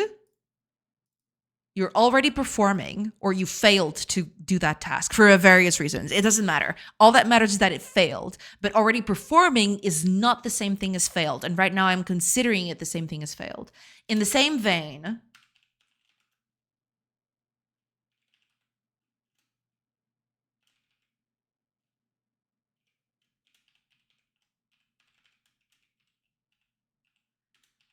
fulfillment result has a bunch of things. It can succeed.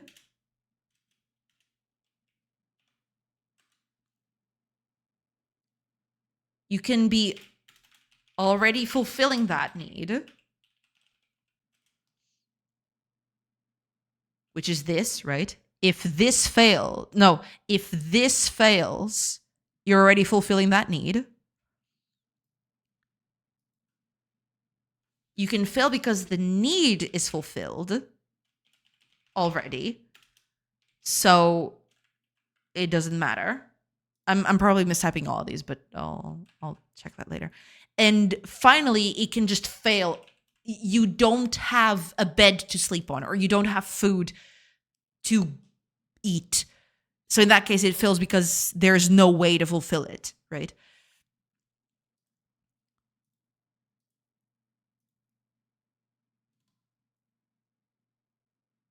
Is it fulfilled with two L's? Okay. What's the typo here? Is it with two C's? Oh, it's with two C's. Okay. So these are the possible results of a task.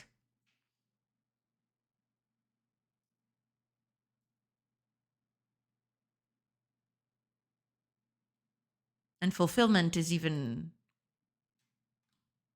worse in that regard.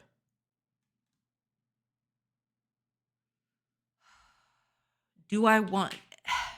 I have to do it like this. Otherwise, I don't have enough... I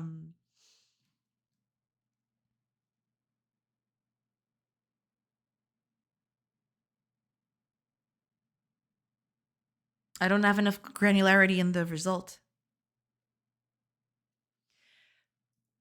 Because, yeah, you can fail,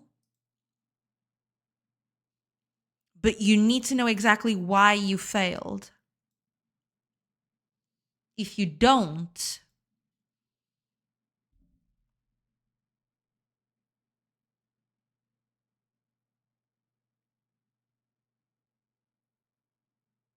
then you can't return early, and then you go towards the idle bit. And it's not supposed to do this.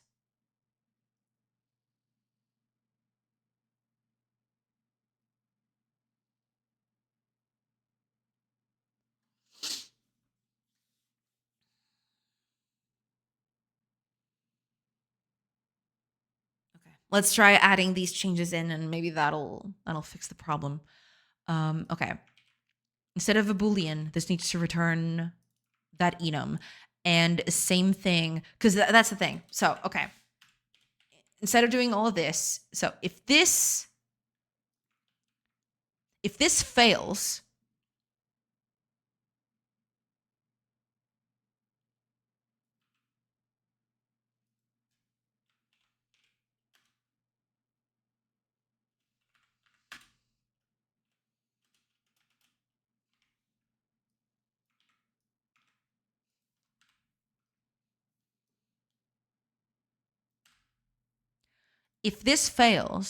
that means the need is met, right? So this would be need fulfilled.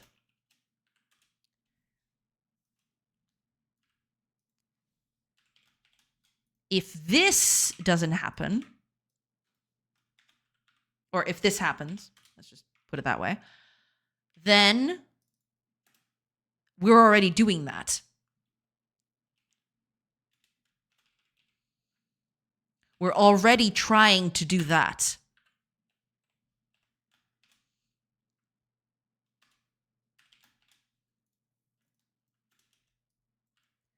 If this fails,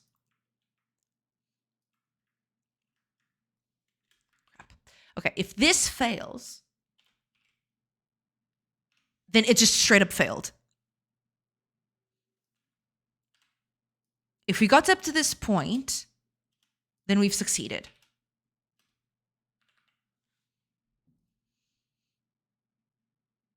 And that's it.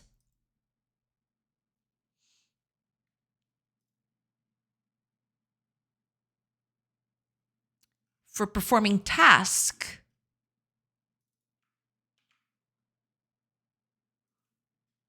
the same thing is going to happen. We're actually going to do the same thing here. We're going to set up this from the very beginning, and we're going to do if tests for this. We're going to need 2 of them. One for this and one for this. So let's negate this and negate this one too. So if this fails, we're going to return already performing. If this fails, then we return actual failure.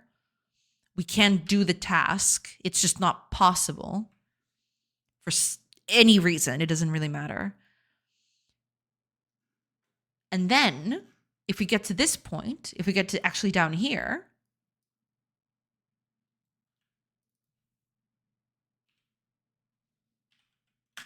we succeeded.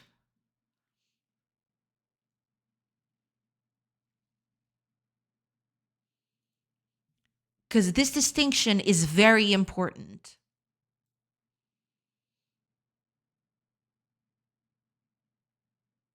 Can't do this if else thing though. Yeah. Phew. I finished all the things I set out to do today. Awesome. That's awesome. Any work I do now is just bonus. That's the best feeling. Yes. That's awesome. That's awesome. I'm glad to hear that.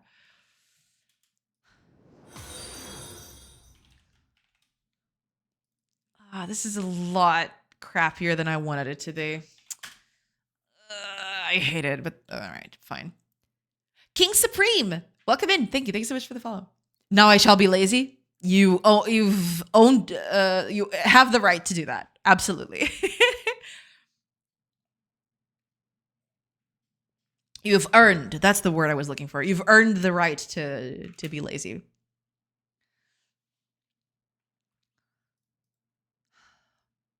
Okay. So, if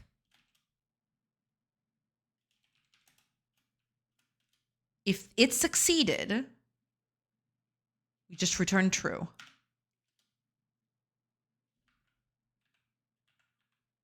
We don't need a break because we're returning anyway. If we're already fulfilling this, then we return false immediately.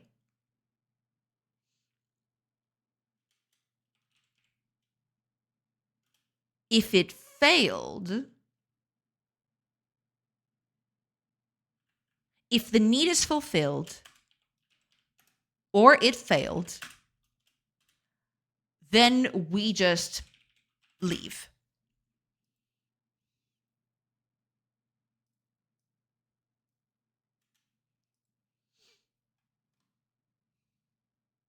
So these are the two things that can happen to return immediately. Early returns, basically.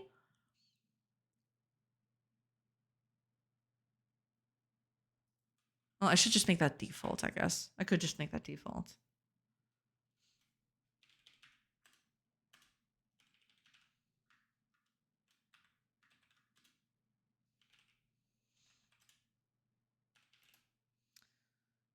What would be a good thing to do this? Invalid operation?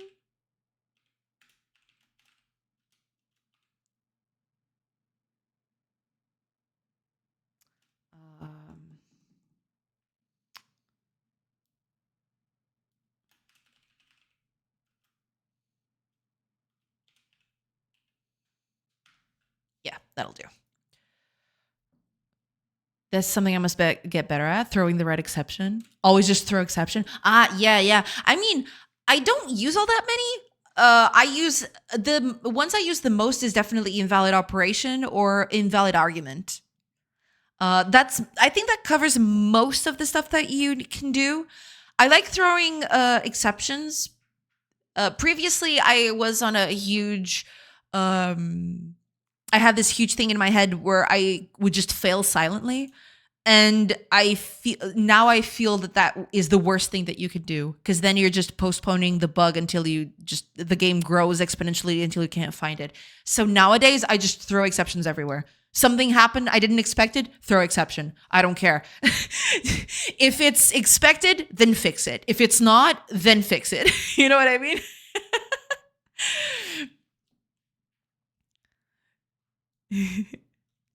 I'm going to get dinner ready. Thanks for the stream. Thank you so much for being here, Zito. Thank you so much. Thank you so much. Have a good one. Have a good one. Thank you. Thank you so much for being here. Appreciate it. Thank you. Thank you so much. I throw them tons for absolutely everything and never fail silently. Yes. I learned that the hard way. Basically, but I never worry about which one to throw. You ended up at the exact same conclusion as me. Yeah. Basically, that's it. I came to a point. This game happened quite a bit because I changed midway through the making of this game. Previously, I was just failing silently all the time. But I've come to realize that doing that is just asking for bugs to creep in, and you don't know what's happening. And by the time you finally find it, by the time it happens, by some magical aberrant happenstance in the universe, it happens, and suddenly you go, wait a minute, what the heck is going on? Why is this failing? And you don't know, because you've been failing silently all this time. Previously it could have been one or two things. Now it's a bajillion things that could have failed and you don't even know anymore. So yeah, I've come to the conclusion that failing silently is the devil, basically. Yeah, don't do that. Don't do that. It's terrible. Do not do it. It's bad. I do not recommend.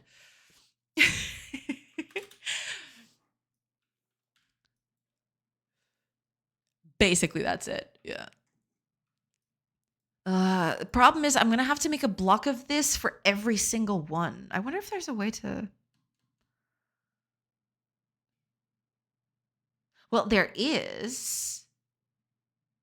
I would just need to change these values,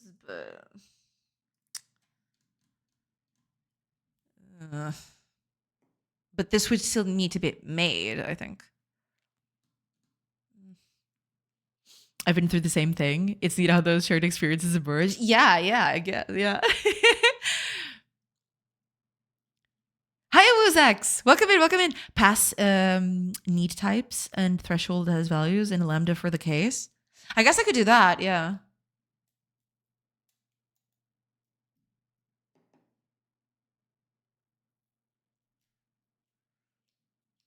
I guess I could just do a lambda for all of this. I'll do that in a bit. First, I want to test if this is working, and then I guess I'll do that. Yeah. I don't want to repeat all this code again. But for now, just for testing, I want to see if it's working. If it's working, then I'll do that. Yeah. Sounds good. Sounds like a good idea.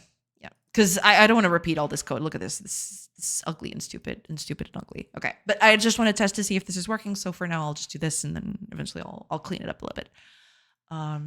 Yep. Okay, I'm gonna do the same thing here. Oops, one too high. Switch this. Very fair. Yeah. I just want to see if this is working because I'm assuming that this is going to work, but if it doesn't work, I don't want to overcommit to doing all that.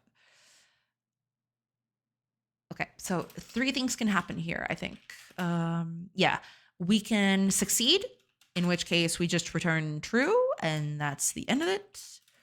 We can be already performing, in which case we don't care. We just, we're already doing the thing, so we can just exit. And then we have the failed, in which case we just break. And also, yeah, we have the default, which is, that thing does not exist, so we just throw a thing.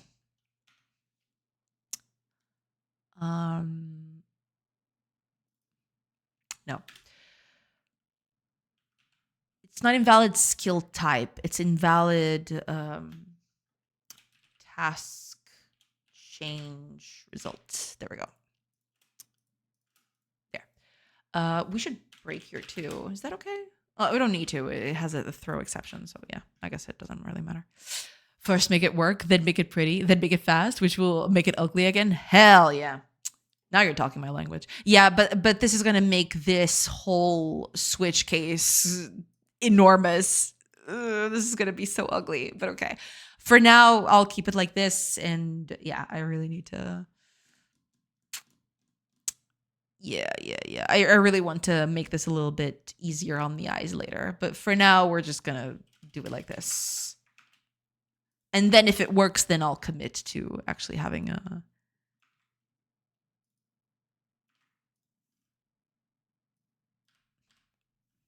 Yeah, I mean, it's not very pretty, but that's fine. We will change that later. It's fine. It's a-okay. You're fine. You're not even 10 levels deep yet. Don't even joke about that. Yeesh. I mean, I don't have to copy everything. I just need to copy. Well, I just have to copy the cut tree because everything else is the same. Yeah. Delete. Well, I'm not gonna copy it anymore. Ooh, this one's gonna be good. This one has 3 things. Gather herbs. Gather crops. And plant crops. Delete. Copy this again.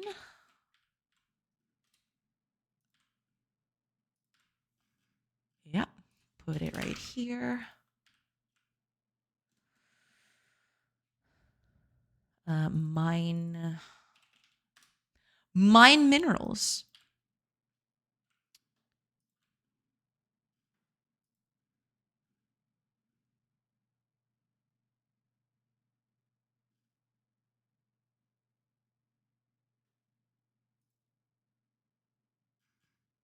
Right. Construction. Construct. And carry.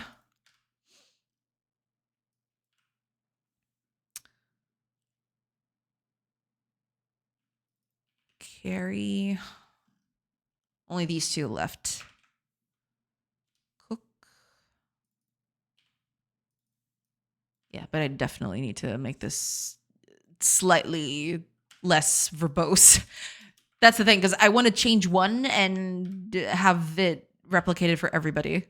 Because this is just insane to do it like this. But yeah, for now, just for testing, it's okay. I'll change that in a bit. Okay, let's see if that works. Let's figure it out. Okay.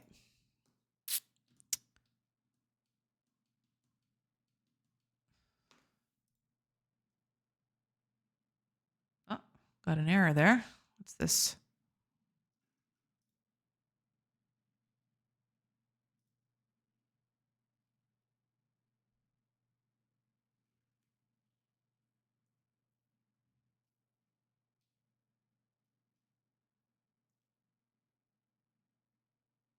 What the heck is this? Ah.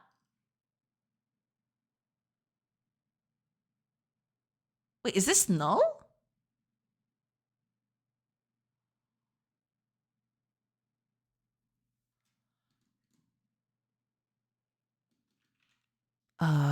That's iffy.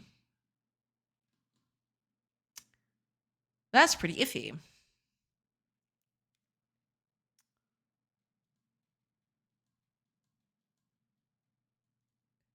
Why is that happening?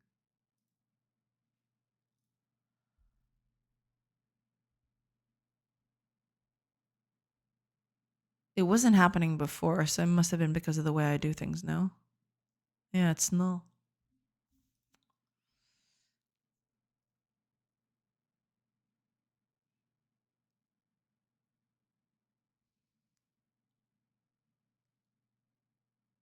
Wait, it's got cut tree.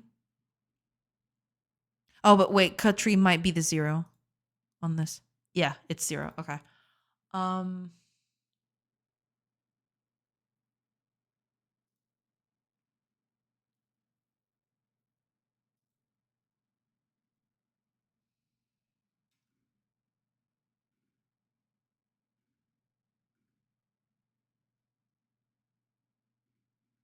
That's pretty weird.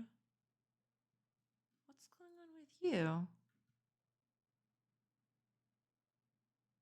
This isn't even being called, is it?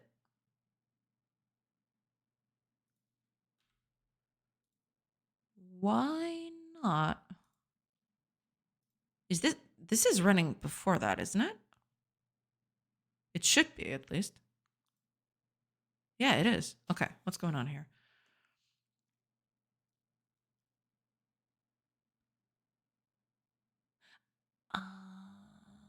This should be idle. This should start at idle, but okay, fine. Let's see what's going on here.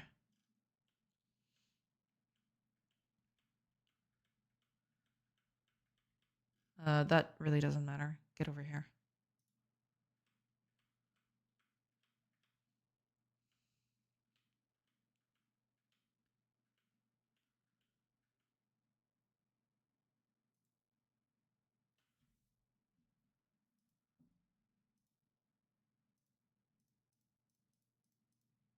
Wait, 0 and everything. What?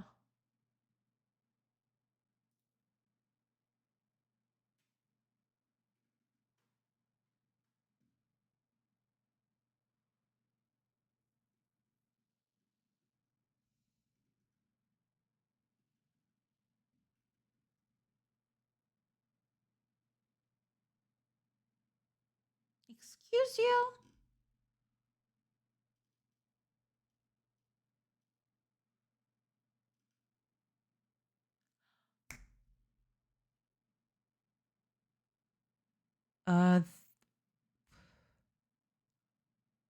This shouldn't be here.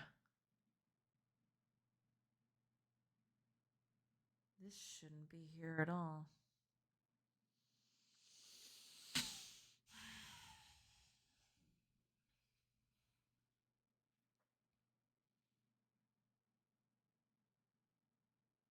Because this is where it gets all of that. Mine should only truly be... Mine should be the last thing, actually.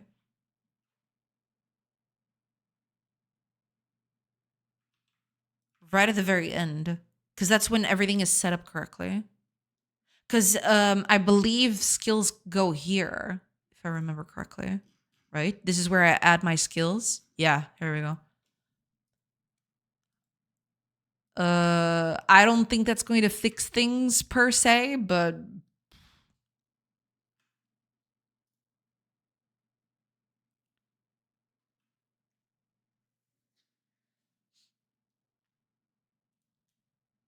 I'm learning debugging things watching this. Oh, that's cool. I'm glad. Yeah. I'm a console right line debug person. I really need to learn doing it proper. I mean, it depends a lot on the type of problem you have, right? First up, I hate you. For stuff like physics and stuff like that, it's really, really hard to do that with debugging, proper debugging, because the value changes so quickly, and pinpointing the exact precision of things is really, really hard. Usually, you want that with visual debugging or prints anyway. But yeah, for stuff like this, where it's a simulation and everything is discrete, right? Yeah, for sure, for sure. Doing it like this has its advantages for sure.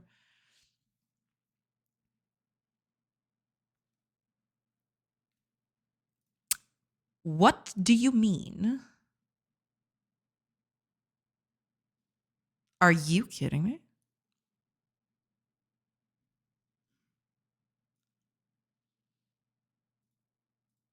Okay, there's skill data here. Okay. Okay.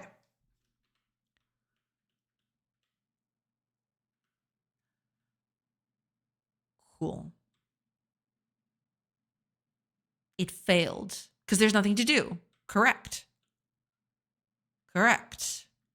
Yes.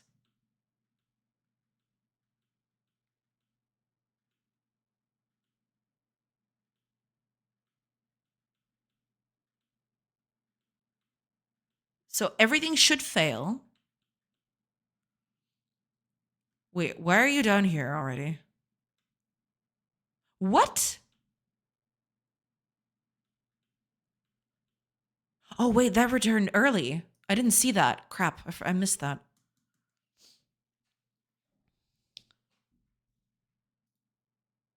That returned something.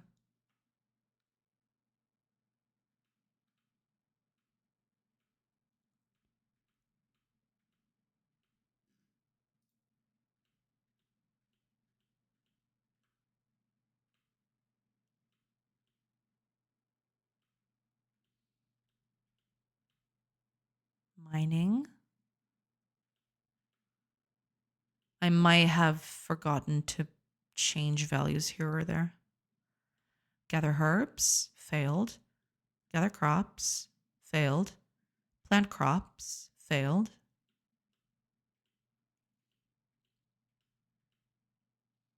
Cut tree.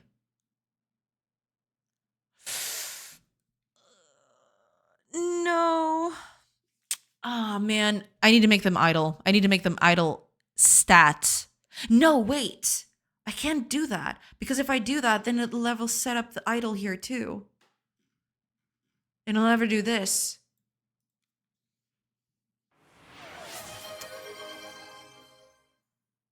Cool.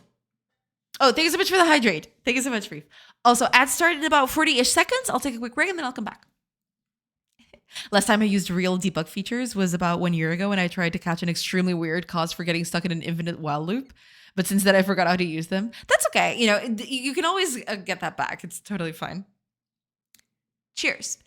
Someday you will find a good time to get back into that. No problems. Looks like you need a truth table. Do I really? I hate this. All right, I'll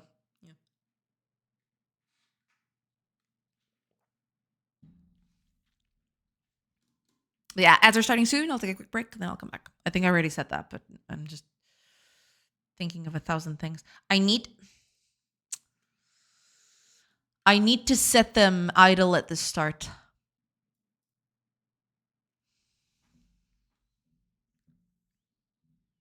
Including an action.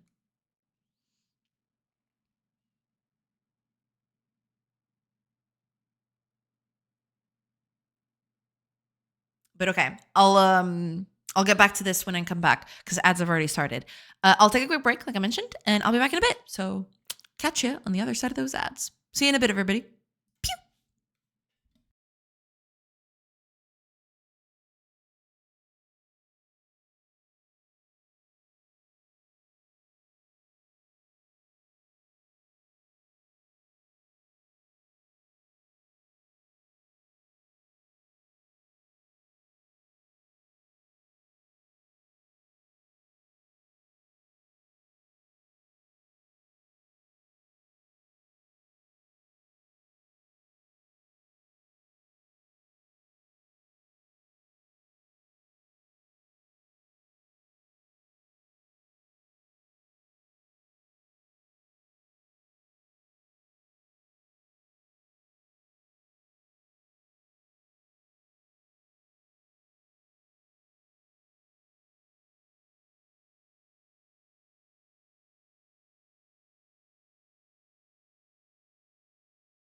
Hello, everybody. Sorry, took a little longer than I wanted to. I'm sorry about that.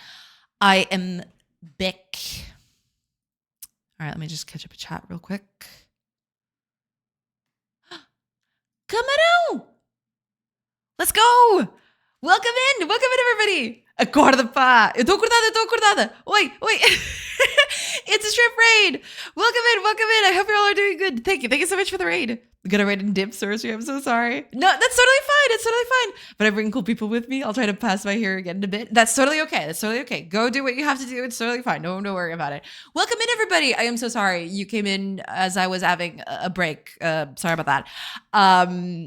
Yeah, I took a little longer than I should have. I'm sorry about that. Welcome in. I hope you're doing good. Oh, let me give a shout out to Kamino, of course. I'm pro streamer, of course. There you go. Please go follow Kamino. He's pretty cool, and he does some cool stuff. Yeah. Welcome in, everybody. Welcome in. I'll be back too. My Twitch freezes when I hit follow. That's totally fine. Don't worry about it. Hiya, Fox and Socks. Welcome. Average Tuga. Yeah, true. Hi, Kamino. Welcome. I hope you're good. I hope your stream went well. What were you working on? Tell us all about it. How is Space Mages coming along? Let us know. Yeah. Welcome in, everybody. Hope you're doing good. Looks like she's taking a break anyway. Yeah. Hiya, Duke Smile. Welcome in, everybody. I hope y'all are doing good. Welcome in. Yeah, Kamino over there is working on Space Mages. As for me, hi, name's Joanna. I'm a game developer, and I'm currently working on a colony sim. You don't see the villagers because they're just in there, just doing nothing. Yeah, the villagers are a bit broken at the moment, so yeah, never mind that. I can show them to you a little bit. Here's a villager mining, for example. There we go. Here's a villager. Yeah, but I'm currently working on the villagers. That's why things look kind of weird. So yeah. But yeah, you're supposed to gather resources, build structures, refine the resources to do a bunch of other stuff, including baking bread and creating beds for them to sleep in, just keeping your villagers safe and happy, basically. That's your main goal for the thing. Yeah. Hi, Majorian. Welcome in. Hi. Welcome. I hope you're doing good. I released Alpha 0.1 on itch a couple of days ago. Yes! Today I was turning my particle process materials into shader materials. Ah, nice. Also, leave a link to Space Mages in chat. In chat. Pode ser? In chat. Oh my god, my whole tongue is failing. I'm sorry. Oh my gosh. But yeah, leave a link in chat so people can take a look at it, and I can also put it up on screen as well. Still a couple more, but we do keep progressing. Yes, that's pretty cool. Yeah, you were very happy. I remember last time I visited, you were talking about the shaders and how happy you were with them. Yeah, the shaders are always nice to work on. There you go. So if you never heard about Kamino and his game Space Mages, you should, because he's making a pretty cool game. Here it is. You got a spaceship and you fight with it. And then you can go to, I believe you can go to spaces where there is no, there's actual air, and then they get out of the ship, right? I think that's it. Yeah, because then you can have hand-to-hand, well, not hand-to-hand, but, you can have personal combat instead of ship combat. Yeah.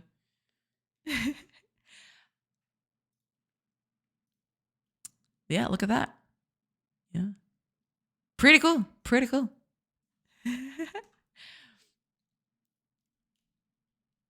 Getting ready to backport my game to Godot 3 so I can export it to web. Ah, I see. That would probably be a good bet. Now that I think about it, yeah, I probably should do that too at some point. Yeah, I probably should do that. But that's a lot of work. I use a lot of stuff that's Godot 4 exclusive. Well, at least right now, eventually I'd like to stop using tile maps and other such things. Yeah. But good on you. Good on you for doing that. That's very smart. Yeah. I wouldn't be a mage in space. Hell yeah. Wouldn't it be less work to do the live Godot than backport? It sounds like a mess.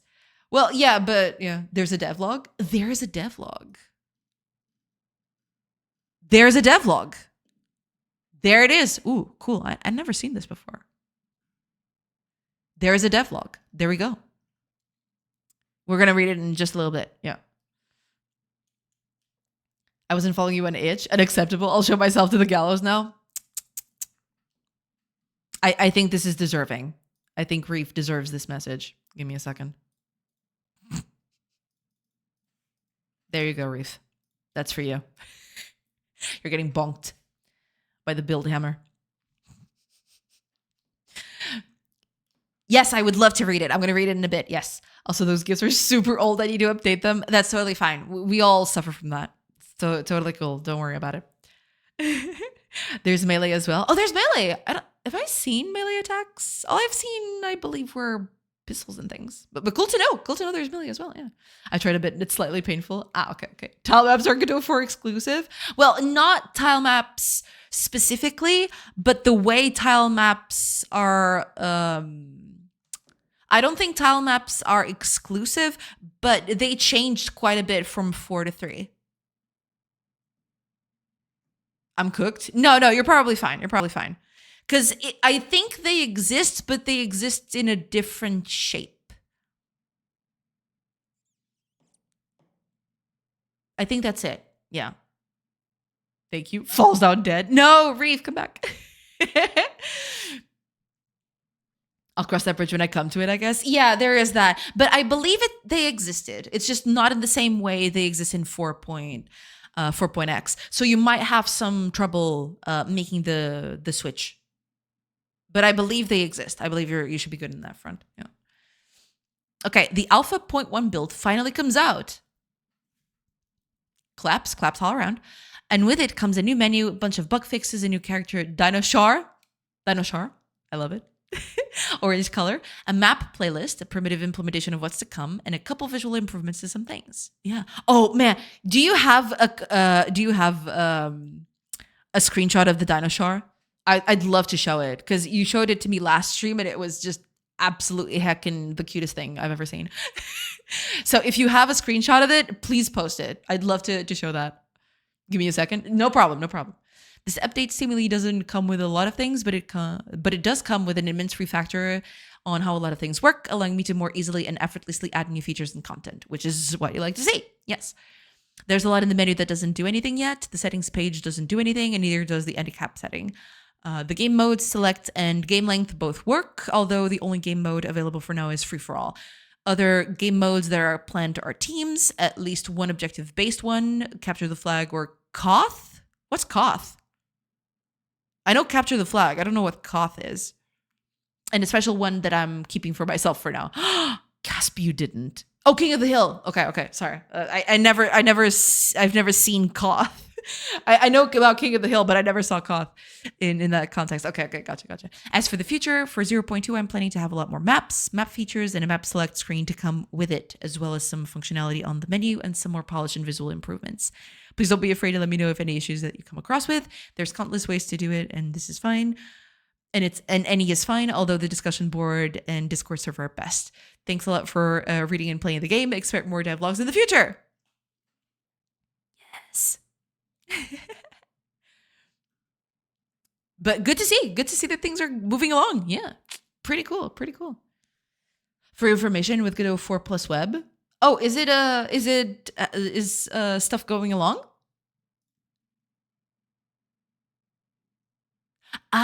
Wait a minute. Add support for web export using static live Godot. Oh.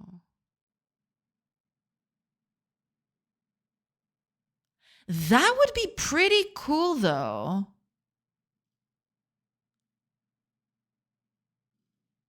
I'd really like to have the game for web, mainly because it usually breaks the barrier to entry quite immediately. Don't cover Kamaro's things. What are you doing?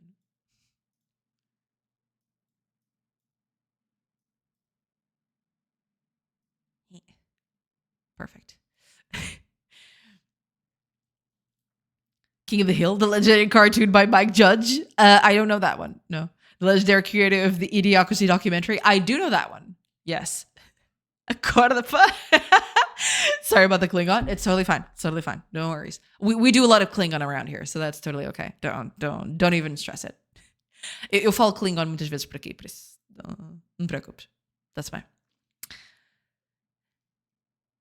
Single-threaded, multi-threaded builds, .NET 9 and .NET 10. This is pretty cool. That might mean that exporting to web on C# might be closer than I thought. Slow to export as it needs to link the whole Godot as a static library. I mean, I'm okay with a slow export as long as it works. Can't use Godot as an LTO library. Always needs to use WASM tools workload. C# mscripton cache is frozen. Some combination of flags can require the usage of WASM cache path.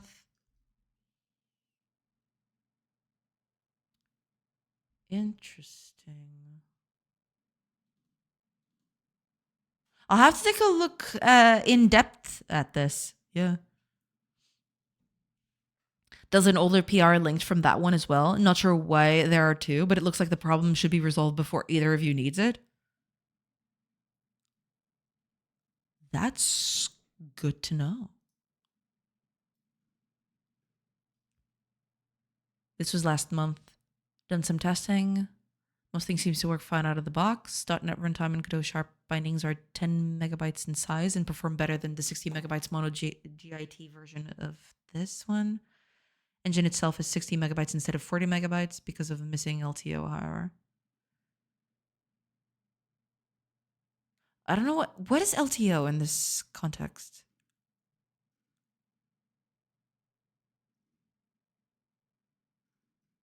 LTO. I'm trying to think of that. I don't know what LTO means here. Did they explain that? Oh, link time optimization. Oh, okay. Okay. Gotcha. All right. Thank you so much. Hi, Exoinbit. Welcome. Yeah, it might be that, yeah. System.NET WebSockets didn't work reliably for me. GD extensions work. Well, I don't use GD extensions. That's fine for me. Using nullable in a Godot project will cause MS build warnings. Exporting is 20% faster with optimization 0. Current export seems to default to optimization 1 for debug builds. Missing link time optimization is a pretty big downside, as the WASM is very hard to shrink without it. Right, yeah. So that's what's keeping the WASM file so big. Right, okay. Gotcha.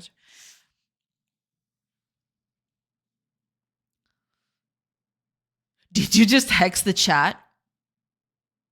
Maybe.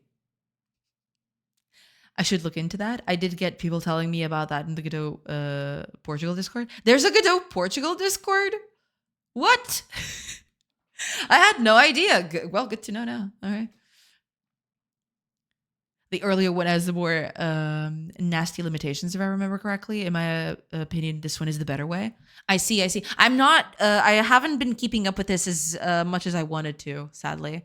I have no idea what the other one even is about at this point. I'd have to compare them, but I don't have a basis of comparison at this point. That looks pretty interesting. It does, yeah. You mean Godot 3's mono approach? Yeah, and being deprecated isn't great, but it wasn't as slow to export as I would imagine. Right, yeah. Unless your game is web exclusive, export times aren't much of an issue. Yeah, for sure. No, but even export times, it doesn't really matter, you know? Sure, it takes longer to export, but I'm okay with that. So long as the game runs on web, you know, I'm okay with large export times. You know, it's not ideal, but, you know, it's fine. So long as it works, I'm totally okay with that. And eventually they might find better ways to optimize that. We got hexed? Yes. I don't speak her language, I don't know. Well, tough luck. You're cursed now. Good luck. I need to fill this with water. I wanted to do a sips water after cursing people, but now I just realized I don't have water, so I look like a fool. Yeah, that's great. I love that.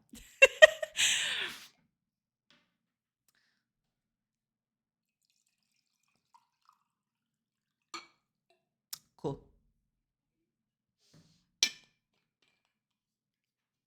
There. So yeah, you've been cursed. Deal with it.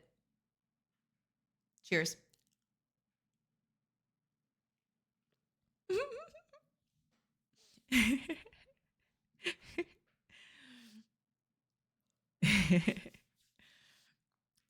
Legendary shrimp point one. Let's go. Exactly. Hi, Mateos. Welcome, welcome. Welcome in, welcome in. But yeah, here is Space Mages. It's Cameron's game. It's pretty cool. You should check it out. Download it, play it. Send feedback as well. That's pretty cool too. I should play this. I should definitely play this at some point. I'm waiting for the multiplayer server that Majorian will provide. Okay. Well, in that case, then yeah, Majorian's gotta spill the beans first. Yeah. Makes sense. There you go. Thank you so much, Kamado. Thank you so much for the raid again. I don't know if I said it already, but yeah. I was away for a bit, but what is the current status of C# Godot web status? I remember it being a thing, then stopped being a thing. Basically, what's happening at this point is it works on Godot 3.x, and then it stopped working for Godot 4.x. 4.x being the current version. They are trying to bypass that with this. So currently, there isn't a way to export directly, but there is a way of doing that through linking libgodot statically, from what I've gathered. The ideal situation would be that you could just export directly from the client, right? The Godot app from here directly, right? But given that that's still not possible, they're trying to find ways to do that anyway, which is where this comes in. This is cool because given if this works, that might open the gates to then working from the actual app. Yeah. It's related that they're phasing out mono for .NET. I believe that is it. It's hard to say. I think the problem was that they needed something. They needed C# to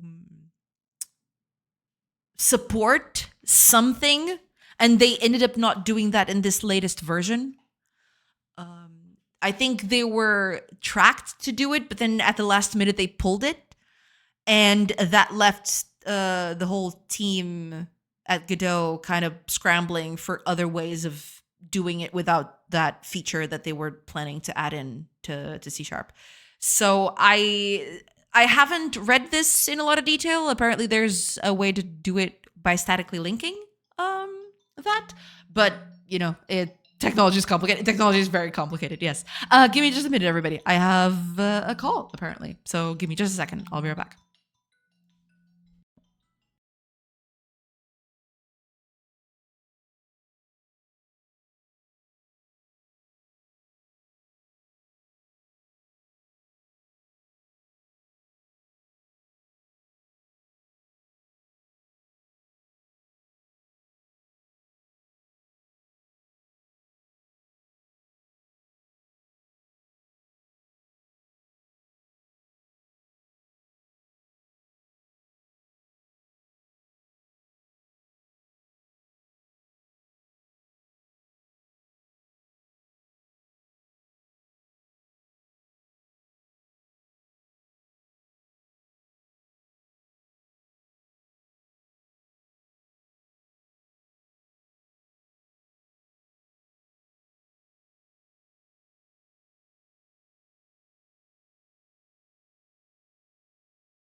sorry about that. I'm back.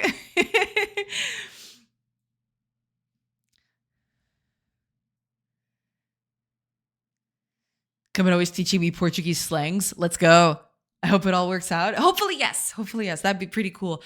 I believe they have this whole system. Godot has this whole system where you can pretty much use any language so long as there's bindings for it.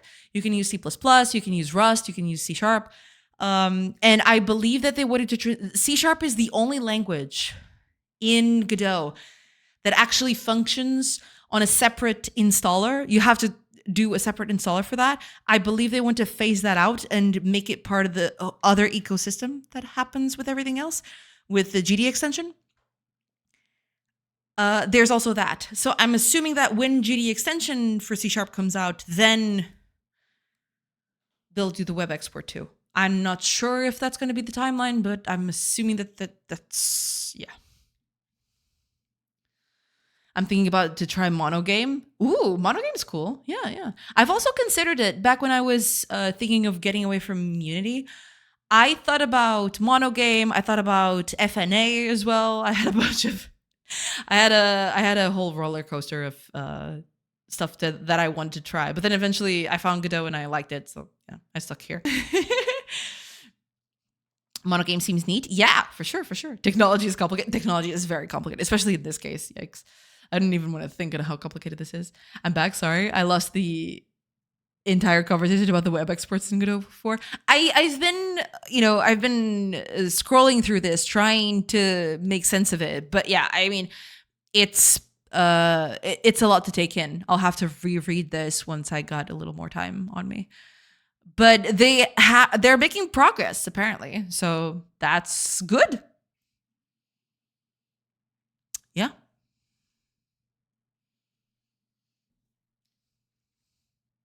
Stupid feature pulling out in the last second. So unsatisfying. True. I wonder what the feature was. They mentioned it. They mentioned it at the time, but I don't remember what it was anymore. It's just escaped my brain immediately. That makes sense. Simplifying is good. Yeah. Hopefully the simplification would also make it easier to get things done. Yeah. Yeah, hopefully so. Yeah. I tried libgdx on Monday, but I felt lost with a bunch of libraries and all. I see. I wanted to learn something new, and I think monogame fits what I'm looking for. Well, yeah, for sure. I will not abandon Godot, I promise. That's okay. I mean, you can try out different things. That doesn't mean you abandon anything. It's totally fine. Don't worry about it. It's all good. Don't you worry about it. You can experiment with new things all the time. No worries there. But yeah, I was trying to make the villagers a little more stable in terms of things that they're doing. And I just ran into a very big problem, which I feel like I'm going to solve by doing this. You know? I think that's what I'm going to do. And that hopefully will fix a lot of my problems. So let's see. None. Yes. I think that's going to solve a lot of my problems. Yeah. Okay. Yeah.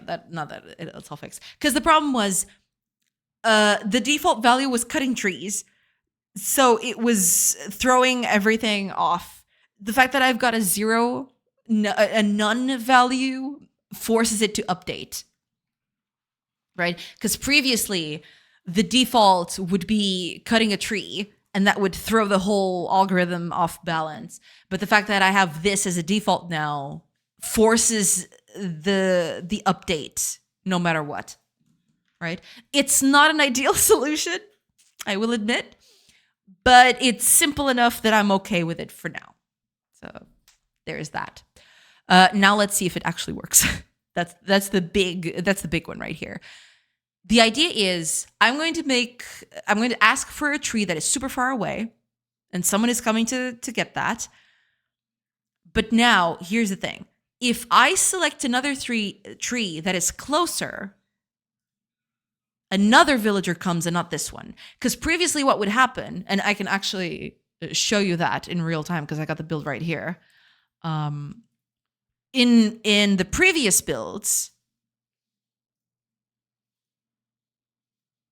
this being the previous build in question, if I select a tree that is super far away, say this one, right? Somebody's going to come along, and it's going to be super slow because, good Lord, they're slow. They're going to cut this tree. But now if I select another one, instead of the villager staying on this tree and just leaving it, this villager sees, oh, okay, wait a minute. There's a closer tree that I can cut. So the villager is going to move to the closer tree, and someone else is going to come all the way from over there to this one, which is stupid. It is stupid. So now that's fixed. You know, I can select whatever, and they'll stick to what they're doing. They no longer change. If someone is cutting a tree, then they'll stay cutting that tree, right? The only time where this doesn't happen is, say, for example, let me see if I can find a good example. This villager, no, this one's not a good example. Wait, let me get another one. No, this one's also pretty bad. Okay, perfect. Okay, here's one. So I'm not sure if this is going to happen, but okay, let me close this one before I get super confused. Say, for example, this villager right here, he's way better at plant harvesting than wood cutting. If I tell the villagers to cut a certain plant, supposedly, now this is the test, supposedly one of these villagers that has a higher plant ability will take that job because they want to prioritize jobs that they're better at. There we go. And another villager is coming to fill the place of the villager that changed their job. But this is expected. This is how it should be. If you tell them to do a job that they're better at, they'll leave what they're doing and they'll go to the job that they're better at. So they'll prioritize that, right? But no longer, previously, if this happened in a previous build, what would happen is everybody, literally everybody would change what they were doing. Everybody that was cutting trees, they would all change between each other, the tree that they were cutting, which was stupid. Now, only 2 people change what they were doing. And everyone else stays the same. Everybody else stays on their task, right? Let's find another example here if I can see. Okay, no, this one's bad. This one, the highest is wood cutting. Oh, okay, here. See, here's another example. This villager is super high on mining. So previously what would happen is if I selected a stone to mine, this villager right here, this upward blunt villager, would mine the stone and everybody else would change their place. Everybody else would change the tree that they were cutting. But now, oh, wait. Oh, this one's higher? Oh, this one's higher. Okay. So the villager that was out there changed what they were doing. But as you can see, no one else changed. Everybody stayed in place. And the same thing is going to happen if I do that again. So if I select another stone, this, I'm assuming it's this one. You know, it could be some, but I think it's this one, this blunt villager. If I select another stone, oh, it's that one. Okay. But eventually, as you can see, if I select this, the villagers will reassign themselves based on what they're better at, but everybody else stays in their task. They stay on track, right? They don't all change jobs just because one person decided, oh, okay, I'm going to leave what I'm doing, right? So that's it. That's what I wanted to do. They're a bit more stable now. They no longer just change all the time that everything changes, which is cool. With another thing that used to happen was when I removed entities like this, right? They would always recalculate what they were doing. Always, always. They would be constantly thinking, what? A tree in Madagascar suddenly fell? I need to change my whole life's priorities. You know what I mean? which is stupid. It's completely stupid. So this makes it far more stable and far more performant, because that means that villagers no longer take a long time to recalculate everything whenever something happens. They just stay on track no matter what. So it's a good 2-for-1, which is pretty good. This is really cool. Thank you. Hopefully this helps stabilize the game a little bit, because villagers deciding what they should do is one of the most performance heavy tasks at the moment. So having a way to minimize that is just the best I could ask for at this point. Yeah. Wait, this makes me realize I should stop keeping track of when trees in Madagascar are removed. Yes, you probably should. Yeah. But that's what was happening in reality. In the case of what I had previous to this change, that's exactly what was happening. A tree was being removed, say, over here, right? No villager would even care about that. But suddenly everybody decided, oh, it's time to change what I'm doing, because something in the world changed. What was it? I don't care. Something in the world changed. So I need to change all my life's priorities. You know what I mean? It was kind of silly. It was, and it also made the game super slow, which is another big thing. Now, there is a slight problem with this. It's minor. I don't think it's too big of a problem. But the thing is, because they stay on task, sometimes, and this I can also change. I can make that change later. But you saw what happened? I clicked a stone, right, to mine, and this character was the one that decided it should start mining. But if you paid attention, this character is far better at mining than this one. But this one was selected because it was first in the list. That's the problem. I think I need the next thing I need to do is order them by their skill instead of just by the order that they're created. I need to sort them in by skill and then pick what they should do. Because right now what's happening is I go through everyone by order. And then I tell them, you do this, you do this. I don't pick them by experience, which is bad. We shouldn't do that.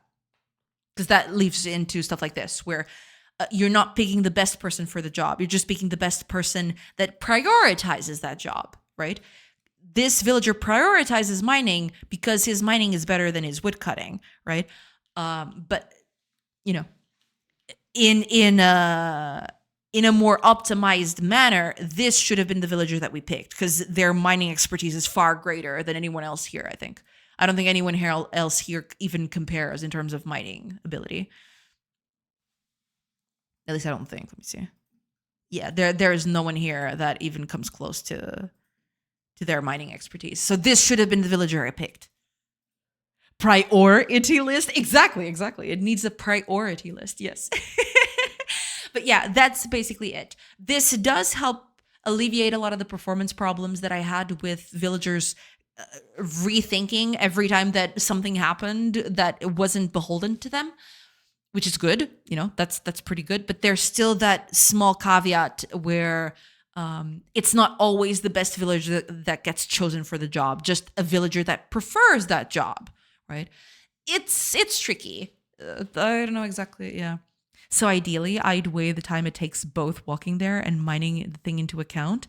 Eventually, yes. Right now, there's two things that go against that. Every action takes 1 hour. So no matter what, this tree could be the biggest tree you've ever seen. It would take an hour. The smallest tree, 1 hour, right? So right now there isn't, I've prepared the system to take it, but there isn't a way for villagers for tasks to be, or rather there is the system to have tasks be more than 1 hour, but I am not using that yet. For now, everything takes an hour. And also right now, travel time is not considered. That is something that I also need to do. Because right now, cutting a tree here or cutting a tree a bajillion miles away, for them, it's the same. The travel time is not being considered at the moment. But yes, eventually, I want to have both of those things matter. Yes, that would be, but that's going to be in the future because right now that's going to take a bit more than I can take at this point. But yes, I definitely want to have travel time and yeah, at least travel time. Travel time should be the first one I tackle, but then yes, the action itself also needs to be taken into account. Yeah. For sure, for sure. GameDev has lots to do. Yes, that's exactly right. Yes. But yeah, the idea is eventually both travel time and activity or the action time should be taken into account when they make these calculations. Yeah. No, it's time for me to head off. That's totally fine. That's totally fine. I need to head off as well. It's getting a little late here. But thank you for the stream. Thank you so much for being here. I appreciate it. Thank you. Thank you so much. And have a great rest of your day. Thank you. Thank you so much. I have to go in a bit too, because it's getting close to dinner time over here. So yeah, I need to head off in a few minutes. But thank you. Thank you so much for being here. I appreciate it. Thank you. Thank you so much. But yeah, okay. I wasn't expecting this to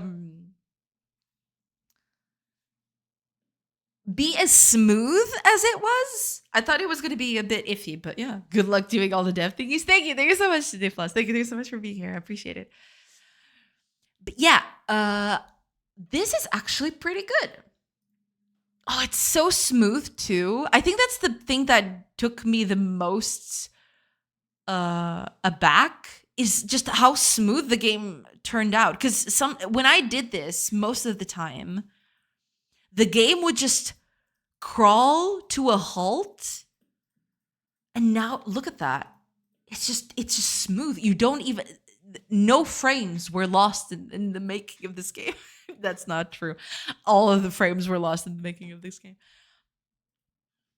but it's really nice.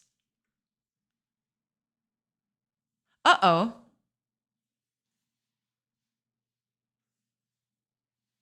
Oh no. What's happening? What? You're kidding me. Oh, the actions aren't updating. Is that what's happening?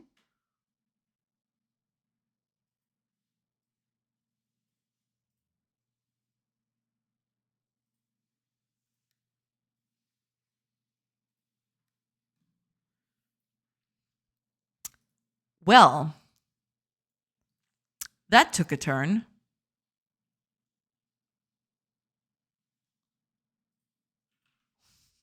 I'm guessing they're not updating. Why not?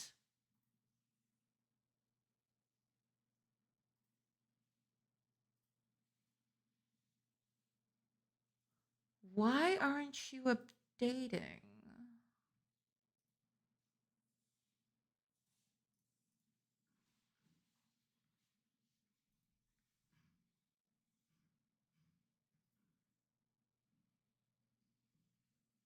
What is your deal?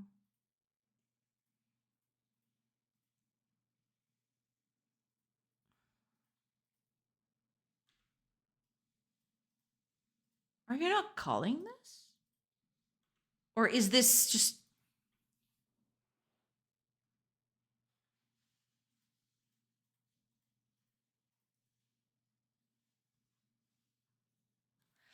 I feel like this calls for a quick check. Just very quick, because I have to go in a bit. But I just want to see what's going on. I'll probably have to fix that tomorrow, but... Okay, not now. I don't want to check that now.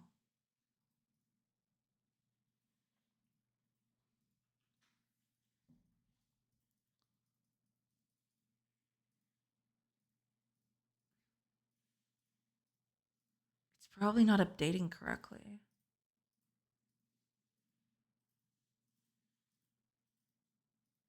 I wonder what's happening.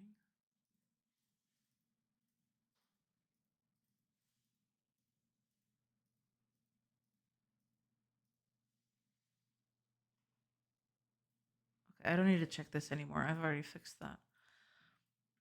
Okay, mark something to be gathered. Doesn't matter what. Oh god, and then it's gonna...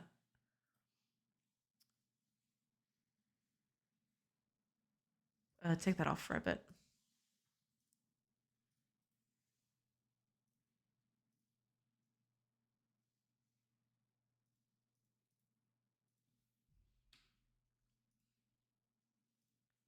Now we put in the breakpoint.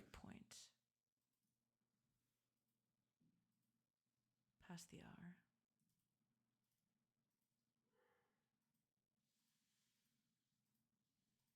Are we here? I think we are.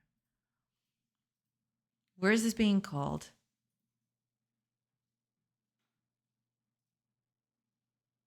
World hour passed, obituary update, recalculate the actions.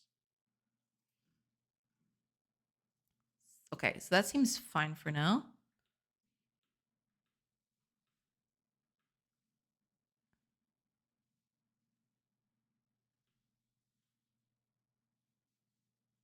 There's a carry action to do.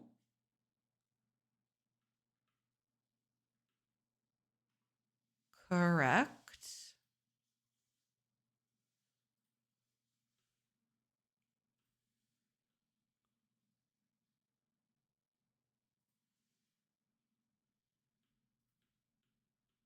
Correct.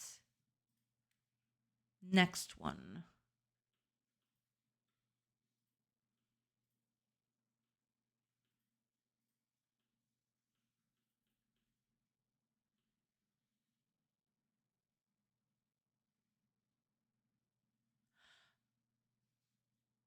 I need to reset them.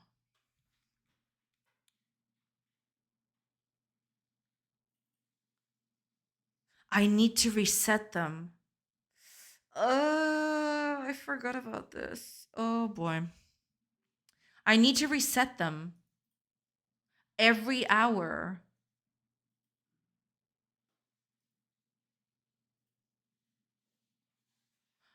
Where is this being called? Okay. I need to reset this.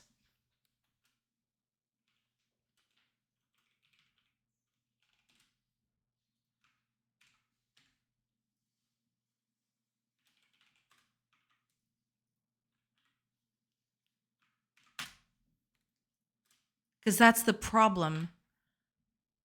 It thinks it's still doing the thing. I need to reset this. There's no other way to do that. I don't think.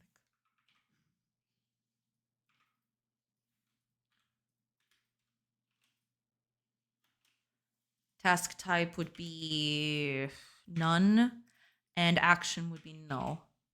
And then that would help with that, I think. Is that it? Hopefully that's it. Please let that be it, because I only have 3 more minutes until ads come through. What's with this barren? What?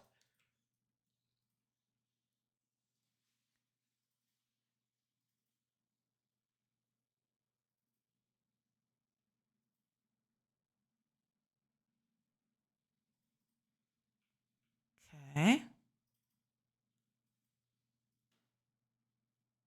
Oh, okay. It's fixed. Yeah, I wasn't resetting tasks, so they were just staying on what they were doing every time, which is kind of silly. Okay, it's fixed. Okay, good. All right. With that said, let's find someone to raid, shall we? Let's find a cool person to raid, and we're going to go over there. Who will that be? Who we got today? Oh, Irish John is on. I don't get a lot of times.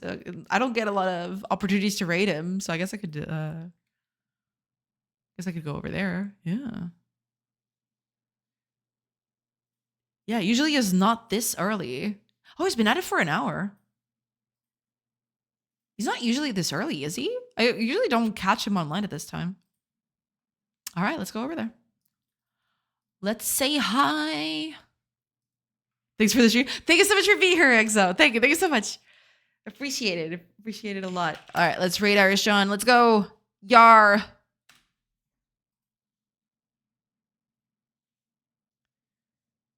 We're gonna raid the Irish John, which is making a very cool pirate game that you should go check out. Yeah, he'll show you when we get there.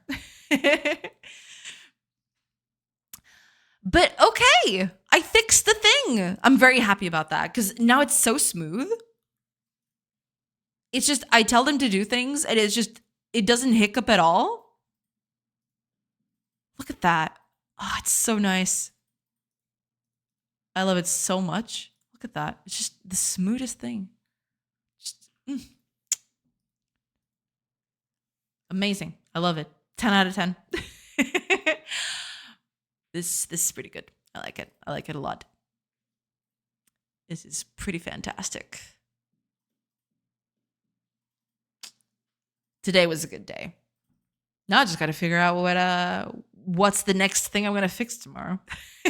I'm at that point where I'm running out of my list of fixing things. So I need to, run this a few more times and see what I need to add content. Maybe I should start adding content. I don't know. We'll see.